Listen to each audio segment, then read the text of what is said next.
Wrestling fans, Saturday night, May the 8th, MWF Studios gets extreme as ECW legend New Jack joins us for the very first time, taping episodes of Wrestling Insiders along with taking part in a live cyber autograph signing open to fans around the world. For more information on joining the three-time ECW Tag Team Champion for Must-See TV, visit bostonwrestling.com and our social media platforms. Wrestling fans around the corner, around the world, I'm Dan Marty. And I'm Mr. USA WWE Hall of Famer Tony Atlas. The road to WrestleMania has begun. Wrestling fans are looking to add to their man caves. You got to see what we have in the eBay store. Check it out. The Undisputed Era kicked ass and took no prisoners in WWE NXT. Now you can own this limited edition collector's autographed art print personally signed by Adam Cole, Roderick Strong, Kyle O'Reilly, and Bobby Fish. Also signed by the original artist, Rob Schamberger, one of only 50 made direct from our friends at WWE. Help keep wrestling legends working. Get this awesome collectible for your collection now. Cheer! Why, hello! I would ask what was on your mind, but I already know. You want to know what has got my beard looking oh so majestic. And I'll tell you, it's sexy as hell beard care. Coconut oil, vitamin E oil, almond oil, both sweet and bitter, shea butter, it's all natural. Yes, JTG has actually come out with a high quality product. So support your boy by going to sahbeardcare.com and take one step closer to becoming sexy as hell. Cheer. Ooh, cheer. You know? Boston Wrestling Sports and the MWF explodes into a new year of unknown with professional wrestling content galore, and we need you to join our family. Every Tuesday night at 10 p.m. after we review the previous night's Monday Night Raw, it's Wrestling Insiders at your house with the unpredictable WWE Hall of Famer, Mr. USA Tony Atlas. Wednesday nights after WWE, NXT, and AEW at 10 p.m., you never know who's going to show up on Wrestling Insiders Special Edition. Every Thursday night at 10 p.m. after our NXT and Dynamite review, it's Marty Jannetty's No Holds Barred Sex, Drugs, and Rock and Roll journey through the 80s and 90s on Wrestling Insiders Party with Marty. Friday nights after the lights go down at the Thunderdome on SmackDown, it's John Cena Sr.'s Wrestling Insiders Fabulous Fridays. Plus, look for classic clips, bonus live episodes, pay-per-view watch-alongs, and more. If you want early, ad-free access to all of our Wrestling Insider talk shows, our acclaimed studio shoot interview DVD library, and to help keep wrestling legends working during the worst of times, for less than a cup of coffee at Starbucks, join our growing family at patreon.com/Boston Wrestling. Expect the unexpected in 2021. This is Mick Foley. This is Harley Race. This is Shelton Benjamin. This is Mr. Wonderful Paul Orndorff. This is the Monster Abyss. And this is Daniel Bryan. This is JBL, and you're watching the MWF. Be there, live.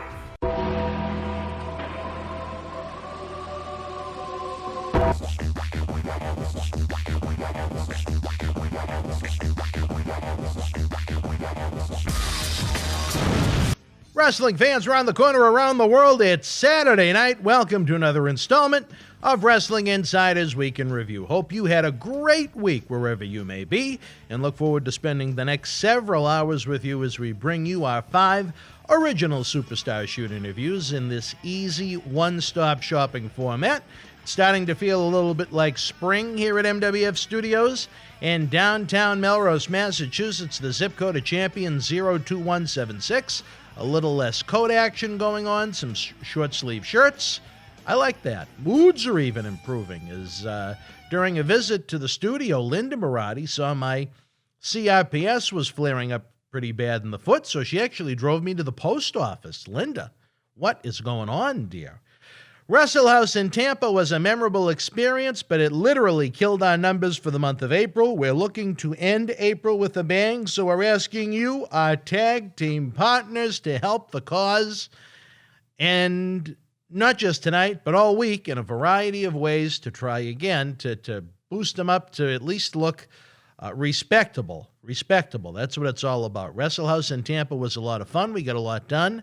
But we had to neglect certain things back here at the OK Corral. As always, if you enjoy the content, please hit the thumbs up button. Hit the thumbs up button. And subscribe to the YouTube channel. It's absolutely free. If you click the little notification bell, you'll always be updated when new episodes premiere. And that happens here on Boston Wrestling MWF. Not 1, not 2, not 3, not 4, not 5, not 6, but 7 days a week. God may have taken a day off, but Dan Marotti will not. I want to bring you great new original content 7 days per week. I believe we have multiple videos 7 days a week. So again, I really have lost my mind as I continue this mission to bring you guys the best content possible as we await our return to live in-ring wrestling to go along with it. Then I'll really be stressed. As we continue our mission to keep wrestling legends working, you know we need more eyeballs on our content to make it happen. There are millions of professional wrestling fans that don't know we exist. Current wrestling fans, lapsed wrestling fans that gave up on sports entertainment after the 80s and 90s. Well, you know what? Let's get them involved with these talk shows because I think they're going to love them. Let's share the link to this and all of our interviews near and far on Facebook, Twitter, Reddit, Facebook wrestling groups, wrestling websites, anywhere a wrestling fan may read about it.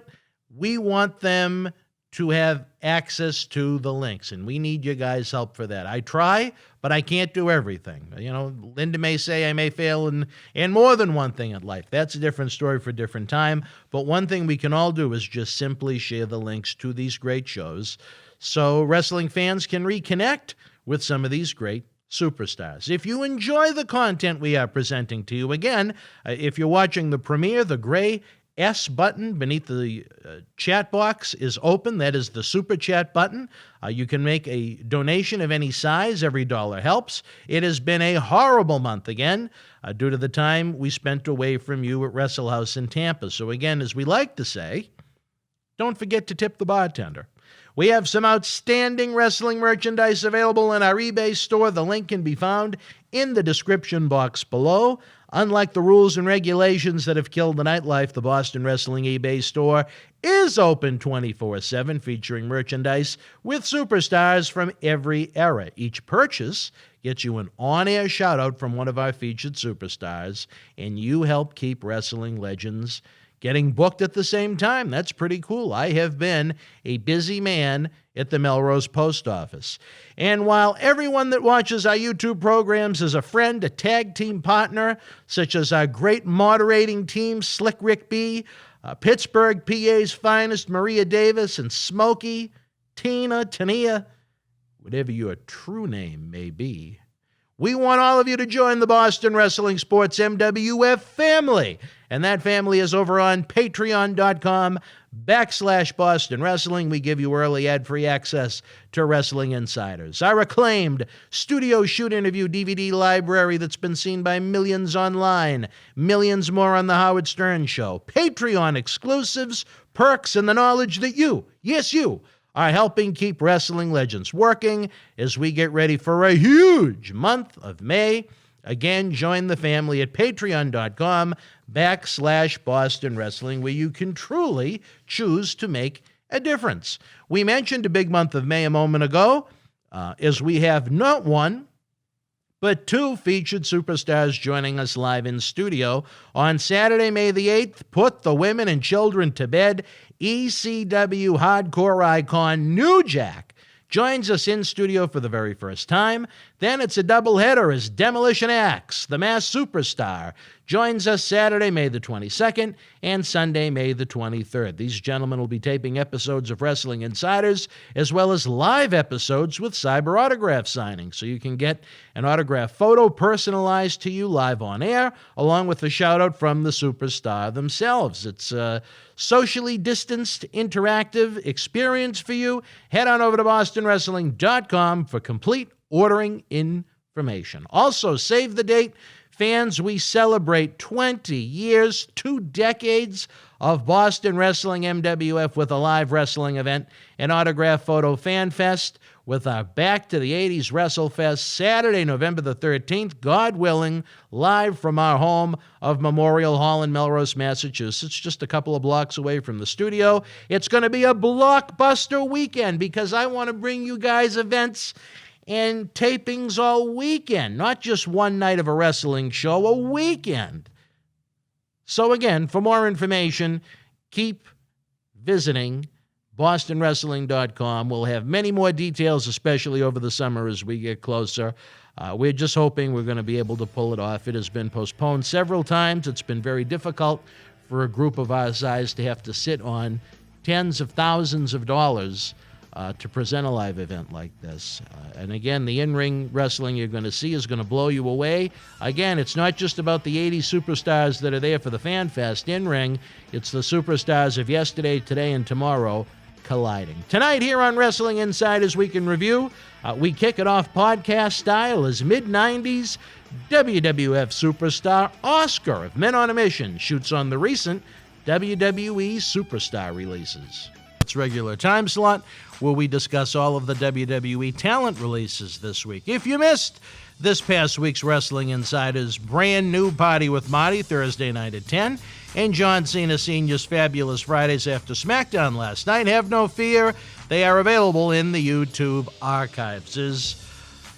We were production machines at WrestleHouse in Tampa. We presented you a series of supersized marathons where a lot of new fans checked us out for the first time, and veteran fans of Boston wrestling sports caught up on some older episodes. Things were up in the air in certain regards before we even left for Florida, with everything happening with Tony.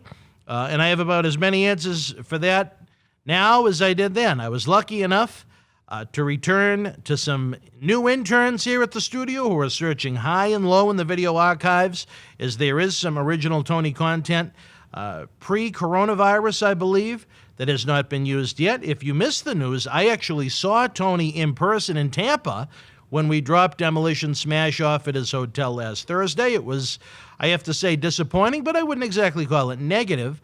For the time being, we might go with some classic Tony episodes on Tuesday nights for you to enjoy, while we see if there is any way we can repair the relationship or continue the search for a new co-host on Tuesday night. After all the great guests with us in Tampa, there is certainly no shortage of options. Also, beginning this coming week, we have another program schedule change, starting with this coming week's Raw review on Tuesday. Our Raw, NXT, AEW, and SmackDown review programs will all start at 7 p.m., so they all start at the same time. Makes no sense to premiere these shows in the middle of other companies' first-run wrestling programs. We'll then promote them during that night's original 10 p.m. talk show to replay at 11. Along with everything else we're doing, we're also working on 2 new programs for your wrestling enjoyment, one based on the future superstars of professional wrestling, the other podcast style with an old friend. Don't forget, we'll be back with Impact Wrestling's live pay-per-view watch-along as Impact Wrestling champion Rich Swann goes one-on-one with AEW Kenny Omega Sunday, April the 25th. Then we kick off the first Sunday in May, reliving ECW's first pay-per-view ever, Barely Legal, from April 1997. Perfectly fitting, as even though this man was unable to join us at WrestleHouse, ECW legend New Jack will be with us live in studio Saturday, May the 8th, taping episodes of Wrestling Insiders, along with the Cyber Autograph episode and a live show to go along with it. Our travels to Tampa really hurt the YouTube numbers so far this month, so please, folks, if you could, hit that thumbs up button. Subscribe to the YouTube channel for free. If you click the little notification bell, it updates you on our premieres. Share our links across Facebook, Twitter, Reddit, Facebook wrestling groups, wrestling websites. Let's get new eyeballs on all of our hard work. As noted, the nightlife is hurting due to Corona, but the Boston Wrestling eBay store is open 24/7. You can check out the link to our eBay store in the description box below. And don't be a fan. Don't be a friend. Join the Boston Wrestling MWF family over on Patreon, where you get the early ad-free access to Wrestling Insiders, our acclaimed studio shoot interview DVD library that has been seen by millions online and millions around the world on The Howard Stern Show, Patreon exclusive videos and news, perks, plus the knowledge that you, yes you, are helping keep wrestling legends working over at patreon.com/Boston Wrestling. With that said, here's the man that almost blew the roof off of Madison Square Garden at WrestleMania 10, Men on a Mission's Oscar. All right, wrestling fans, here he is, the man on a mission himself, Oscar. What is the name of this fine program again, for those that may have forgotten? Monday Night Mission with Oscar and Marty. Monday Night Mission with Oscar and Marty. Here we go, folks. We just had a late night, almost 2-hour endeavor on Saturday night where we reviewed WrestleMania 37. It is in the archives if you missed it. But tonight, Oscar, as we're almost live, we're cutting it so close with your travels today. You wanted to discuss some of the WWE releases that took place. That's almost a tradition in the company, usually a couple of weeks after WrestleMania. But this year, it almost felt like a couple of hours after WrestleMania concluded. I know you were in such a so eager to speak about this. You're joining us from Las Vegas, virtually off of getting off the airplane. Yep, I've just got in the airplane. I just got off the airplane, comfortably in my suite. But I will tell y'all this: fortune smiles on the pretty. I stopped by the crap table, and this is no lie. Stopped by and paid for my whole trip. Really? Yep. 6 figures? No, it wasn't 6 figures. It didn't have to be. All right, maybe 5. It's quite enough. I'll put it like that. Well, you're looking at a happy camper. You're in a good mood. Yep. Well, from what I understand, you're out there to meet with some investors about a gentleman's club for Dr. David Reese that they wanted to name Reese's Pieces. Is that true? I am out here to relax. What about? Not think about. You're not thinking about Reese's Pieces. I'm not thinking about Reese's Pieces. Dan's fair deal, Dan. Nothing the hell else y'all got going on. There's no pieces here, but David Reese is a man that's got more than the candy company himself, from what I understand, out in Vegas and San Diego and many other hot spots through not only the country, through the world. Yeah, that's the man. Reese's Pieces. All right, well, Oscar, let's talk about the topic at hand. Many releases coming from with WWE. One that took place before WrestleMania that just, I have to say, Oscar, as someone that enjoys professional wrestling, as someone that has worked in professional wrestling, as someone that is a WWE stockholder, literally disgusted me, was Andrade departing the company. A man that wanted out. He had asked out. WWE let him out. For them not to be able to come to some sort of understanding when you have a guy that has the potential to be a main event talent for years to come. I believe he's only 31 years old. He's been involved in a long-term relationship with Charlotte Flair for some time. How do you let this relationship fall apart, Oscar? I don't understand. Well, he wanted, okay, one thing he wanted to go, but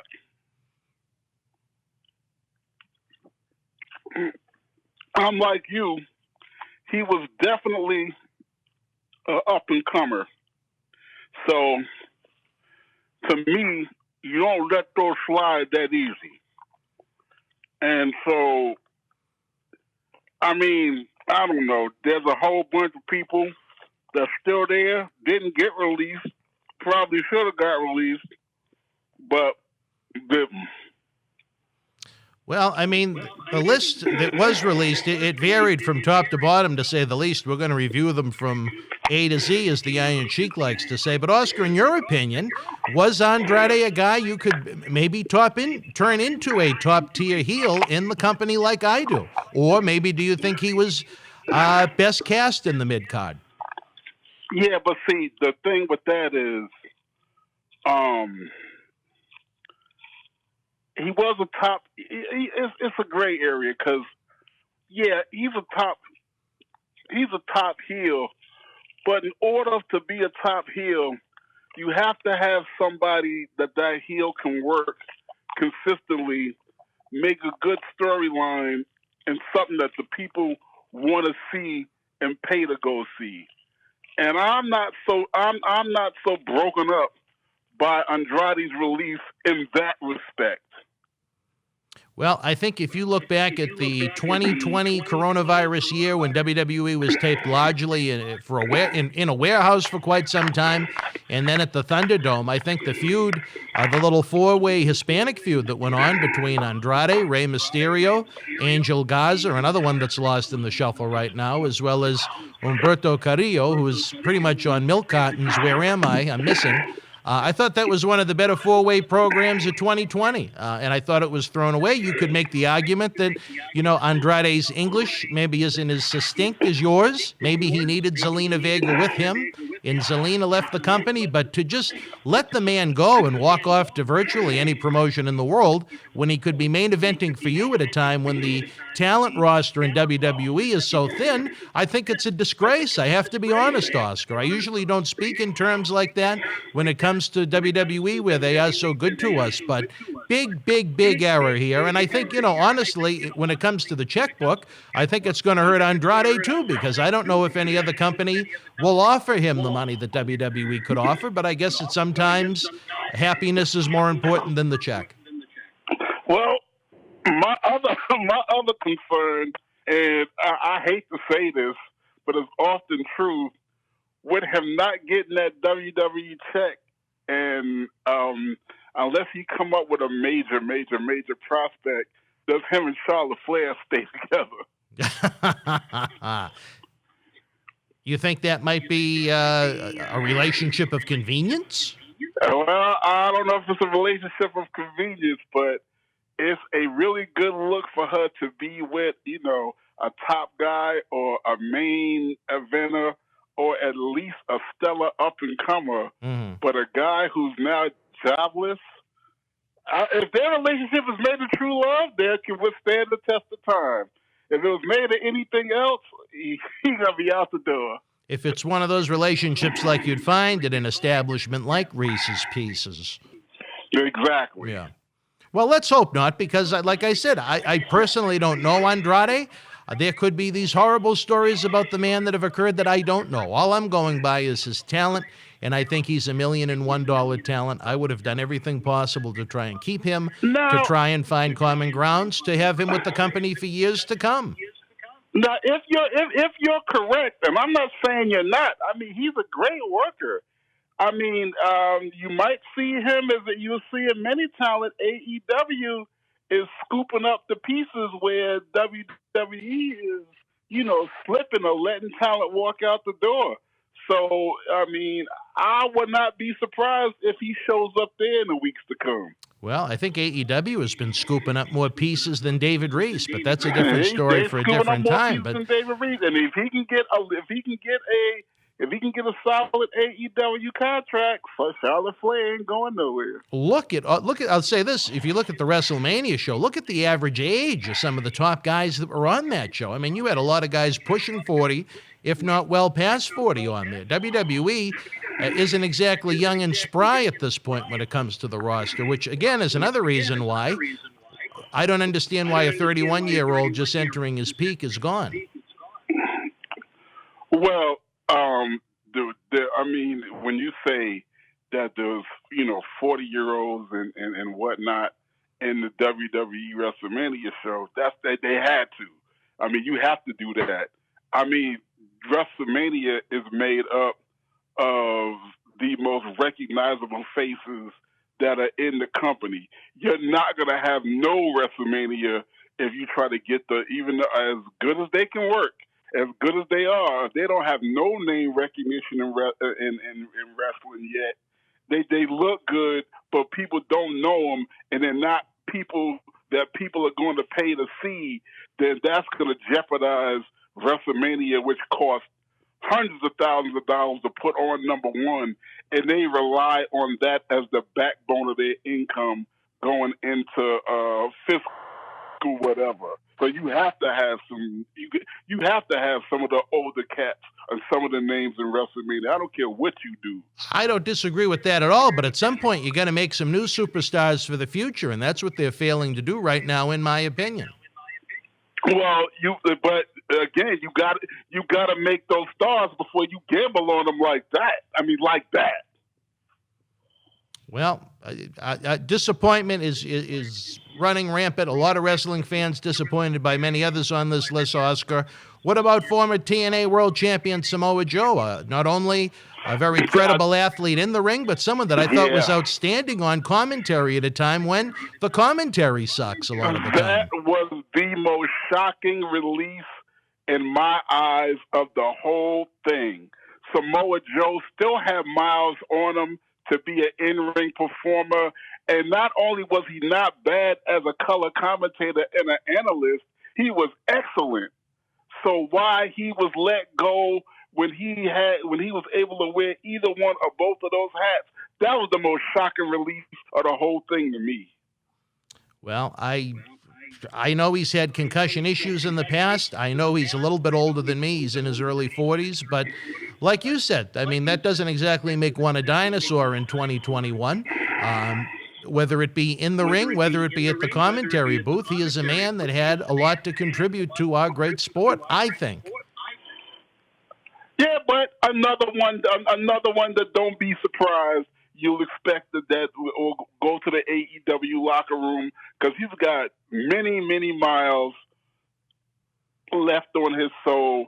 And if he's not going to go be at WWE, he's best going to be used somewhere else.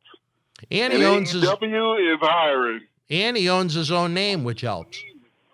Hey, that makes it even better. Right. Well, I'll say this. Well, I'll ask you, in your role as the VP here in Boston Wrestling MWF, would you welcome Samoa Joe and Andrade if the deal was right? Oh, I would definitely welcome it. But like you said, the deal was right. The deal was right, exactly. Don't come in here asking for something I ain't got. I ain't turning my ass out to give you. Okay, you're gonna have to be reasonable and you let the character bill bring us in some money, and then we can talk negotiation. But yeah, come in. Let's see what you can do for us. I give you a shot. You can prove it. You paid your dues. Why not? All right. What about former WWE Women's Tag Team Champions that were split up for no reason? They announced it before a commercial break on Raw to show how much thought they put into it, and then they went off to Never Never Land. One appeared on WrestleMania, the other did not. Billie Kay and Peyton Royce, the Iconics. I'm not surprised about that at all. I never saw what they contributed to the show ever since I started watching them. I never got it. So the fact that they got released, I'm like, I'm not shocked at all. I mean, I'll put it like this. They got released 1 year later than they should have got. You think they should have gone last year? They should have been going a long time ago. Well, you know what? I don't know either one of these ladies personally. They could be lovely human beings, but as far as their contributions to a professional wrestling program go, there was absolutely none. I never understood the characters. It almost seemed like they were trying to play roles of character actors at an amusement park. I mean, terrible. It's like, I mean, how many pretty faces can you have? I mean, They were just there. I mean, there was nothing special about them. See, this is what I talk about, and I hate to bore you to death with it. In a seminar, I talk about character. You got to be somebody. You have to create something memorable or something the fans want to see. Yesterday, I watched a very good program on A&E. Did you watch the Stone Cold Steve Austin biography yesterday? Unfortunately, I was here until about 10, Oscar. I missed it. I mean, it was excellent about how he started out and his rise to be Stone Cold Steve Austin, but he showed that in order for him to even stay at the company, to not be fired by Vince or looked at as a joke, He had to create a character. He had to create something that fans could be like, oh, wow, look at this guy. And he practically did it on his own. And that's why he's one of the most famous wrestlers ever in the world. But it didn't happen overnight. No. It didn't happen by the second of a thought. It had to be developed. He had to pay his dues. He had to, really put some thought in it. And his wife was the one that came up with the name Stone Cold. He admitted. And then from there on, look at him now. Off to the moon, baby. Stone Cold's going to make money in wrestling the rest of his life. I don't think the same will be said for the Iconics. No. They're iconically gone. They're iconically gone. Peyton Royce is in, I'm not sure if she's married to or in a relationship with Sean Spears, the former Ty Dillinger of WWE, now of AEW. But, you know, we wish them well. We hope they find employment. The one thing that the women have going for them, where there is such a lack of women wrestlers in general right now, for those that have had a platform on national television to work, I think most of them will do all right when it comes to finding a landing spot. Yeah, I mean, I don't doubt it. I mean, you know, right now they were in the company long enough and got a following and have enough TV cred to where they can make a lot of money, you know, the way a lot of us do, you know, signings, conventions. And hey, AEW or somebody else might even pick them up because they have that, you know, they got that fresh off TV stamp on them right now to see what it is they can do. So they'll be all right. Do you think it makes a company like AEW or Ring of Honor or Impact look a little bit desperate if they're willing to sign anyone and everyone that's fresh off of WWE TV, almost appearing as if they're signing WWE rejects, so to speak? Well, if they just sign them to be signing them, yeah. But if they sign them with a plan, then no. If they sign them with a plan, that makes them smart business people. I think that's the problem TNA ran into about 10 years ago. They were willing to sign just about anyone that ever had that WWE, you know, new car smell on them, so to speak. And the same could have been said for WCW during the Monday Night Wars. Anyone that left WWF, they would gobble them up in some cases to ridiculous amounts of money. Well, they would gobble them up. They wouldn't gobble them up with a plan. They wouldn't gobble them up. They would gobble them up for one reason and one reason only. Just to shove it in Vince's face. Yeah, that's how petty that situation was. And it didn't work out too good for him in the end, did it? No. In the end, let me tell you something about life. The house always wins, and the house, when it comes down to wrestling, has been proven for the past 100 years has been Vince McMahon. He's not going to lose. Well, let's continue on down the list, Oscar. I know, like I said, we're cutting it close to almost being live tonight. What about former WWE Women's Champion Mickie James? Someone a little long in the tooth, a couple of years older than me, but, you know, injury-prone, perhaps you could say, during this run, but an athletic woman when she was healthy. It's not a bad thing because, you know, Mickie James has had multiple runs. So it won't be surprising if before it's all over for Mickie James that she has another run, another one that AEW might even scoop up because even though she's up in age, she has multiple runs, and when she gets in the ring, she still has chops. She still has in-ring talent. She still can be a leader in the locker room. She has a lot of experience, and I've never heard nothing bad, nothing bad about her. So, so I'm saying that to say that I have no doubt that if anybody of this whole roster of let-goes is going to land on their feet and be okay, it's going to be Mickie James. Really? Out of everybody on that list, you think Mickie James is going to wind out the best, huh? Mickie James is going to be all right. Because look at it. Mickie James has been released. Mickie James came back. Mickie James been released. Mickie James came back.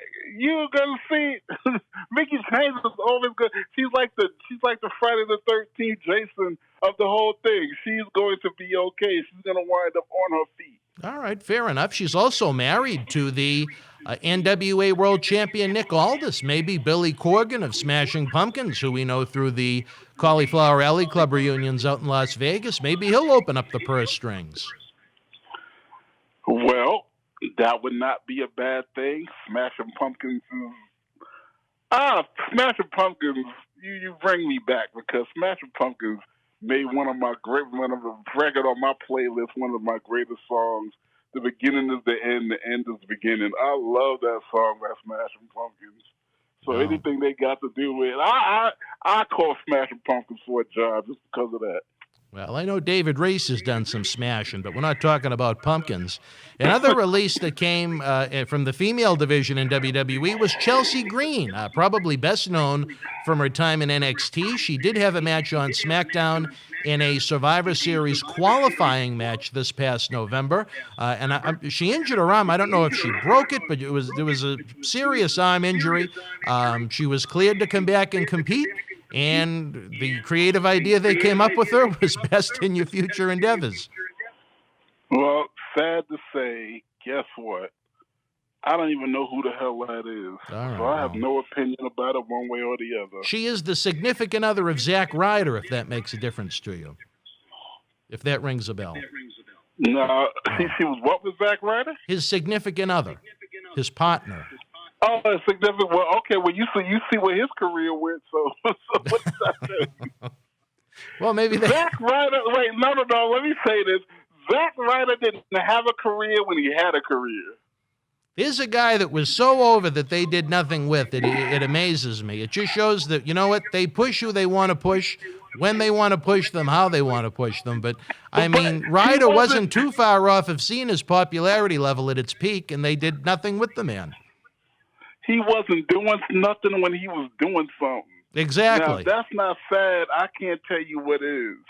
Well, at least Ryder has the potential now to call his own shots. He's done some work in Impact Wrestling. He's done some work in AEW. He has a great podcast that's become very popular across the internet. So it looks like Zack Ryder, as time goes on, is going to do well for himself. Fans, as we hit the halfway point through this list right now, we want to take a brief time out, hear from some of our great friends. We'll be back with Oscar as, what is it called again, brother? You say it much better than I do. Monday Night Mission with Oscar and Marty. Monday Night Mission with Oscar and Marty. We'll be back after this brief timeout. Wrestling fans around the corner, around the world, I'm Dan Marty. And I'm John Cena Sr. Johnny, the momentum here in Boston wrestling continues as we continue to build and build and build. The fans want to know, how do we help? We subscribe to the Patreon, but we see all the great merchandise on that set. Coronavirus may have killed the nightlife, especially for someone like Marty, but our acclaimed eBay store is open 24/7 around the world. Wow. Check it out. Arguably the greatest professional wrestler of all time. Get this limited edition collector's autograph print personally signed by two-time WWE Hall of Famer Nature Boy Ric Flair, inscribed 16 times for each of his recognized World Championship reigns. One of only 50 made direct from our friends at WWE. Also signed by original artist Rob Schamberger. Help keep wrestling legends working. Get this awesome Ric Flair collectible for your wrestling collection now. All right, Oscar, welcome back to the Monday Night Mission with Oscar and Marty. I'm feeling the name, baby. I'm finally starting to remember it as I get over my hangover leading into WrestleMania and the even more grueling experience that it was down in Tampa, but we still have many more releases to go through as WWE was swinging Before we continue. Whoa, wait, what? Let me tell you a side note that you will find really, really interesting. You've already ran into one of Reese's Pieces. No, I didn't run into Reese's Pieces. I ran into something worse. Worse? I'm at the Rio Hotel in Vegas, which is directly across the street from the Gold Coast. The Palms. Our favorite point for Cauliflower Alley, right? Yes. It is 2:43 Pacific time in the afternoon. Mm-hmm. No restaurant here is open. In the casino? In in the casino. What about the food court?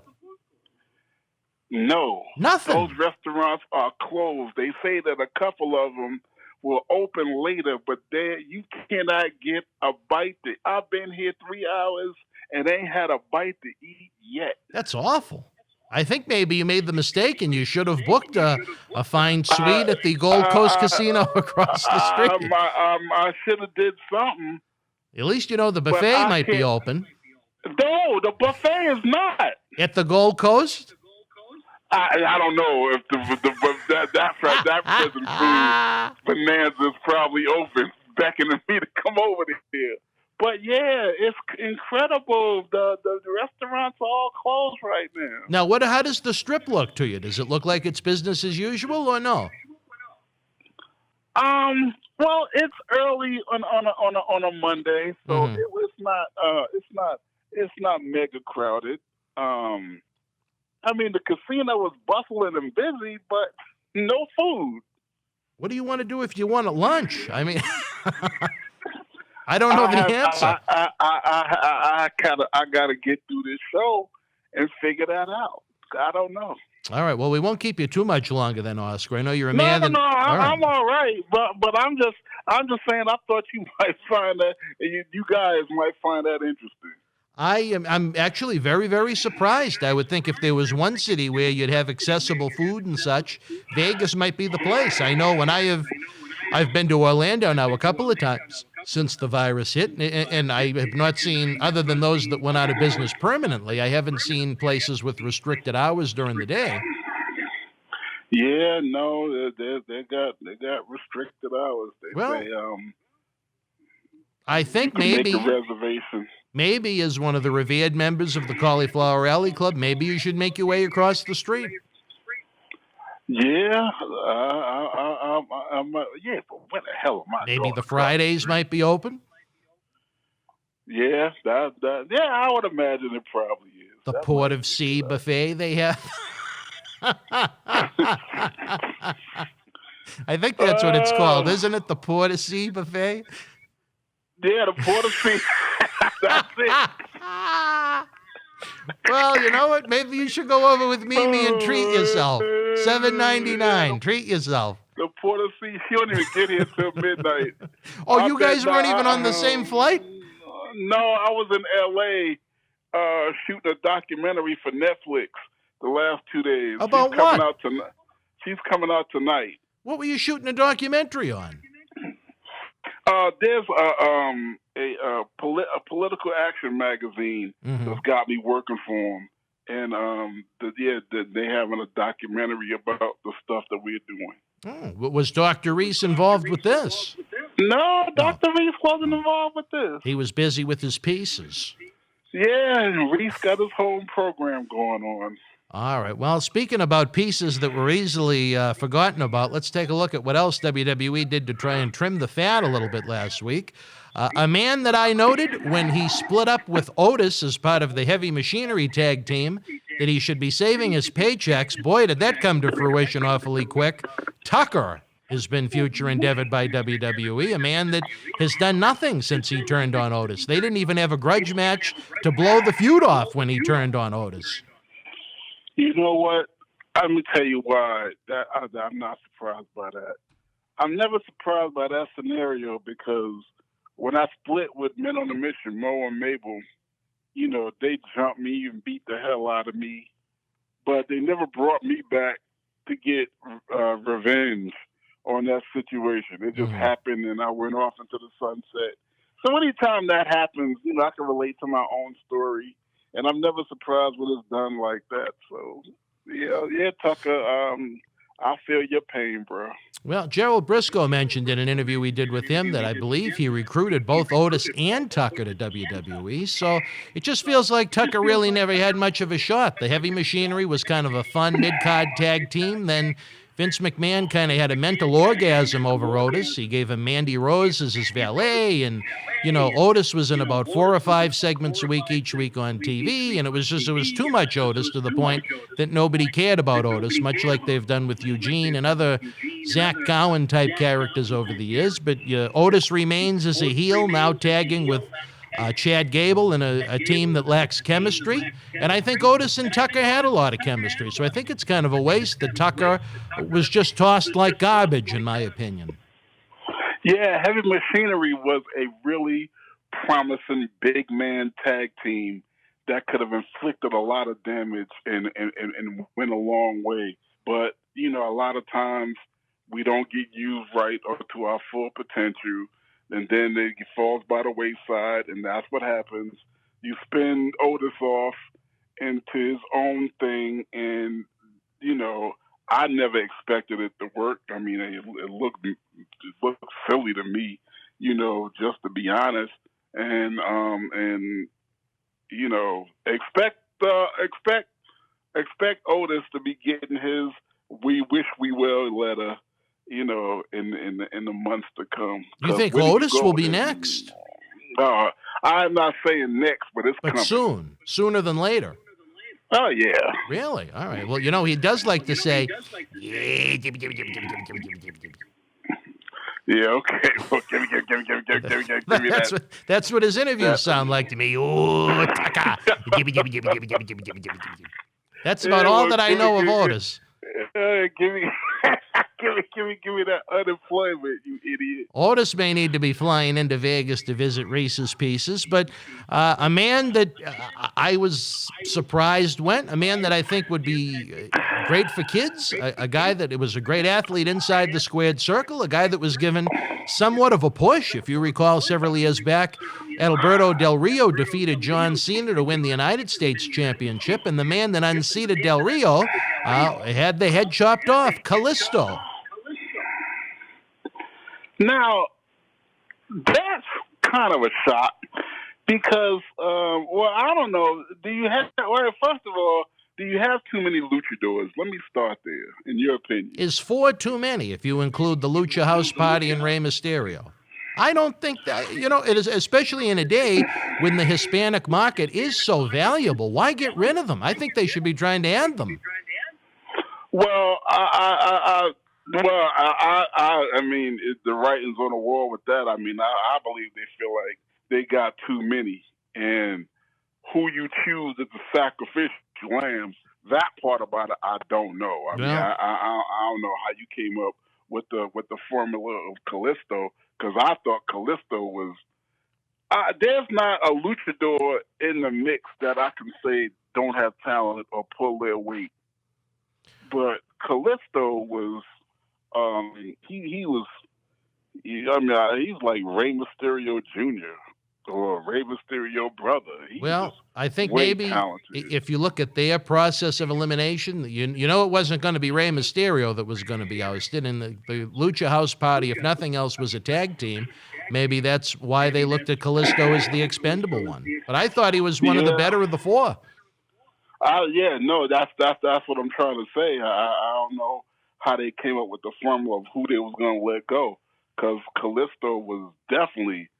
I put it like this: I choose Kalisto, and let's go out of the luchas for a minute. I choose Kalisto over a whole bunch of other people they got dead now. Yeah, well, I'll ask you this again. If the deal was right, the timing was right, would you welcome Kalisto to Boston Wrestling in the MWL? I welcome Kalisto in a heartbeat. All right. Well, let's continue down the list. A man that I believe was on the Rob Gronkowski Friends and Family plan, Mojo Raleigh, was released from WWE.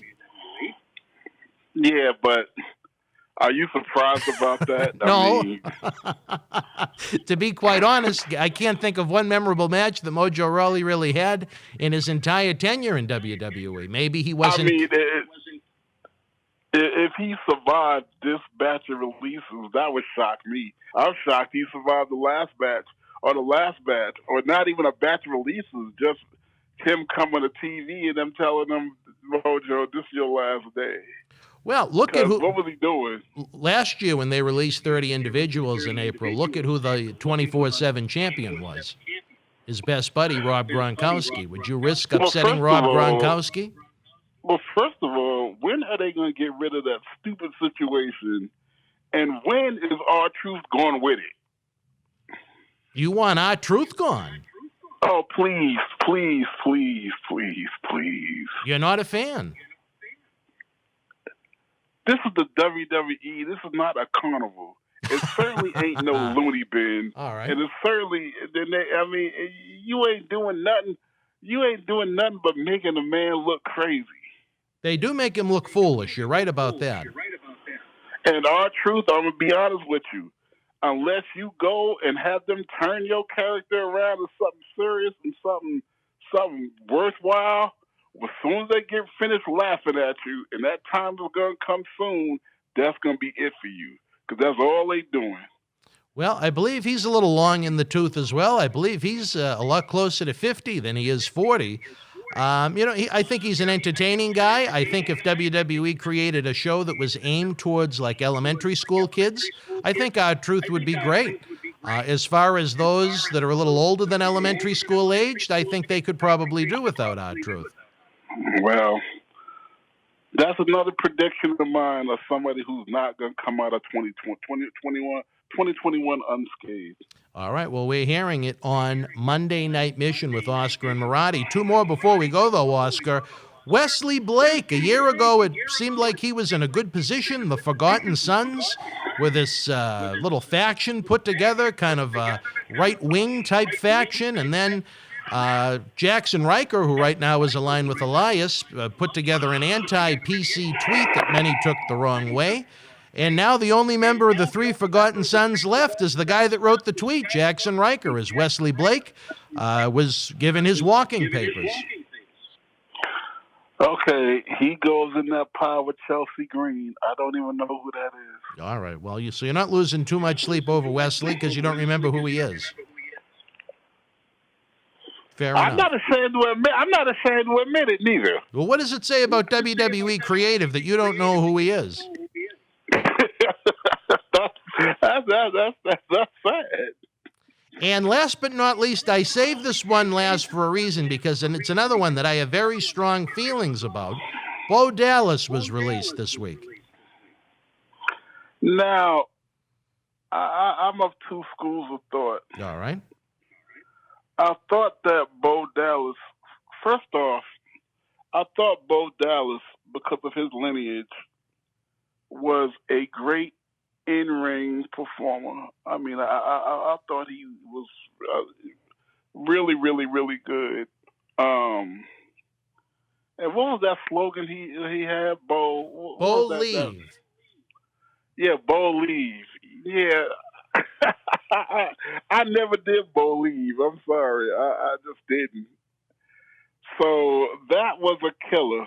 But my good friend Mike Rotunda, that is his son, what they should have did, in my opinion, what would have worked, they should have had him as a younger brother to the Fiend Bray Wyatt in some kind of way. If they could have made that happen, then he would have had a real bright future. They didn't do that. I didn't believe, and I don't know if anybody in the WWE universe, I mean, you had some people did, I guess they had to.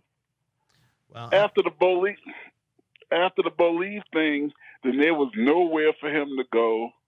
You didn't make him the Fiend Jr., so I mean, it's not a matter of who can just get in the ring and wrestle. You got to have programs to put people in. Right.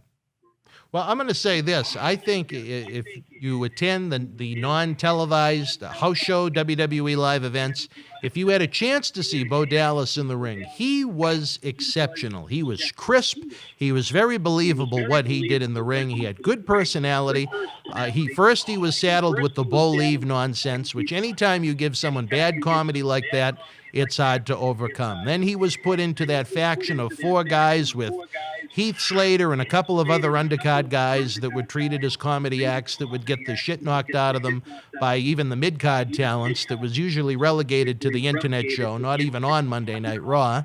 Then they came up with the incarnation of him and the son of the late, great Mr. Perfect, Curtis Axel. They put them together as the B-Team. B-Team, go, go, go, and they were kind of the Mrs. Flunkies, and they did have a tag team title run somewhere in there, but certainly not the best way to utilize the man's talents. At that point, I think maybe Curtis Axel might have become injured at one point, and they just decided to do nothing with Bo. And my God, it's been a couple of years now. And just very, very sad. The grandson of the late, great Blackjack Mulligan, the son of Mike Rotundo, the nephew of Barry Windham, the brother of Bray Wyatt. And, a guy, again, I don't even know if he's 30 or probably very early 30s, if that, never really given an opportunity to show what he can do in a company that has so many boring, repetitive matches, boring, repetitive interviews, feeling like you see the same guys 3-4 times a week. Why not try and give a chance to people that have never had the opportunity on that platform? I think it's a mistake. Your opinion?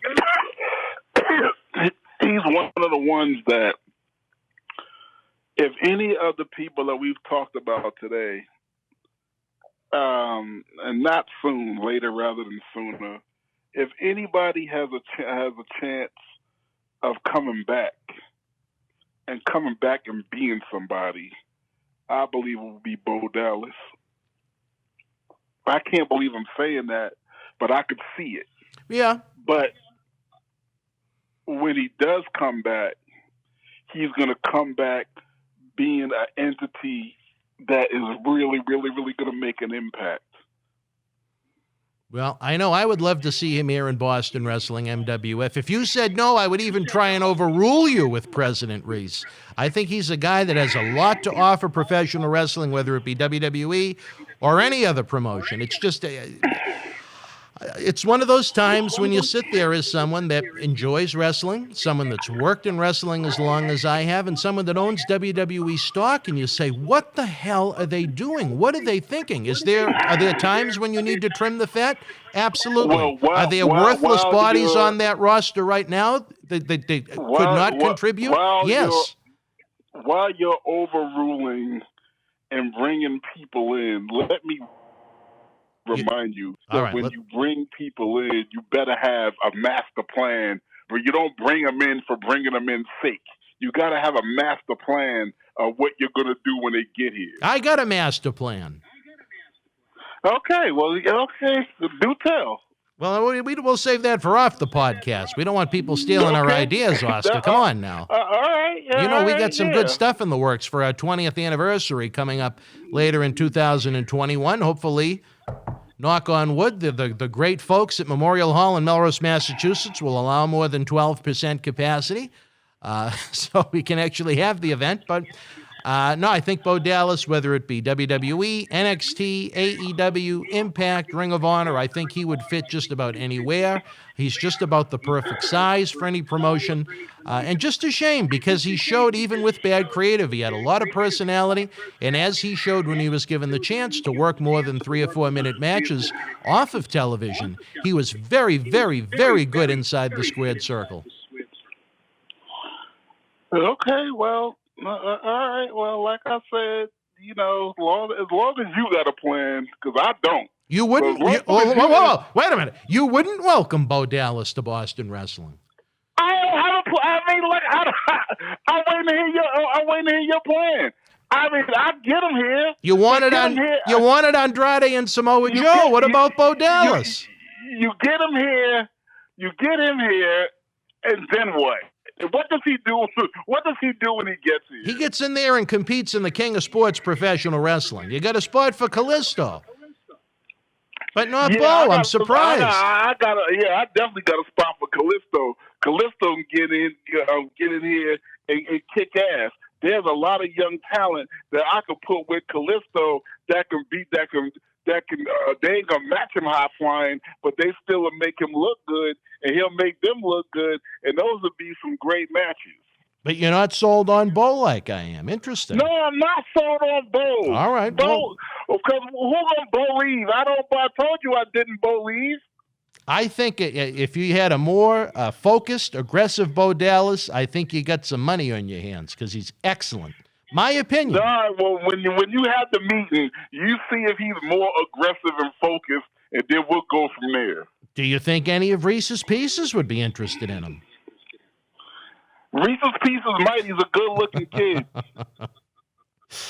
Oh, Oscar, I tell you, we have a lot of fun on these shows. Well, you know what? We agreed on some of these releases. We disagreed. I kind of wanted to put this off to the last minute like we really are tonight, as it's almost 6 by the time we're taping this right now, and I've got to edit it to get it online for 7. But I had heard through the grapevine that these releases were coming on one of our talk shows. I don't remember who it was with. I alluded to the fact, I think it might have been before Christmas I first heard about this, and I believe there's going to be more to come on the NXT side. Before we go, any advice you could offer to some human beings right now who are probably hurting that, the job they wanted their whole lives has been at least temporarily taken from them from the company they wanted to be in? Yeah, I definitely can give them some advice. Don't be down on yourself by it. Look at the fact that you were there as a blessing, and every way you can, use that experience to your advantage. Use it to build. Don't go in no corner and cry because they don't want you no more. You were there. You got the history. You've done something that millions of people who want to get into this business cannot do or have not done. Use it.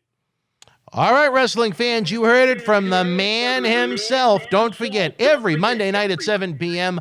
before Monday Night Raw goes live on the USA Network, it is the Monday Night Mission with Oscar and Marty, where Men on a Mission's Oscar choose the fat on the latest in the world of professional wrestling with yours truly. Granted, let's hope he gets back from Las Vegas in one piece, and we'll be back next Monday with a brand new episode, 7 p.m. Eastern. If you could, fans, don't forget, give the show a big thumbs up, subscribe to the YouTube channel, it's absolutely free, and share the link across social media, Facebook, Twitter, Reddit, Facebook wrestling groups, wrestling websites. Let them know what we have going on here in Boston Wrestling, along with all of our great talk shows. Wrestling fans around the corner, around the world, I'm Dan Marty. MJ in the house. Future WWE Hall of Famer, mind you. Let me tell you this. I'm not in there yet? No, not yet. Okay. But you will be. I will. You know Sean wants to be the first three-timer. Three-timer, yeah. yeah. There you go. Let me tell you, you enjoy the in-studio shoot interviews 4 times a week. It isn't cheap to put these productions together, folks. We need your No, help. because they got to pay me. Coronavirus has killed the nightlife in a lot of ways. We are night owls, Marty and I, but that's a different story for a different time. One way you can help is to check out the great merchandise we have in the Boston Wrestling eBay store. It is perfect for any wrestling man cave or any collection. That's right. Check it out. Support Wrestling Insiders and keep wrestling legends working on eBay. At Survivor Series, it was champion versus champion as WWE champion Drew McIntyre battled Universal champion Roman Reigns with Paul Heyman. Get this 11x14 poster autographed by all 3 men. Limited edition, number 42 of only 50, with authentication hologram on the back of the poster itself. Comes with a mystery autographed 8x10 photo and an on-air shout-out from WWE Hall of Famer Mr. USA Tony Atlas on Wrestling Insiders at your house. Get it now. It was hard to pry Oscar away from the craps table in Vegas. You can join Oscar for new episodes every Monday night at 7 p.m. before Monday Night Raw. Again, if you're enjoying this show, fans, please give us a big thumbs up, subscribe to the channel, share the link across social media so fans know what we have going on tonight. Up next, we're going a little retro. There's still a lot of unknown going on with yesterday's birthday boy, the Hall of Famer, Mr. USA Tony Atlas. Until we sort out all of that, we're going to bring you some of Tony's classic episodes from over the years, beginning with the debut edition, Episode 1, a supersized studio shoot interview, where Tony shoots on Andre the Giant, the fabulous Moola in her scandals, Mark Henry, Rocky Johnson, a young Rock, Dwayne Johnson, and more. Enjoy.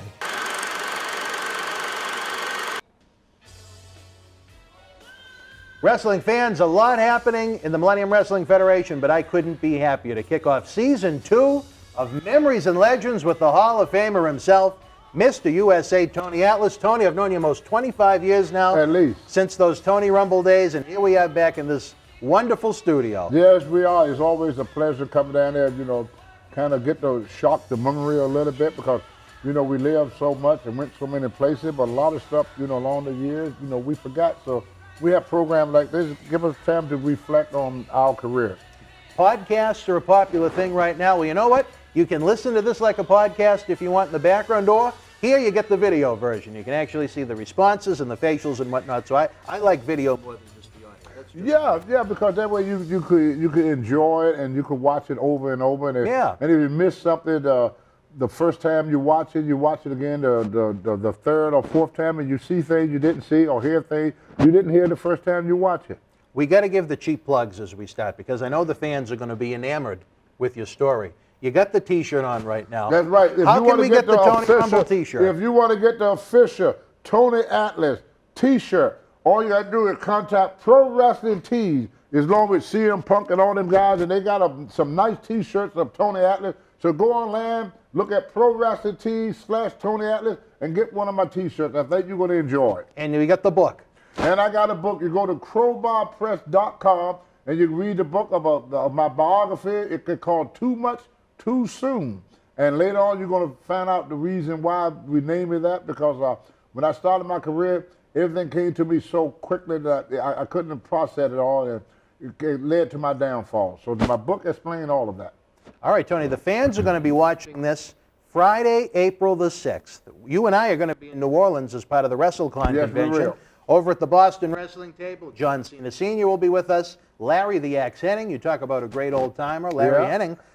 Cowboy Bob Orton, the Hall of Famer, and Hardcore Holly. I know, Tony, you're going to be with another vendor, so come on out and meet you. Yeah, y'all, it's a great WrestleMania weekend. You know, it's good that we have other events going on other than the Hall of Fame and WrestleMania, because everybody can't fit into the stadium at WrestleMania. Everybody can't fit into the arena at the Hall of Fame. But everybody can enjoy WrestleMania together, because we got other events that goes around WrestleMania, Fanfest and everything. So it's going to be an enjoyable weekend. And where else? No place out there. New Orleans, the party town, baby. You got it, baby. Oysters and beer. Now, you know what John Cena Sr. said to me? He said when he walks down Bourbon Street, they don't throw beads at him, they throw panties at him. Oh, my goodness. Can you believe that? Oh, they throw oysters and beer at me. All right, and Tony, gumbo. When your light went off. Don't worry about that, Tony. You just do your thing. I just talk and don't worry about the light. The camera will find you. The camera's all over the place right now. When the fans have access to this video, Tony, we're just going to be hours away from the 2018 WWE Hall of Fame ceremony. You yourself was inducted back in 2006 in Chicago. In this episode of Memories and Legends, what I want to do is, Tony, you've got the experience. You've been on the road. You worked with so many of these great legends and superstars. Some suspect, a lot of people have their thoughts on different Hall of Famers that have been inducted. But when you're with us, what I want to do is almost what they call the name game. We'll talk about 4 different Hall of Famers that are in the news right now that you worked with. Okay. You've got memories and stories. Let's start off with a man who's got a tremendous biography, a video that's coming to HBO this Tuesday night, the 8th wonder of the world, Andre the Giant. Right. You worked with Andre. I know that for sure. You tagged with Andre. Your memories of the big man. Well, Andre the Giant was the most phenomenal individual I ever saw in my life. I mean, I seen the Big Show. I saw the Great Khali. I saw a lot of big guys, but I never in my life seen anything like Andre the Giant. Andre is the type of guy you could walk into a restaurant with him, and if Andre eat, everybody eat. And when Andre paid for his meal, he paid for everybody's meal in that restaurant. He was generous. He'd go to a bar, very generous man. He'd go to the bar, and he would just pay for everybody beer or alcohol, whatever you drink. Andre pick up the tab for everybody. Andre was the type of guy, he wasn't very sociable with people. He liked me a lot because I used to always tell Andre I got bigger arms. So if you told Andre you got something bigger than him, it made him like you, because Andre always wanted to fit in. If you talk about his size, oh, Andre, you so big, I can't believe how big you are, he wouldn't want to be around you. Because to him, you're making him an outcast. You know, everybody want to be big like that, but when you're big like that, all you think about is fitting in. If you're a midget, you always think about fitting in. So to talk about a midget's size, how small he is or how short he is, to call a midget shorty or runt or anything, he don't like that, because you're alienating him from society. Well, it's the same thing with janks. Andre didn't like to be looked at as being a jank among the boys. For the fans to call him a jank was okay, because they paid to see the jank. But among the boys, he always wanted to just be a regular guy, which was amazing.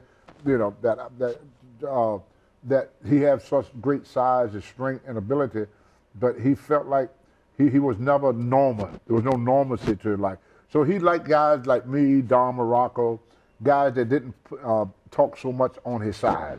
And a midget would like you if you don't mention his size too. Really? Same thing, yeah. Midgets don't want to hear you. They know they're short. They don't want you to keep telling them. Well, I tell you, Andre certainly was one of the great attractions in professional wrestling history. Our good friend Paul Bearer and I once debated who was the greater special attraction, Andre or The Undertaker. That's a debate that we could have in another time. Andre. You think Andre over The Undertaker? Well, here's the difference between Andre and Undertaker. They had a thing during the time of Andre they called territories. Mm-hmm. So you could wrestle in New York and nobody knew you in Virginia. Right. You could wrestle in Japan and nobody knew you in Puerto Rico. Now, when The Undertaker came along, he could wrestle in one place and be seen in all these other places. Where Andre had to go to these places to be known. Each territory and be new. He had to go there to be known. So more people that saw Andre up close and in person than they seen of The Undertaker. You see The Undertaker on television, but you never, it's very rare that anybody get up close to Undertaker. With Andre, you can come up and shake his hand. How many people in the whole year of Undertaker have shook Undertaker's hand or took a picture with Undertaker? There's very, very few people that have came in physical contact with the Undertaker or John Cena. It started during the Hulk Hogan era when Vince started to separate the wrestlers from the fans. When Andre came out of the dressing room and walked to his car, there may be 100, 200 people that would pat him on the back and would walk Andre to the car. When Undertaker come out the building, there's 100, 200 to 300 people on the other side of the fence that can't touch him. Right. You know? The guys were more accessible in that era. The guys, Andre was more acceptable, so people got more out of the Andre era than they did out of the Undertaker era, because what you did with Andre stayed with you for the rest of your life. I mean, you sat and have a beer with Andre. You shook Andre's hand. You took a picture with Andre. You pet Andre. You felt them. You got up close to him. So that stick with you. Then to see somebody that is 10 feet away from you waving at you. People see Taker on TV. They see him in the ring at arenas, but they never get up close and personal. And with Andre, you was able to get up close and personal. You mentioned the territory system. Andre, he was under contract with Vince McMahon Sr., but to keep him fresh, they would send Andre all over the globe to the different territories. They'd almost rent him out. They did that. Like Ric Flair done that. Like wrestling don't have a world champion no more. Right. There's no such thing as a world champion. When Harley Race or Ric Flair was world champion, they went to Japan to defend their belt. They went to Puerto Rico to defend their belt. They went to South America to defend their belt. They went to Canada to defend their title. They went to Europe to defend their title. They went to every territory and every organization. Now, a world champion, if he wrestled more than 10 people, it would be America.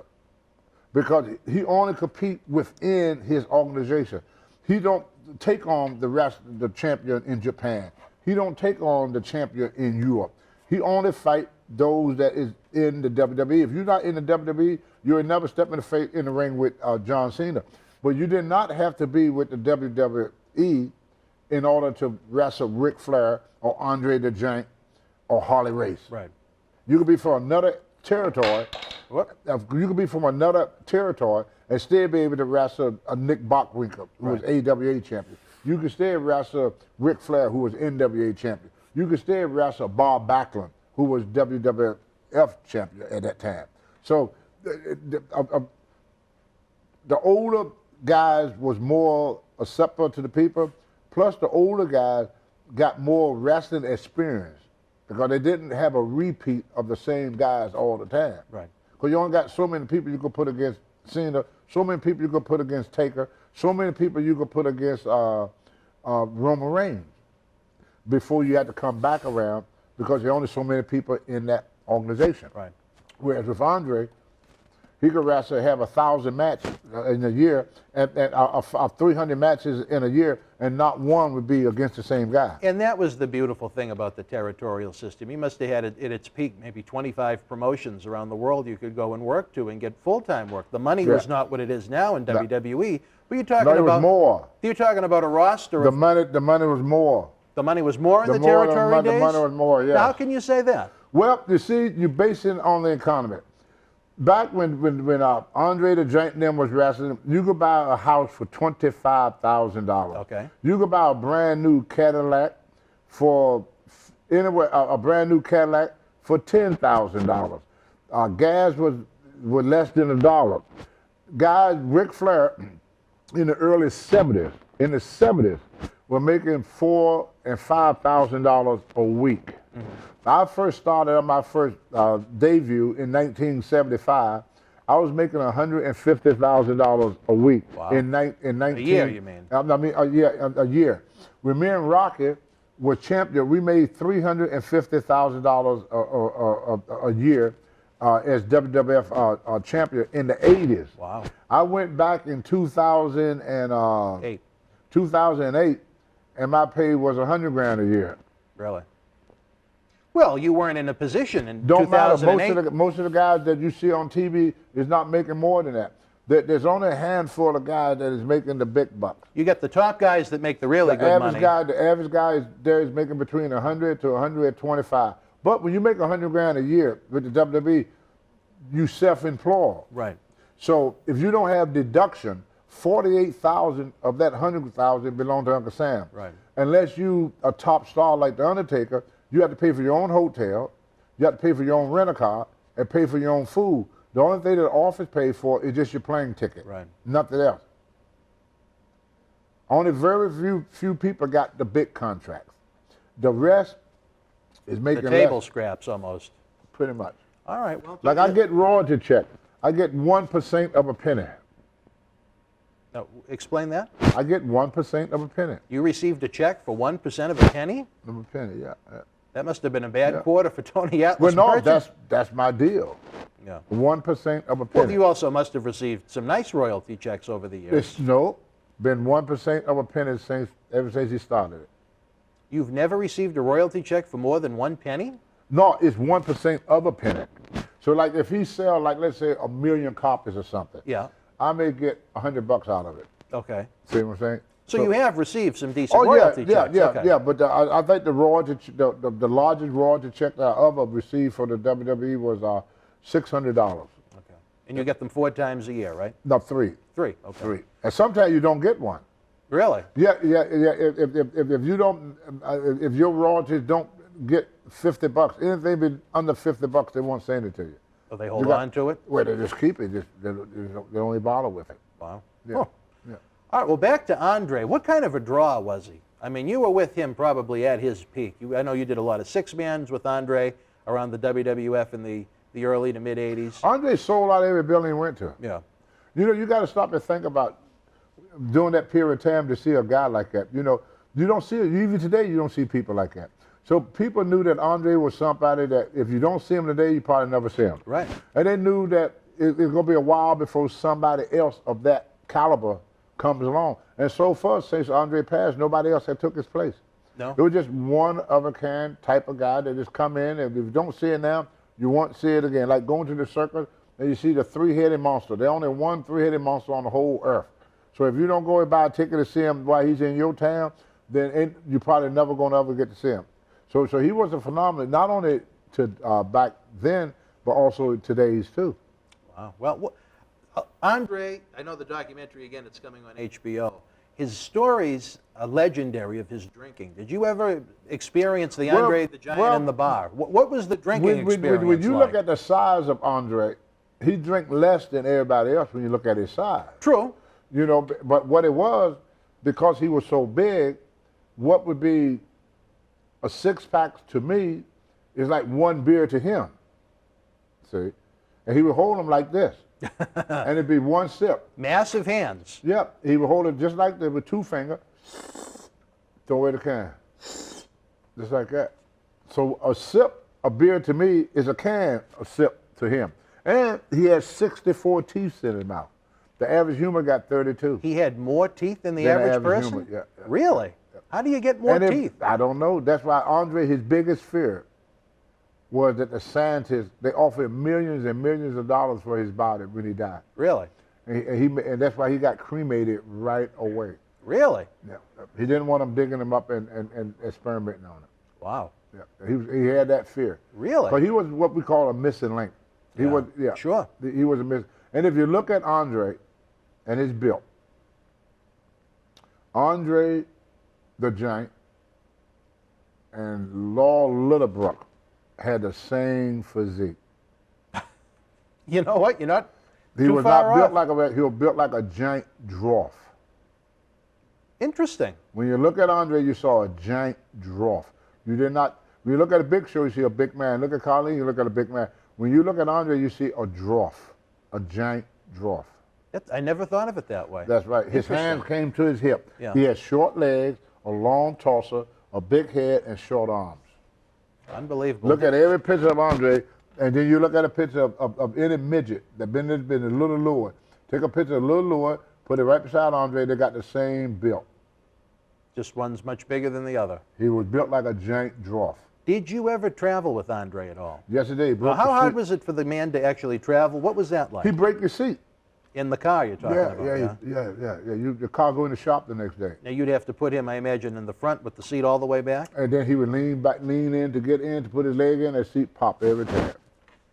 Talk about a struggle. Things that we take for granted, getting in and out of a car, for him was an extreme challenge every time he did it. Yeah. And finally, they had to get him a special-made van to drive him around, because none of the rest would give him a ride because he kept breaking the seat. Who drove in the van with him? Arnold Skolin drove him around some, and then they had another guy. They always had somebody to take him around. Tim Frenchie, White, I think? Yeah, Frenchie, Tim White, and a lot of guys. Frenchie Bernard. Yep, yeah, he would drive him around, but he always had a driver because Andre, they couldn't find a seat bigger. And Andre never stopped growing. And I don't think the fans understand that. Yeah, Imagine how painful that must have been on his body. It was, that's why he drank a lot. Yeah. He drank a lot to kill the pain. But Andre never stopped growing. They had medicine. The Big Show is taking the medicine, and they offer Andre, and Andre wouldn't take the medicine. How come? He said that God made him like this, and it's not his place to change what God made. Well, if it could have extended his life, I think it might have been a good decision. When Andre speak, leave it alone. Well, I tell you. Because he would throw you across the room. He'd reach right over the table, grab you by your belt buckle, and sling you way over there. Now, did you ever experience it, the angry giant like that? I've wrestled Andre before. It was like wrestling a refrigerator. Really? Yeah. It's nothing you could do against that. It was nothing. When Andre passed away, he had to be at least 700-800 pounds when he passed away. He looked awful towards the end. Yeah. He was doing matches in Mexico and Japan, and they're available on YouTube, and he just looked, it was really tough to watch. Yeah, because his so hard for him to move. Yeah, his joints started to lose his strength. Yeah. His joints started deteriorating a great deal. But Andre punished his body a lot. He never took care of himself. He never worked out. He didn't eat good. Never went to the gym? Never went to the gym. I asked him one time to go to the gym. He said, "I'm big enough." That was it. He said, "I'm big enough." Do you have any favorite memories of him that you experienced? Well, I do, but I don't like talking about it in public because some of it is have a sexual nature to it. Oh, wait, Tony, wait a minute. Yeah, but I don't like talking about a horny giant? Is that what you're talking about? Well, we all were. Were there Andre the Giant well, rats? What Donald Trump say is true. When you got money and fame, you could do anything you want with women. And Andre had his women? He had women coming out the Yang Gang. They wanted to see just how giant he was? Is that what you... They want to be with a giant. They want to be with a giant. Oh, Tony, we got to hear these sometime. You get more play with giants and midgets. The midgets too? Midgets too. Now, why the midgets? Because, how often can a woman be with a midget? I tell you that certain women got a certain curiosity about themselves. Like when I first moved to Maine, I was the only black guy in my town, and every white girl there wanted to see was it true or not. Really? Because they'd never been for a black guy. No, but you were with someone. I was this married. was after you. So I didn't endure it because of my wife, but I had a lot of offers, young, beautiful white girls, just because I was black, no other reason.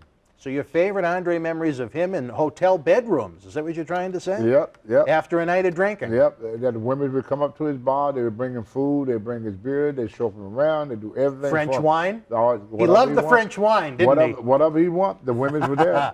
But they were there for a lot of guys. Ric Flair, the same thing. Ric Flair had more women coming in and out of his door than you could shake a stick at. Harley Race. There was not a wrestler that I knew that didn't have a lot of women running out of their room. I would say the only exception, when you look back on it, would be like Tito Santana. He was very faithful to his wife, and that was about it. Wow. Well, I tell you, any locker room that Andre was in, I'm sure he controlled that locker room. No, Andre was very laid back. Really? Andre now, what was, was an Andre like in the locker room? Well, Andre wanted to be like everybody else. He liked to play cards, I believe. He loved to play cards. He was just like everybody else. He was, he didn't dominate nothing. He was very, very humble guy, among the boys. He liked being around the boys. He liked the boys, Do you think the professional wrestling locker room was almost his safe zone, where he was around people he knew? The locker room used to be all wrestlers' safe zone. It's not no more. Right. See, wrestling ended in 1985, and it became sports entertainment. But we're going to talk about that in the episode we're going to have airing this Sunday night. Yeah. Before WrestleMania 34. I think that's going to be a lot of fun. It should be. We're going to cover the period from 84 to 86. No WrestleMania. It's sports entertainment mania. Right. Yeah. Wrestling is gone. Vince McMahon, out of his own, these are his words, not mine. I beat Ted Turner because Ted Turner is in the wrestling business. I'm in the entertainment business. Vince Jr. had never been in the wrestling business. Vince Sr. was in the wrestling business. We still call it wrestling, but it's not wrestling. It has certainly changed and evolved. Right. To say the least. Tony, let me ask you this. If you could sum up Andre the Giant in a couple of sentences, what would it be? He was about the most phenomenal, nicest, I would say one of the best friends I've had in this business. Really? Wonderful person. Really? Thought a lot of Andre. I thought he protected me through a lot of stuff. All right. I liked him. He always treated me good. All right. Fans, you heard it, the Hall of Famer himself, Mr. USA Tony Atlas. Send it on over to the hard camera, the little Dutch boy in the back. There he goes, the man from Holland, Wes Simcoe. I tell you, you talk about what you wrote in your autobiography, our director in the back, Wes Simcoe. He loves the mother-daughter action. Oh, wow. He has 2 sets of them. Oh, boy. One running down the street from here and one in New Hampshire. I don't want to break kayfabe. Boy, yeah. We'll talk about that off camera. We're going to take a brief time out. When we come back, we'll have more Memories and Legends with the Hall of Famer, Tony Atlas. Where that coffee, kid? Wrestling fans around the corner, around the world, I'm Dan Marty. And I'm John Cena Sr. Johnny, the momentum here in Boston wrestling continues as we continue to build and build and build. The fans want to know, how do we help? We subscribe to the Patreon, but we see all the great merchandise on that set. Coronavirus may have killed the nightlife, especially for someone like Marty, but our acclaimed eBay store is open 24/7 around the world. Wow. Check it out.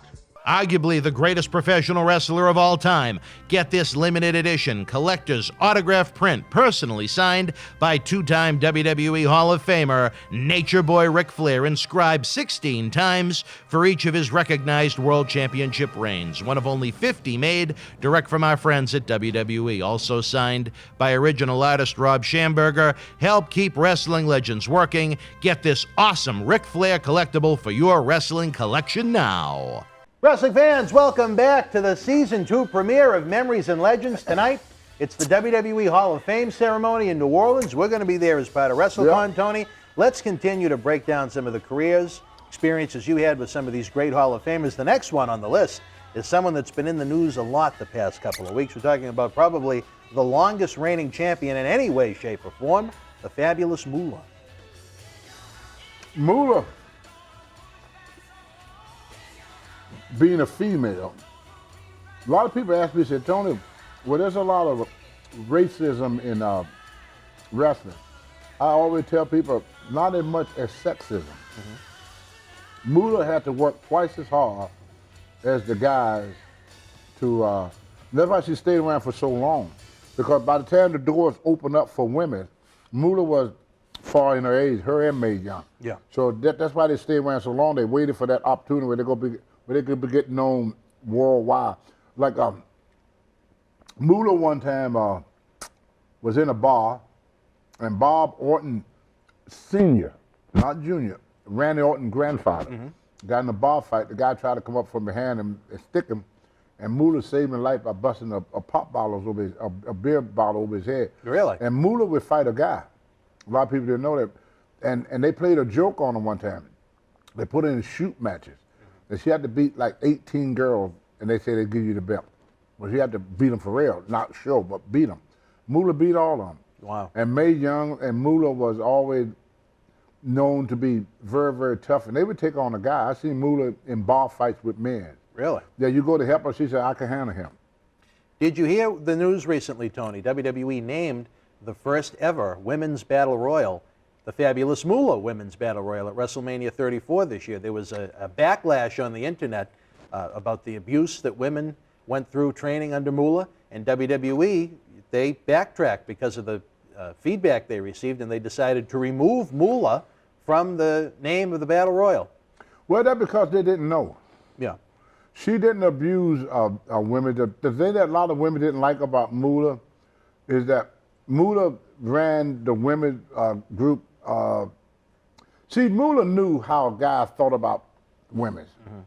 And when I was wrestling back in my day, the guys didn't have no respect for women. Mm-hmm. I mean, women were just a play toy for most of the wrestlers. They used them, they didn't abuse them, but it was abuse in some way because some of the girls fell in love. And they used them, and the guys would do stuff like we have trains. They had 2 women in a room, and maybe 10 guys would do these 2 women. They ran training on them. They have orgies and stuff with women. Well, Moola knew about the wild side of the wrestlers. Mm-hmm. So what Moola tried to do was protect the wrestlers from, protect the women wrestler from the wrestler. He said, don't fool with a wrestler because you get a bad name. Mm-hmm. So a lot of the girls rejected that. Mm-hmm. And now they do have women dating wrestlers because the wrestlers are not the same. They're not wrestling, well, they're in the entertainment business, so they can't do with the women what the wrestlers did with the women. You see what I'm saying? Mm-hmm. Plus it became corporate, it became big, so women's got more power and more authority. And you have sexual harassment and all that stuff, where you didn't have it during the days of Moola. So the only way a woman can protect herself and her reputation in days of Moola is not to get sexually involved with any of the wrestlers. Well, she was accused by some of her trainees of being sent on photo shoots that turned into adult photo shoots. Did you ever hear anything like that? Moola didn't know. See, a lot of people. So Moola would wait a minute. So Moola would send these girls out on these photo shoots. It happened more than once. Trying to get them booked because there were no contracts then.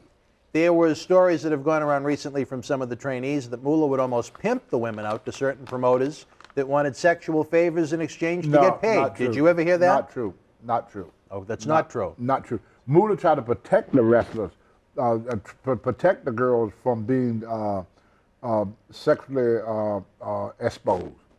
And that's why a lot of women didn't like her, because the fact that she would stand in the way of that. Mm-hmm. She was totally against that.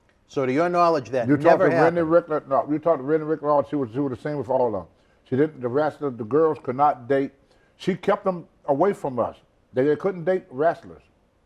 So the wrestlers didn't know what the girl did. If they got in a type of, they didn't party with us, they didn't go out and drink with us, and they didn't take guys back to their room like we took women back to our room. So Moola wanted the women to stay respected, and women like Rennie Rickler, all their women, they was always respected because they didn't fool with the wrestler. When I first went back and I saw Undertaker and Michelle McCool that they was dating, I was shocked. Really? I was shocked because they was always against that, the wrestler dating. Do you think it's a good idea for the male wrestlers to get involved with the female wrestlers? Because it usually doesn't end well. Well, you can't judge love. Yeah. You know, Moola tried to control love. You can't control human emotions. You can't control love. People gonna do what they want to do, regardless of what rules or regulation you put up. So I ain't gonna tell somebody don't date this person because they was a wrestler. Now it works out better because the women's coming up now are as much business orientated as the men's are. So, yeah. so for some it worked great, and for others it will not work. Did you ever get involved with a female wrestler in a relationship? No. Never, Never really? did. Now, why was that? Was it by choice? No, because Moola wouldn't let you. Okay. They was all, she was very strict with her girls. So you believe that Moola really went out of her way to try and protect the girls? And plus, most of the female wrestlers was white, and I couldn't date white women. Why? You know why. It's America. Well, let me ask you this, Tony. A lot of the There's America. You can't date white women back in the 70s. Are you kidding me? In the 80s? A lot of the trainees went on to say that Moola took a ridiculous percentage from them, as much as 40% of their paydays. Then, some overheard her at one point trying to take a little food and hotel money that was promised to them by the promoters, and she pocketed that too. Did you ever hear stories like that, that she financially exploited these women? All agents got a percentage. She was the agent. They all got a percentage. 40%. Well, I don't know if it was that what the exact amount was. Everybody, a lot of people like to exaggerate the numbers. Absolutely. A lot of people that would exaggerate the number. But a lot of them went to school, they didn't pay. So they trained it, came out, they paid. When they started paying, they, some paid, was able to pay up front for the training. Some was not. Those that was not, Moola deducted from their pay. So to be fair to the fabulous Moola, a lot of these female trainees, they didn't pay anything when they went to her initially. Some of them did. Well, that's only fair then that they right. Right. So those that did not, she deducted from their pay. Two sides to every story, and you actually know the woman. John Cena Sr. and I had quite a video about the Moola situation that was available online last week. There was talk that there was lesbian sex that went on with Moola and some of these trainees. Did you ever hear any rumors to that extent? Well, I hear rumors about it, but I never witnessed. But it was also homosexual sex among the guys, but nobody talking about. Yeah. So all in all, you think Moola's getting a bad rap right now? Oh, of course. She always did. Tell us the fabulous Moola that you know. She was a hard worker, tough, very business orientated, very friendly, very hard working. When I first met Moola, we was in Charlotte, North Carolina, and Dusty Rhodes was coming in for the show. They flew him in. Terry Funk was coming in. They flew him in. Andrade the Giant was coming in. They flew him in. Moola came in. She drove. And I never forget that. Really?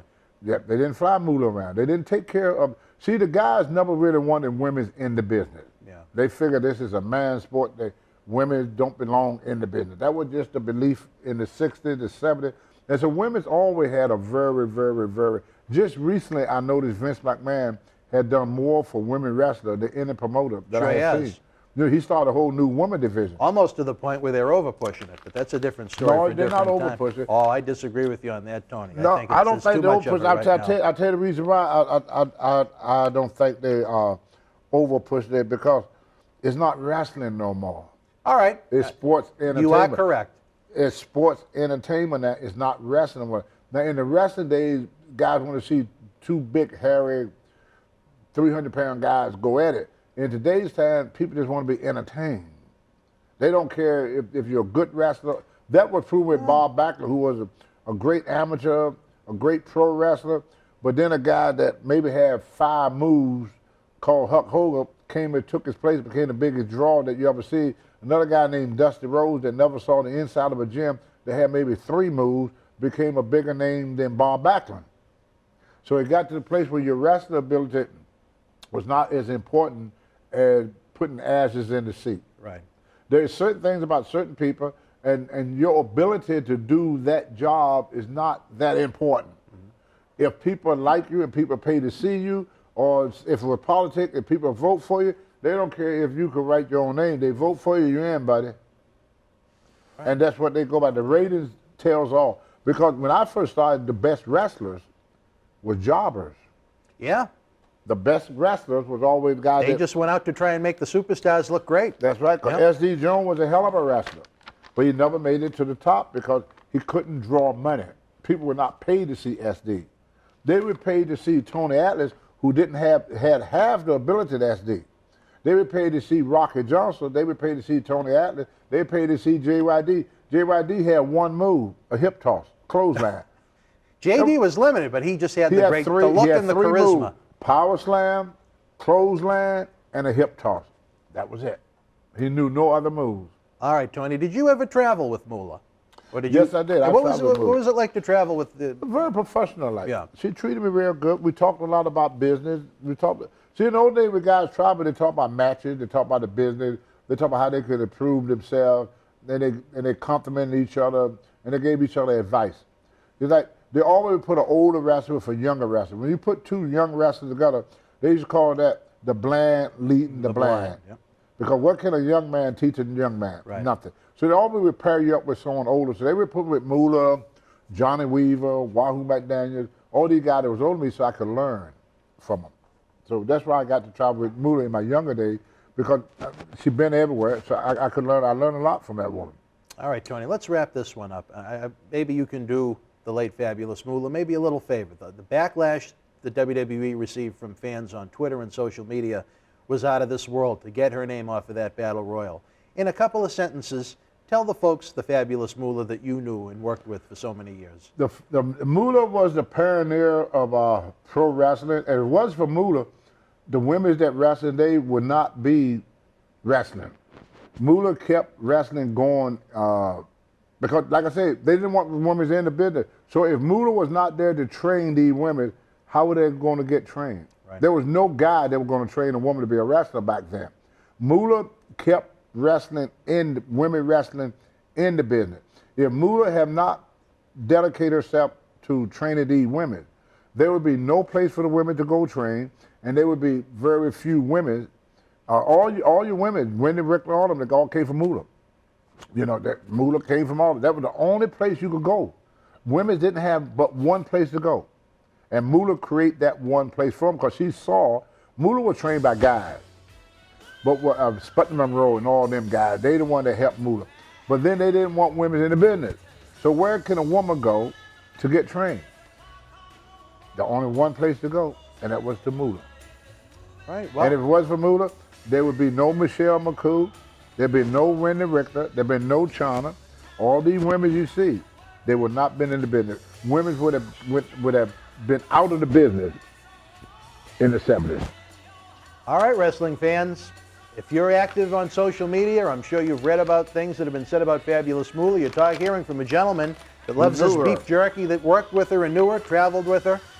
We love to hear your feedback in the comment section below, as always. Right now, we're going to take a brief time out. Tony needs a snack. We'll be back with more Memories and Legends. Wrestling fans around the corner, around the world, I'm Dan Marati. And I'm John Cena Sr. Johnny, the momentum here in Boston wrestling continues as we continue to build and build and build. The fans want to know, how do we help? We subscribe to the Patreon, but we see all the great merchandise on that set. Coronavirus may have killed the nightlife, especially for someone like Marty, but our acclaimed eBay store is open 24/7 around the world. Wow. Check it out. As the Demon, he became the first WWE Universal Champion at SummerSlam 2016. Here's your chance to own this limited edition collector's autographed art print, personally signed by Finn Balor, one of only 50 made, direct from our friends at WWE. Also signed by original artist Rob Schamberger. Help keep wrestling legends working. Get this awesome collectible for your wrestling collection now. Wrestling fans, welcome back to the Season 2 premiere of Memories and Legends, kicking it off with the Hall of Famer himself, Tony Atlas. We're just hours away from the 2018 Hall of Fame ceremony. WWE is nice enough to have me at the ceremony. Maybe you'll be there if you're in New Orleans. You're a Hall of Famer. You I should doubt be. it, because I'm on the blacklist. No pun intended. I've been on the blacklist since 1982. Really? Well, all right. Well, we're going to get into that in some of these great memories. I'm on that what they call the blacklist. I've been on there since 1982. Me and Rocky went on there together. All right. Well, we're going to talk about that gentleman in future time. Right now, I wanted to talk to you about a man that is going to be inducted tonight, a man that you managed in WWE. Talking about the world's strongest man, Mark Henry. Mark Henry is one of the most underestimated athletes that the WWE ever had. I think that he could have been marketed differently than what he was marketed. And when Hogswaller will pin you, that ain't doing much for a man that's supposed to be the world's strongest man. To lose a match to a midget. You know, 450-pound man getting beat by an 80-pound man.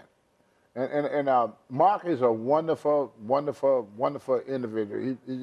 He's one of the very few guys, him and Shelton Benjamin and Teddy Long, that after I left the WWE in 2010, they stayed in contact with me, and they remained my friend. Shelton Benjamin is a wonderful human being. Shelton Benjamin. I love Shelton. Shelton Benjamin is the toughest guy. Him and Shelton Benjamin, I would say, and Shane McMahon are the two toughest people in the WWE. Now, why do you say that? I know him. All right. I know him. Shelton is a hell of an amateur wrestler. Oh, absolutely. He's a hell of an amateur wrestler. And Shane McMahon is a hell of a mixed martial art fighter. He does dabble in the MMA, yeah. Shane McMahon is tough as nails. I think if you got in a fight with Shane McMahon, you better bring a lunch. That is one rugged. He may not look it, he may not show it, but in real life, Shane McMahon is about the toughest guy in the WWE. I think the perception of him might change when he had his matches, if he didn't wear that big loose jersey and the loose pants. You It's know not what I mean? that, it's just that people don't see him. Yeah. He's not being promoted as that. It's kind of like Goldust is a cowboy. Cowboy boots, cowboy hat, but he portrayed something else. Right. Goldust, which is not him. Like Cody Rhodes, they try to make Cody Rhodes into all these different characters. That's not Cody I'll tell you, Rhodes. with Goldust, if they really wanted to use him, forget about being a cowboy. They could have taken the Val Venus porn gimmick and given it to Dustin with his little dalliances. It's still not him. Well, that would have been. Right, but that's not the end of him. It's kind of like when they put me in the Africa suit and had me jump around the ring. Saba Simba, it was not me. You know, a lot of times they would get an idea and they would put a person in this idea that they figure it's going to work. They're going to try to make it work. But in the olden days, promoters did not give us any character to play. I asked one time this old promoter down in Charlotte, Joe Murnick was his name. And I said, what type of gimmick should I get? He said, just give it time, kid, you would come into your own. So like the Ric Flair, nobody told Ric Flair to be Ric Flair. Ric Flair created Ric Flair. Nobody told Ole and Gene Anderson how to be the Minnesota Wrecking Crew. They created that. Nobody named me Tony Atlas. Nobody made the Tony Atlas gimmick. Tony Atlas did that. Nobody made Soul Man Rocky Johnson the Soul Man. Rocky Johnson did that. But then in the mid-'80s, when Junior started taking over, Junior started giving people different characters to play. He did that in order so he could have copyrights over it. Right. That's why when China was no longer with the WWE, China could not use the name China. Even Undertaker, unless he buy rights to that name, he cannot use that name. They had a group here that was calling themselves the Undertaker, worked for the Savoy, two big Italian guys. The Val Puccio. The Val and his brother, yep. Yeah, where they had to sell rights to that name to Vince, because Vince could not use it because they had that first. Yeah, they had it first. They were the first Undertaker. And so all this stuff now is copyright. Like right now today, I can't use Saba Simba in any kind of way. See, I can't use that. And that's tough. You know, we're going to have to save my thoughts on this for future episodes, because right now we're talking about Mark Henry himself. What a tenure he's had in WWE. He joined the company in 1996 after the Olympics. 22 years later, still with the company. It looks like he's going to be an ambassador and maybe move on to a production-type role. Mark Henry, whatever they got for Mark Henry, he deserved. Because Mark Henry is one of the most loyal people that I know. I used to travel with him, and Mark Henry hate to be late. Mark Henry do as he's told. Mark Henry caused no problems. He works hard every day, go to the gym, work hard in the ring, work hard in the back. And what he does, he always, him and Teddy Long, will always try to help the younger kids. If Mark Henry can help you do something, he will help you do something. Like I said, Mark Henry, you know, I look at him as a son. You know, he's a really. Yeah, he's a great guy. He's a great guy. In fact, I was in Philly signing an autograph with Mark Henry about a month ago at the Icon of Wrestling, and I'm gonna be with Mark Henry the end of March 30 and March 31st. Well, that already happened by the time this aired. Yeah. This is April 6th. So I get to see him occasionally. He had lost 100 pounds. Really? So he's down to 350. He was 450, now he's down to 350. Wow, that's great. But he's a great guy. He deserved to be into the Hall of Fame. He really deserved it. How did you wind up with Mark Henry? Tell the story well, there. You were sitting at home in 2008. In 2006, Mark Henry was sitting in the audience, and he saw me. He told me that he was my childhood fan. Really? Yeah, he was a Tony Atlas fan. So he went to McMahon and talked to Vince about bringing me in as his manager. So they waited a little bit to pull the trigger on it. Well, because the reason they do that, because Vince planned everything 2 to 3 years down the road. So before Vince could tell you today, I'm gonna give you a job with the WWE. It may be a year before he do that. He got to finish what he got planned for this year. See, Vince right now is working on, once WrestleMania come, everything that Vince is working on now is for after WrestleMania. WrestleMania is the beginning of the new. That's when they had the trade, where they had the draft and all that stuff. Because now they're going into a different era. So if he tell you today that he going to bring you in, it won't be until after WrestleMania before it really happens. Yeah. Or after the big, most of all the hiring and firing tickets go along right, if you ever know, it's right after WrestleMania. About a month or so after. About a month or so. So Vince made a decision to bring me in 2006 or 2008 before he really, because he had stuff already planned for 2007. Right. 2007 was already planned. When WrestleMania hit 2018, 2019 is already planned. He's working on 2019 WrestleMania. And what he's going to do in 2019 is already planned. The building, the hotels, the matches is already planned already. He looks to Vince Senior look 3 months down the road.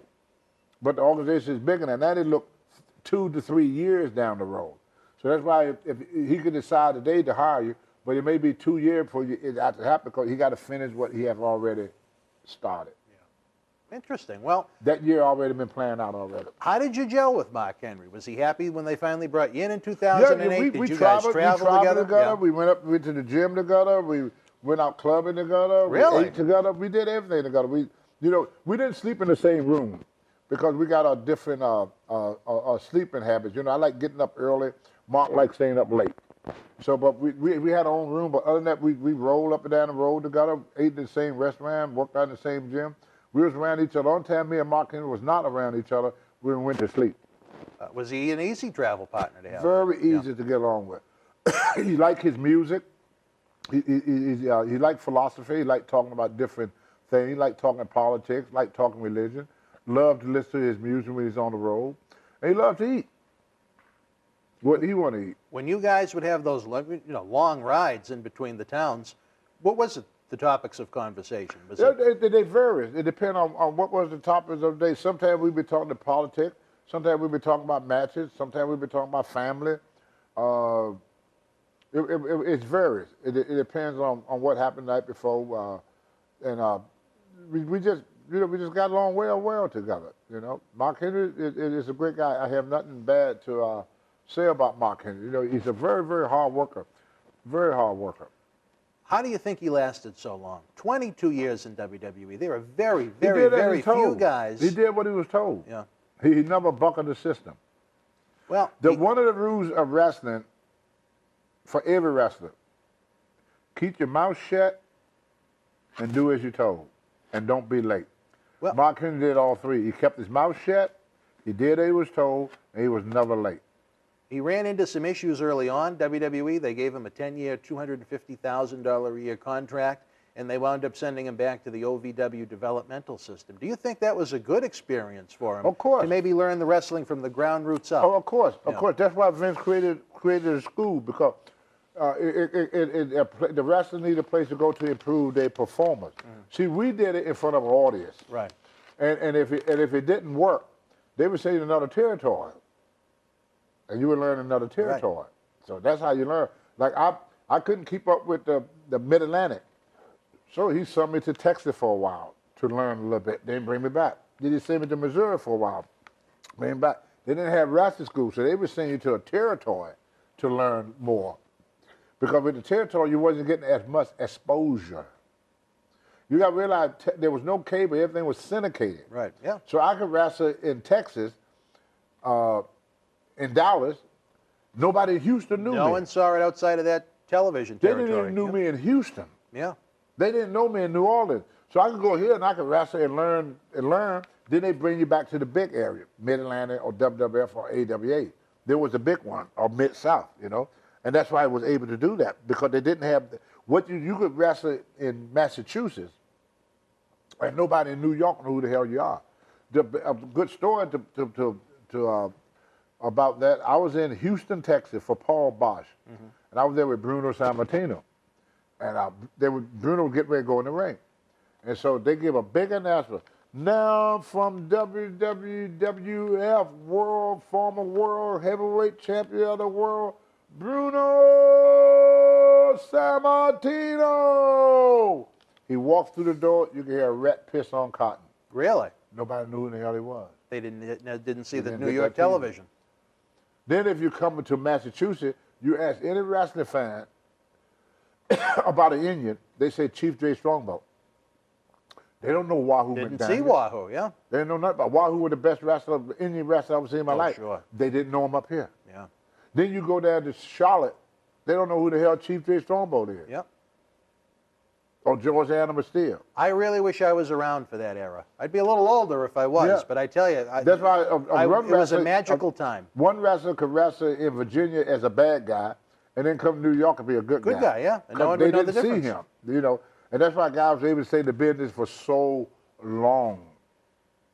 All right, well, Tony, I have to ask you this question. I know the subject of race does come up from time to time. Mark Henry, he stood up for himself when he encountered a situation with Michael Hayes using terminology he didn't really care for. Do you think he maybe risked putting himself in a bad position, reporting an executive as high up the food chain as Michael Hayes was? Well, he was there for 20 years, so it didn't hurt him too bad. At the time, he didn't reach 20 years at that point. If it was you, would you have reported Michael Hayes? No. No. No. And why is that? I came up at a different time. When I came up, Mike Hayes did too. That terminology, the N-word, was used regularly. Yes. It was a regular thing used by white wrestlers. It was Connie almost. It was part of the business. So we got called, like if you were Polish, you got called names.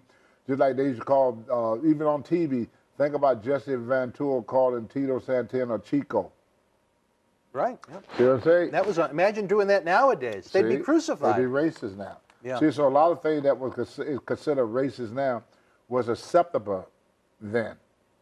So that's why Mark Henry did it at the right time. His timing was right. If he had done it during the 70s or during the 80s, he would have been blackballed. He would have been out the door probably. Out the door, yeah. He would have to take it. You would have to take it. Like Ole Anderson, who was Polish, got ridiculed a lot for being Polish.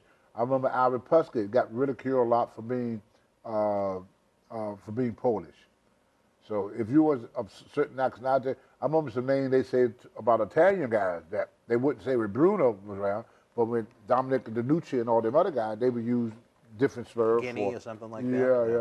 You know, the Captain Lou Albano used to get on TV and talk about guineas.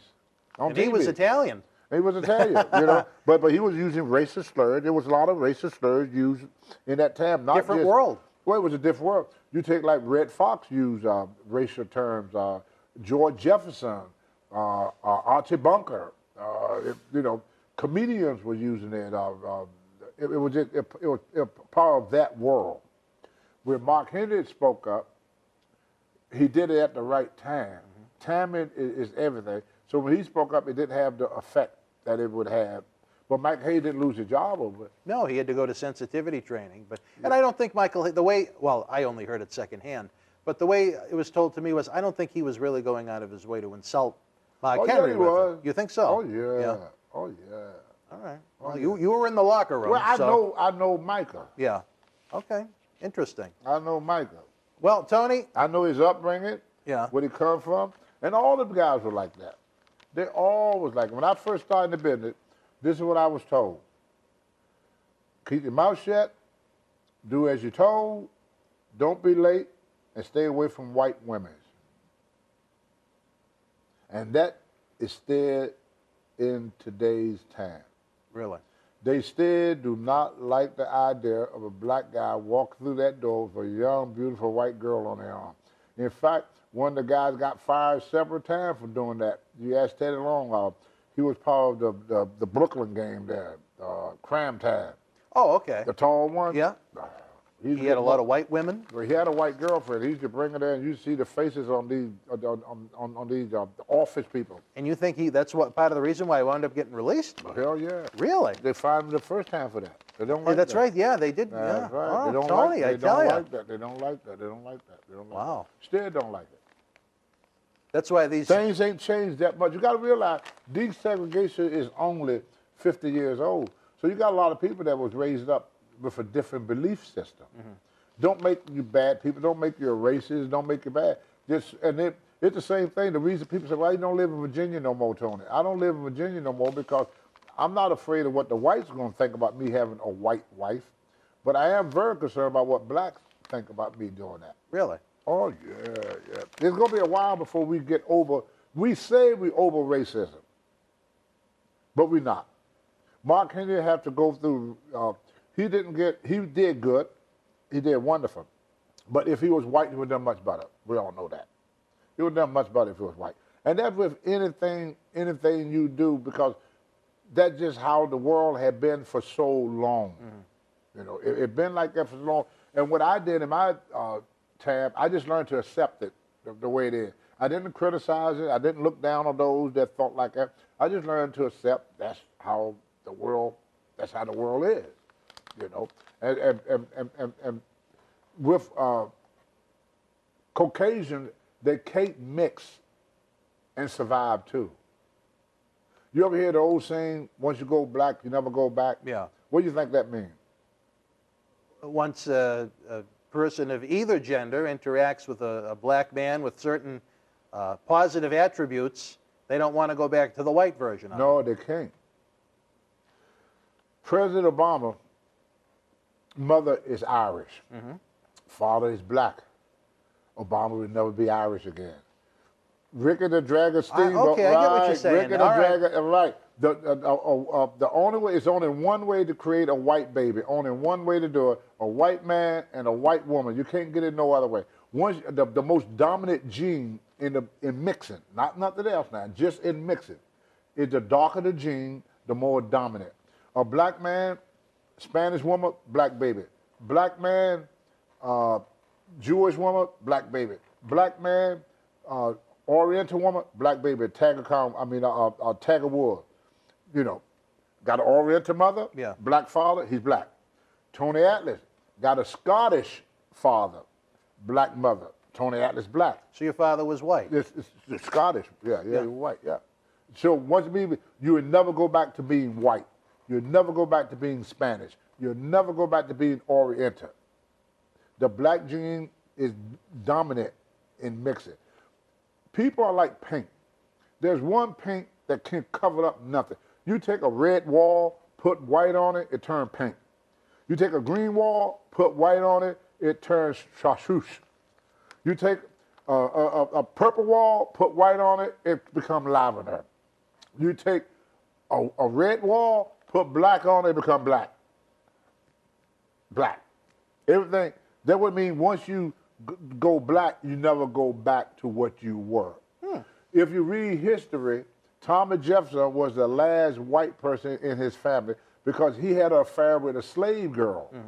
And all of his descendants was black. That's why they made a zip code to Jefferson with George Jefferson. He's supposed to be a descendant of Thomas Jefferson. I didn't know that. Yeah, it's in your history book. Yeah, blacks in mixing. Everything a black man impregnate gonna be black.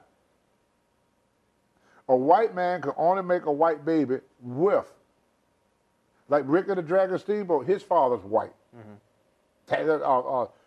Tito Santana, his father is white. Oh, really?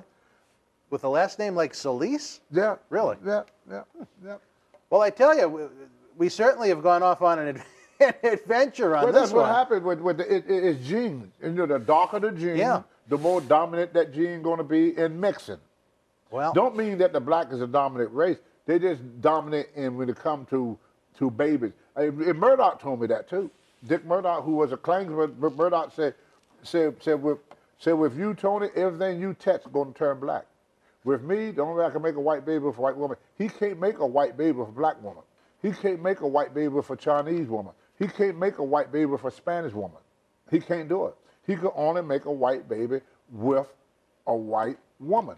Whereas a black man make a black baby with any woman on the planet. Once you go black, you never go back to what you were. That's what it means. Got nothing to do with his genitals or any other that thing of that nature. It got something to do with his offspring. So a lot of this separatism was done strictly, and people found out about it years and years ago. They just never thought about it or they never talked about it because when the first European came in, they mixed with the Indians. They didn't get white babies, they got Indians. Then they had slaves, they mixed with the slaves. They didn't get white babies, they got brown babies. When they went to Vietnam, the soldiers flew with the Vietnamese girl. They didn't get white babies, they got Vietnamese babies. It's almost like what happened with Pistol Pete Tringali. Yeah, he was over there for Vietnam, and he got a little frisky. All right, Tony, it is Mark Henry's big night. Any special memories of Mark on the road that stand out? Okay, they wanted me to tell Mark Henry to lose weight. So John Law This is WWE now. Yeah, John Law and I said, Tony, he ain't losing no weight. You got to get him to lose weight. I said, but Mark, I said, at nighttime he eat a lot of food. They said, well, you got to order for him. Don't let him order. So Mark Henry get there, he order meatball sub, a pizza, some chicken wings, French fries, he order all this food. And I tell the waitress, no, don't bring him none of that. Bring him a Caesar salad. So so the lady canceled his order and brought him a Caesar salad. Mark Henry got so mad that they jumped up and almost turned the table over, and me and Chavo Guerrero, we was hiding on the table because Mark wanted his food. So I knew right then and there, do not interfere with Mark Henry eating. And I didn't. Then I saw him another time, they told Big Show don't fight on the bus no more, and Big Show fought it. Mark Henry chased him down, pressed him up over his head. He picked up Big Show? Yeah, like really? nothing. I see Mark Henry push a Greyhound bus uphill running. When we was in Europe, the buses couldn't get out. So we said, Mark, he'd get out, grab the back of the car, set it on the sidewalk, walk around the front, grab the front, set it on the sidewalk so the bus could through. Gee, that is a strong human being. Mark Henry never did bench press a day in his life. His first day in the gym when I was training, first day in the gym, do 500 pounds. First day, never did them before in his life. Wow. Unbelievable. And could do 500 pounds. I said, Mark, we got to do bench press. He said, I don't do bench press because he's an Olympic lifter. Yeah. You know, he ground up. You know, he didn't. That's powerlifting. He never powerlifted. But he 500 was starting off.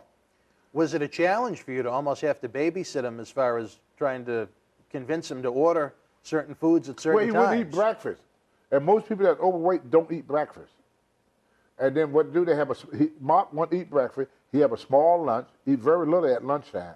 But then at night, big dinner. Right before he go to bed, that's why he put on all that weight. Because he ate his largest meal right before he went to bed. So I was trying to get him to eat breakfast, a big lunch, and a small dinner.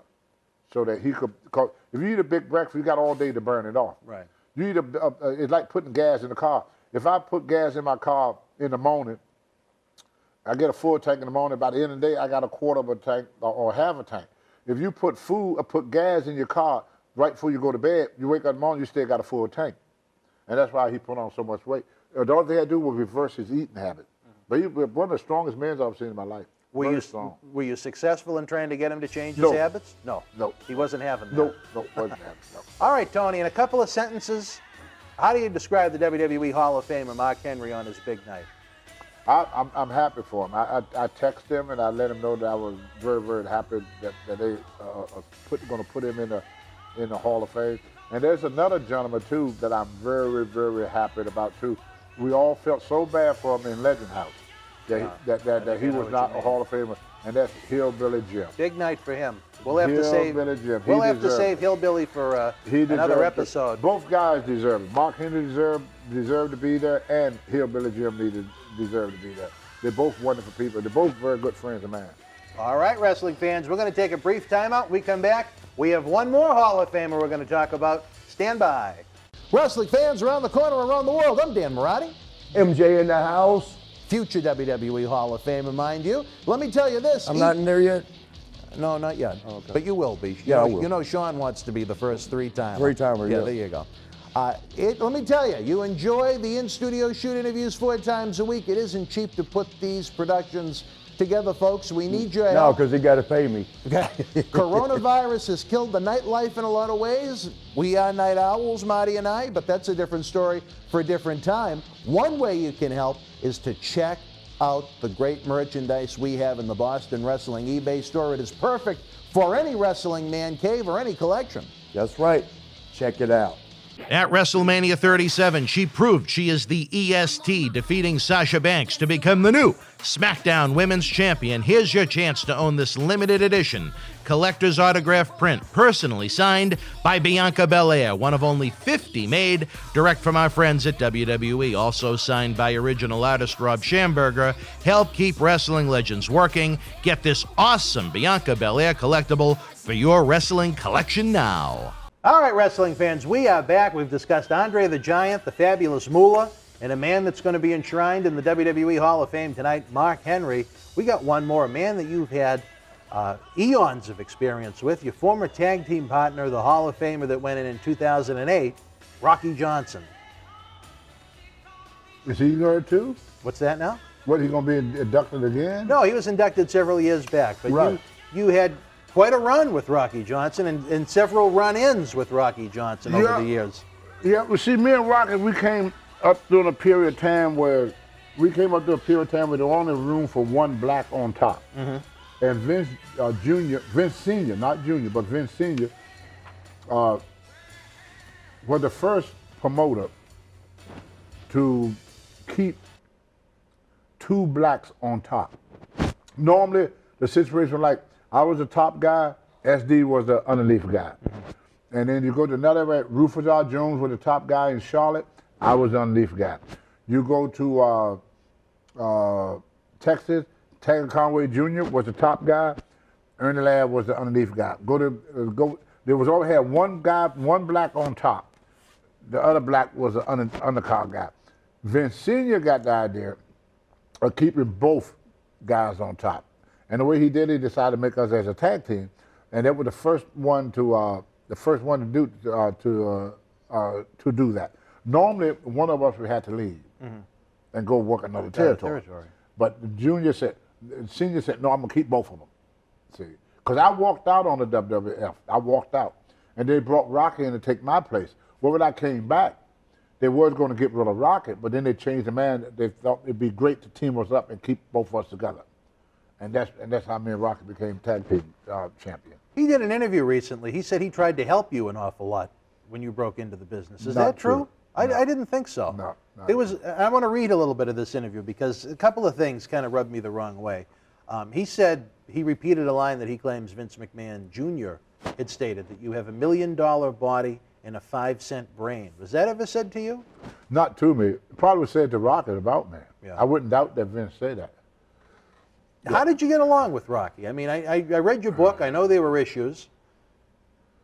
Stranding you, claiming he was going to give you rides, trying to make you look bad. That was the main thing right there. Yeah. Rocky, the first time that I came back, Vince Sr. decided to keep me and Rocky. And Vince Sr. asked me, said, you want to go back to L.A., Los Angeles, and get your car? Rocky stepped in. Nobody asked him nothing. Stepped in and said, oh, I got 2 cars. He could use one of my cars. Plus, we're going to be partners anyway. He could ride with me. So he dropped me off at a hotel in New Haven. Not New Haven, but Handon, Connecticut, right by New Haven. Dropped me off at the hotel, told me he was going to pick me up the next morning. Never came back to pick me up. Why? Wanted me to get fired. See, Rocky came along. I did hold it against him at first, but I don't hold nothing against Rocky. Like me and him, we talked. And Rocky figured that the only way he's going to keep his job is to get rid of me. I didn't understand that, but that was his belief. And I don't think he was ever as over as you were in WWE. No, not at all. No, but he knew as long as I was there, then he was going to be the. If you notice, when we won the title, I pinned Alpha. When we lost the title, he took the pin. He took the fall. He did the job. He did the job. They protected you even in the loss. Even in the loss, yeah. He said when you guys were the champions, you didn't want to make the small towns. No, Is not that true? Not true. One thing I noticed when I did. When me and him were champion, I was already on the shit list. Mm-hmm. I wanted to make every town. My car was in Los Angeles. I would depend on Rocky for a ride. So Rocky would leave me. How many times did that happen? Oh, he did it about 3 or 4 times. And then Vince family took and bought me a car. Really? They bought me a Cadillac. Senior or junior? Senior. He bought you a nice car? Yeah, because Rocky would pay. And then Chief Jay Strongbow kept telling him, team him up with SD or put SD on the car. Then you had someone Then I had a way. reliable. Yeah. Chief Jay Strongbow kept telling Vince, put him with SD. SD would make sure he get the SD would take care of him. So what ended up happening, they started booking SD on the same car with me. That's how I was able to make it. So my car was in L.A., and I worked every night. I couldn't get my car. One thing I noticed... But then later on, me and Rocky became friends. One thing I noticed during your run as tag team champions, a lot of the times, you were wrestling a singles match on one town, and Rocky was working a singles match on the other town. Was there a reason for that? Yep. They didn't want us to... they didn't want us to grow. They didn't want you to grow. They didn't want us to grow. They didn't want us to become successful as black champion. Because Senior put the belt on us. Junior took them off. Took them off. See, that was Senior idea. It wasn't Junior. Well, let me ask you this, Tony. You went through some difficult times during that period. It's in the book. We're going to talk about it hopefully in future episodes of Memories and Legends. Do you think you were hard to do business with at that time? No. That's what Rocky alluded to in the interview. No. This is the sticking point to me, because I know we've talked about this on the phone before in private conversations. He said you were part of that large class action lawsuit against WWE. And now, why would he say that you were? I don't know. I'm not. Look it up yourself. Like I said, you and I have discussed that lawsuit on the phone before. It's on the computer. You can look it up. My name is not on there. You've been recruited. People have tried to attempt you to be part of it. Is that correct? I didn't say nothing with nobody. Is there a reason why you don't want to be a part of it? I don't have concussion. You never suffered a concussion? No. Really? No. Well, it's good for your health. No, nothing wrong with me. You know, yeah, I was approached several times about that. I never signed it. And last that he said that, I said, this doesn't sound like Tony Atlas at all. He said you did this must be maybe within the past year, you did some kind of shows with him, and you took money from him and ran off and supposedly owe him this money. I said, that doesn't sound like the Tony Atlas that I know. We only did maybe 2 appearances together. And was there some kind of a financial issue where you stiffed him on something? No. Well, that was what was on YouTube. No. And I didn't like it, because I know you, like I said, we first met in 1993, and I've only known you through Tony Rumble as a good man. Yeah, because a promoter don't pay us together. No promoter do that. Promoter give Rocky his money, promoter give me my money. Right. You know. But I think what happened was, see, when I first started talking about Rocky, to be honest with you, Rocky ain't seen my book. I think he saw my book. Oh, you think he was getting a couple of receipts in that interview? He saw my book. See, but the book is true. That's how he was. Every wrestler knew that. Rocky sold Bill Watts a dead horse. He what? Sold Bill Watts a dead horse. He got these papers for a horse, and he said, this is a great racehorse. So the guy went, to Bill Watts sold it to Rocky, went to get the horse. The guy said, oh yeah, that's a great racehorse. Rocky, Bill Watts said, well, can I see him? He said, not really, it's dead. He sold SD Rick Martel car. I remember that from your book. That's what's Rocky. That's how he was. He had the reputation, correct me if I'm wrong, of being kind of a hustler, kind of sleazy. Is that true? Yeah. That was Rocky. And I tell you, I've met his wife. He's not that way now. I met his ex-wife at the Cauliflower Alley Club reunion, Zada Johnson, and she's a lovely lady. Yeah, but Rocky's not a bad person. Rocky just So what is the hustling all about? What's the element of sleaze? Well, it was how he was raised. He was raised to be sleazy. He was raised in Canada, in an area where was not blacks was treated worse in that area he from than they were here. So Rocky always had to fight for what he wanted. And me being younger than him, coming in, and they give me the same push. He did at one time, I was going to quit in Florida. And he did talk me out of quitting. So he did do that. He lent you a hand a little bit. He offered you some advice. Yeah, he was not all bad now. Me and Rocky trouble did not start until they teamed us up. Because Rocky had the whole thing to himself, because I left. Yeah. Then I come back. In this competition. I look at it as professional. He was trying to get rid of me on a professional basis, not a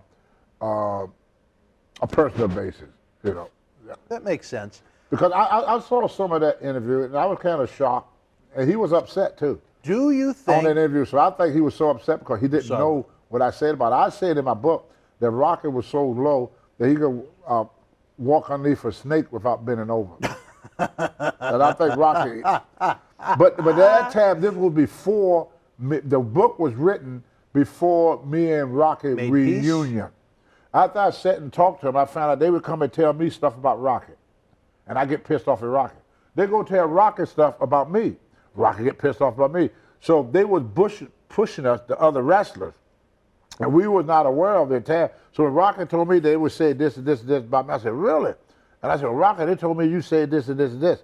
So we was fighting at each other, but there was other entity that was pushing up to. They wanted to see a little friction. Right. And that's why Vince Jr. kept us separated. If you stop and think of me and Rocky, the whole time we had the belt, we teamed up 3 times. When we won it, then we teamed up in a 6-man tag with Andrade the Giant against Peter Maivia and the Samoan. And then the 3rd time that me and Rocky teamed up in the ring when we lost the title. We only defend. You never did the house we shows? We defend that title. I know you guys did a lot of singles matches. We only defend the title 1 time. Wow. And we lost on our first defense of the title. We lost. Wow. 8 months after we got the title, and they put us all in separate buildings. Cause Rocky kept leaving me. Yeah. I didn't have a car, and my thing was that Rocky's supposed to pick me up and take me to the show, and he never did that. Do you think that if you guys, well, on Rocky's end, if he wanted to kind of work with you instead of against you, you could have had a much bigger and better run? There was no black wrestler back in them days who would work with another black wrestler, except for Ernie Ladd. Okay. Because there was only room for one on top. The one they put on the bottom, they put him on the bottom first, then they get rid of him. What I'm saying is, if he tried to work with you instead of against you, do you think you could have had an even more successful run? Oh, yeah. Yeah. And why didn't he see that? Well, no black wrestler seen it back then. It wasn't just Rocky. No black wrestler would have done that. JYD did everything he could did to bury me, too. Really? Yeah, the only black wrestler that didn't do anything to me was S.D. Jones and Ernie Ladd and Rufus R. Jones. Wow. Tiger Conway did the same thing to me in Texas. Rocky wasn't the only one. Well, I know me and Dusty Rhodes talk about that night when Vince had a thing with me, Dusty Rhodes, and Teddy Long, and all of us. And Dusty Rhodes say right on tape, they all were jealous of you, Tony. When I walked in the dressing room, they knew I was going to get the top spot. They knew that. When I went to Texas, Tiger Conway Jr. was the top guy. Once I came in, I was the top guy. You came in young. You came in inexperienced in the business. It was the same thing with JYD. You got over huge everywhere you went. It was the same way with JYD. JYD would joke about what I did in the dressing room. He would do it like it's a joke. Man, that Tony, I'm telling you, that Tony was so messed up last night. I don't know what he was taking. He was taking something last night. He was so messed up last night, he couldn't even find his way in the room. But he's saying it in front of Pat, in front of Vince, and everybody else. Oh, man, I'm telling you, I had a hard time getting Tony to the match that he just got in the gym. You know, he overslept because he was up all night partying, and I almost I was late because of Tony. He wasn't late because of me. He was late because he got up late. But he told Vince it was because of me. Huh. See? I remember Vince Jr. come to me, Vince Sr. come to me one time when me and Rocky was late for TV, and he told me, say, Tony, the next time you want to go to the gym, go earlier. He said, I'm going to fine you $500 for being late, but I'm not going to fine Rocky because it wasn't his fault that he was late. I said, what are you talking about? I said, Rocky was late because he had his wife and son in one room and his girlfriend in another room. He tried to dump the girlfriend so his wife don't see her. Really? In the same hotel? Yeah, wow. And George Washington all the time. But he told Vince Jr. that he was late because of me. I mean, Vince Sr. Vince Sr. came and told me. I told him, no. Wow. I said, I almost called a ride with Sika. I said, Sika told me I could give me a ride if Rocky don't come out the room. That's unbelievable. Yeah, but that's how it was. I don't, like I said, I love Rocky to death. He's a great guy. If he walked in right now, what would the conversation be? We wouldn't even talk about this. Well, I mean, would it be a handshake, a hug? Yeah, would there be tension? Handshake, hug, yeah. Tension? I like Rocky. Any tension? No, it's gone because I know the reason for it. See, once you found out, the time was different. It was survival. Mm-hmm. He wanted to survive. Yep. He didn't want to leave the territory, and he was worried you were going to push him out because of your success. Exactly. So he did what he did. He did what he did to feed his family. Let me ask you this. This might be of interest to the fans. You were around a young Rock, Dwayne "The Rock" Johnson, one of the biggest superstars in Hollywood. You were around him when he was living in little Territorial motels. Yeah. What are your memories of a young Rock? Temperamental. What's that now? Have a bad temper. Did he? Yeah, very hot-headed. Now, how old was he when you were around him, would you say, if you were guessing? I knew him when he was 4, 5. Oh, that 6. young? Wow. Oh, yeah. Okay. Yeah. He always had a temper. Yeah. You know, you can even see him sometime in him. He got a very bad temper. Yeah. He wrote a little about that in one of his he's books. very. He could be a real hothead at times. You know. Yeah. But he always was. He always was a hard worker. A very humble young man. You know, success, as you can see, never went to his head. He's very gracious. He's a great kid. But when he was young, he had a very, very bad temperament. Yeah. I mean, worse than mine. I had a bad temper, but not as bad as his. Really? He was very temperamental when he was young. All right. Well, let me ask you this. Everybody, when you do these quote-unquote shoot interviews and things like that, they want all the dirt and the negative stories. Any positive memories of when you and Rocky teamed up and won the titles? No. None? None. All right, well. We would have became our buddy if they kept us separated. Are you happy that you've made peace with them?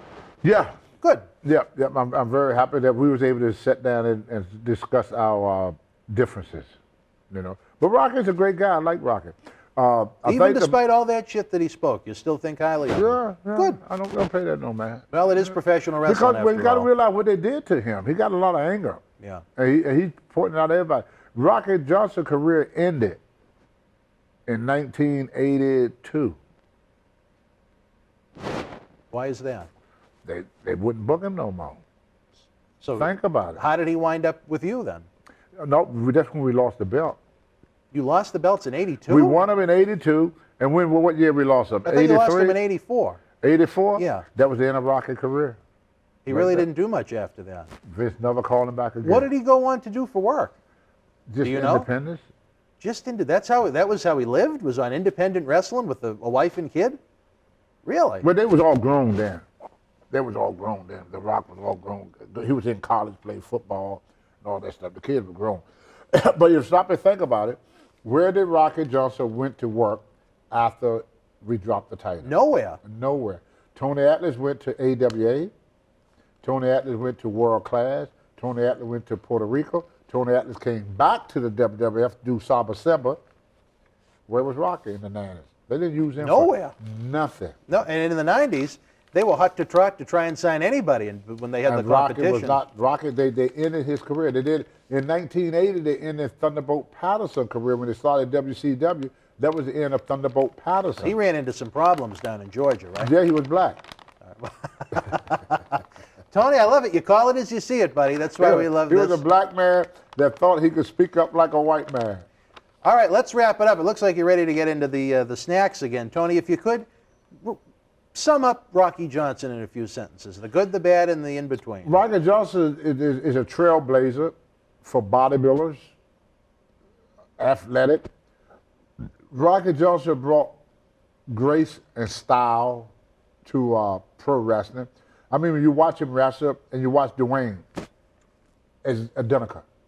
The same shaking of the leg, the same movement. You put a match of Rocky Johnson, put a match of Dwayne Johnson, you see it's not much difference between them. They wrestle the same. Rocky was one of the pioneers in his business. You know, he was one of the first black men to ever wear a WWE tag team belt.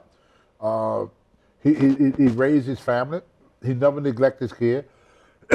He got kids by a previous wife. He had his I rats. met his daughter. His daughter said that Rocky never forsaken his family. He's a good family man. He's the one that really trained Dwayne. If it wasn't for The Rock, if it wasn't for Rocky Johnson, there'd be no Dwayne Johnson.